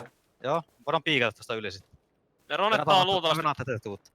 No on siinä vällä, jossa oranssi päipä. Niin no, ne heittää savuja itselleen. Se on kai WTSG tai joku sellainen tulee sautista. Ei, WTSG ja Omaken on muistaakseni YK. Ok. Piikataan se. Mä heitän tonne savun naatteen, mulla on 4. Oikealla puolella 100 metriä South Northin smokesta. Ok. Päältä! Kaikki kivet ja päältä! Päältä ja 2 kiveä alaa. Meidän ei oo pakko. Ei voi piikata, ei niitä voi piikata. Illataan. Nekään ei voi tulla piikkaamaan meitä. Otis sä vuosi sitä rinkiä? Ota vuosi rinkiä. Joo. Älä sulla vede, mä oon 0 pärillä. 1 on pandake ja 2 boosteria. A good look into exactly how the members of ENCE are trying to deal with this, but they also have to be worried about where they're not looking, and that's going to be their backside. The members of WTSG, they dealt with what was lying inside of their compound with Omaken, but now they push directly into the force of ENCE. Spray comes out, Zhang able to find the first tag down goes Squeaky, the dominant member, as you said, Famosity. He had 4 or 5 kills leading up to this point. A solo absolute achiever for this squad, but quickly going to be taken down. Another knock comes out. ENCE is going to be wiped off of the map by WTSG, as well as combination with RÄHINÄ Esports. Yeah, RÄHINÄ, honestly, really good from them to recognize that WTSG pushed up the hill and is pinching them out. So they're going to immediately step up. Merrick is down for WTSG. And honestly, I've just been seeing a lot of good movement coming out from a lot of teams on the map. Iroh is going to be up close and personal. Gets a great spray. Down to 4 HP, though. He's going to go forced to use a first aid. Mies is going to come over to try to get that trade just around the tree in front of him. He does get his heal off. Spotted at the rock. Underhanded utility is going to be coming directly to his face. He is flashed. Nade in hand. He is going to throw it. The nade from Timmy is going to get the knock there. So it's just going to be Vard left alive for WTSG, but he is not safe, as well as with WTSG going up the hill. That opened it up for DA to apply some pressure from the bottom of the hill and allowed them a little bit more freedom as well. Northern Lights going to be clashing with Na'Vi over to the western side of the zone. Na'Vi in a 3-1 split. The tab going to be separated off to the far east of this circle. It's small enough to where they can effectively do this and provide that much support from their teammate. But they've got the grasp on the members of the Northern Lights. Perfect and Bachelin able to find at least one down. Down goes Bachelok. He's going to be flushed out of the game, but Perfect gets traded immediately thereafter. 1 left for Northern Lights, and he's going to be surviving for right now inside of the shack. Na'Vi does not want to lose anything trying to push into this. And it's only a waiting game. Kimba ends up finding the spray down with the M416. Out go the Northern Lights in 5th place position, quickly following thereafter. WTSG going to be wiped off by 2 separate teams, RÄHINÄ and Digital Athletics. Now 3 remain. It's going to be Na'Vi versus RÄHINÄ versus DA. DA possibly poisoning themselves with 4 live to take down the second chicken dinner of the day. Yeah, Na'Vi actually, we didn't catch it on stream, but made a really good push up the hill out of the compounds in a similar fashion to WTSG did, as they realized that Northern Lights had pushed more to the north instead of being around the dog shack area to control that hillside. Smash is going to go down before LUL is going to be able to get that traded back there. So it is going to be now Na'Vi swinging around on the final member of RÁHINÄ. Spotted out there, tagging him up, traded almost, but it is going to be Kimba getting the final elimination there. So we're going to go right into DA's comms as they try to get another chicken dinner here in the final game. Direkt drop'u pikleyelim buradan gel. Markımdaki açtı. Solundakilerin olabilir. 4 kişi, 3 kişi kaldı geriye. Birinden uzaktaki Embanak solunda Çok tek güzelsin kaldı. oğlum. Solu bir tekrar bakacağım. Yakın drop yolda. Bak. Nice. Son bir uzakta bana sıkıyor. Karşı. Kitleyim. 1 numarada 1. Gördüm. Smoke'da ağaçta revive oluyor olabilir. Smon içinde yeşil ağaç. Ağaç teresinde de revive oluyor olabilir. Bak. Öldürdüm. Kili çektim. Nice be. Let's go. Let's go. The final words of DA as they close out the 6th game of the evening, closing out week number 1 of the 303 Esports Royale Pro League for the European region. This is season 2, guys, but a massive second chicken dinner for DA is something that no other team was able to achieve here today. And you got to say, if you're a DA fan out there, spam those emotes for Mitra, Smash, 6mo, and LUL, because that was a hell of a game for them to pick up with a solid set of 7 kills. Yeah, played it very well. At one point, it was looking very grim for them, having WTSG in the buildings to their north, as well as Na'Vi positioned in the buildings to their south and on the hillside. But I think both teams trying to make, what I would believe is the correct play to go up the hill, alleviated a lot of pressure for them to have some more freedom over there, which in the end turned out to be kind of what won them the game, being able to stay 4 alive as those teams pushed up the hill and picked other fights. Good finish for them, as well as a good finish for Na'Vi. Second place coming in with also 7 kills. And then Nuki, Mise, Jupezik, and Teme coming in with 3rd place position, WTSG in 4th. But a solid 6th game and a solid 6 games all around. Before we go off to the evening, let's get an interview with one of the members of DA, 6mo, and get some insight as to how that game played out. 6mo, congratulations on a second victory of the day. Thank you very much. So I want to talk to you guys about how today just went in general. It was a pretty chaotic set of matches, but you guys ended up with 2 chicken dinners. What do you attribute to that? I mean, today actually we're really tired because before the 303 tournament, we had a Turkish league going. So we already played 5 games before these games, so we're actually really tired. But coming into this, I guess we were warmed up. And just played good. Well, right on. Sounds good. So moving on from that, though, I'm going to talk a little bit about your guys' kind of mindset and game plan with that drop. So you guys obviously have been fighting inside of Raws, but with that plane path for that game, you guys defaulted down towards the military base. And in the end, you guys pulled out the chicken dinner because of that alternate drop. So is that something that you guys are probably going to continue to do on such terrible plane paths, or is that kind of just like, oh, it's the last game, terrible plane path, we're just going to come down here and hope it's free? Yeah, because of the plane path to go to Rozhok, it was quite far. I mean, nobody should understand that we left Rozhok, but just because of the plane path, we decided to drop military. So that's the only plan. Cool. Well, congratulations. Sorry, go ahead. Even if we lose a fight like 1,000 times in Rozhok, we're not leaving. Hey, you heard it from Osity. There it is, dude. Yeah. They're not leaving. DA is not leaving, even if they lose a fight. Well, congratulations, 6mo. 2 wins in 1 day is a hell of a way to start out the 303 Pro League Season 2. Good luck to you guys in the future weeks. Thanks. All right. That is going to do it here for us at the 303 Esports Pro League, guys. Again, the first week of Season 2 for both Americas and Europe is in the books. Let's take a quick look, though, before we send you off on your evenings at the scores and how they shaped up after week number 1. Bam, take us through it. What are we looking at? Who topped the leaderboards? So Northern Lights consistently at the top of the leaderboard throughout the entirety of the day, still up there. They are 15 points ahead of second place with 68 total points, 45 on the kill count. ENCE, a very consistent day as well, a little bit behind, a very tough game there through a lot of adversity, trying to get across that bridge and then work that hillside. Going to be sitting in second place, 36 kills, 53. And then after their second win of the day, third place, Digital Athletics jump up there to 25 kills and 51 points. So they're doing very, very well in terms of, you know, getting those good placements, capitalizing on situations where they need to just secure those placement points and those chicken dinners. Totally. A lot for these teams to at least think about and work with over the next week before we get right back into the action next Sunday, at least for the European 303 League. And then also on Saturday, it's going to be the Americas League. So make sure to check that out, guys. A big shout out to all of our admins, all of our production that helped contribute for the broadcast this weekend and for tonight. Big shout out to all of you guys over at 303 Esports, and a big shout out to all of you guys in chat for tuning in and spending your evening here with us. It's awesome to be able to have season 2 as well as incorporate a full European league. So we are happy to have you guys along for the ride. Before we cut the broadcast, though, we're going to send it over to Apples of 303 Esports for a brief message. Thank you, Sir Esquire. I really do appreciate that. Man, what a day one for the European region. We are pleased that we smoothed out production and were able to deliver you a seamless time today.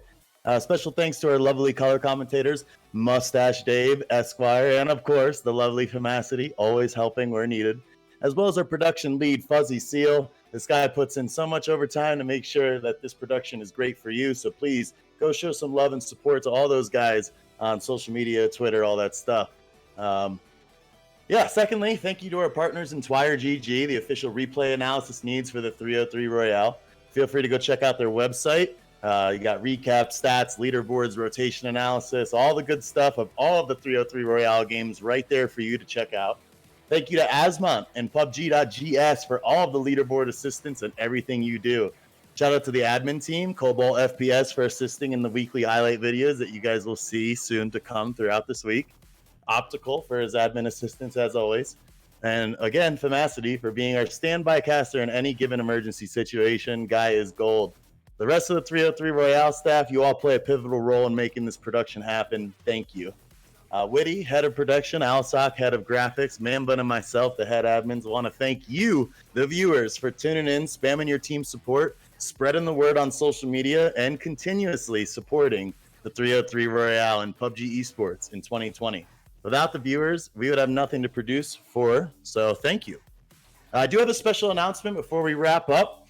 I know most of you guys are a European audience, but at this time, we would like to announce that 303 Contenders League for NA only. Remember, this is going to be an NA only event for the Contenders League. It will be running in the month of May.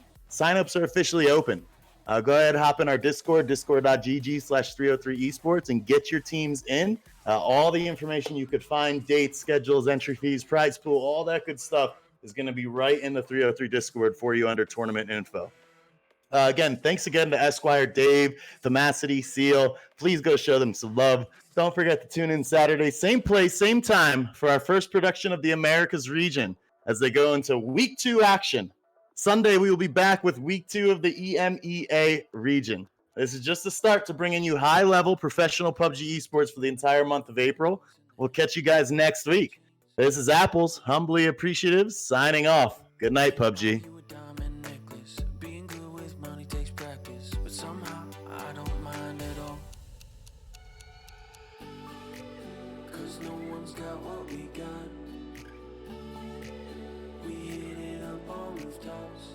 No matter what they say, we will do this our way.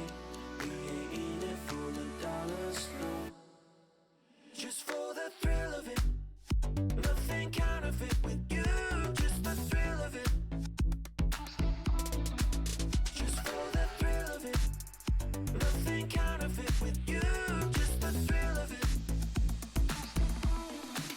Just for the thrill of it.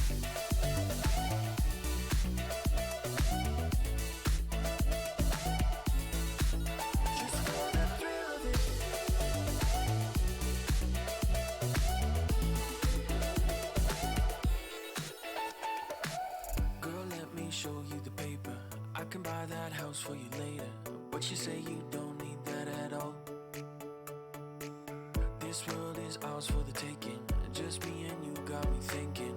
I swear we already made it. Cause no one's got what we got. We hit it up on rooftops.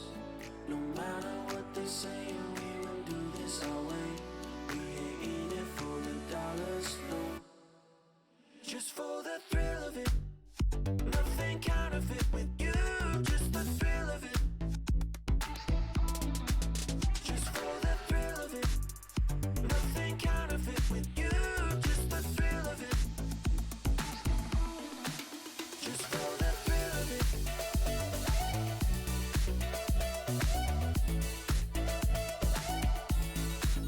Just for the thrill of it.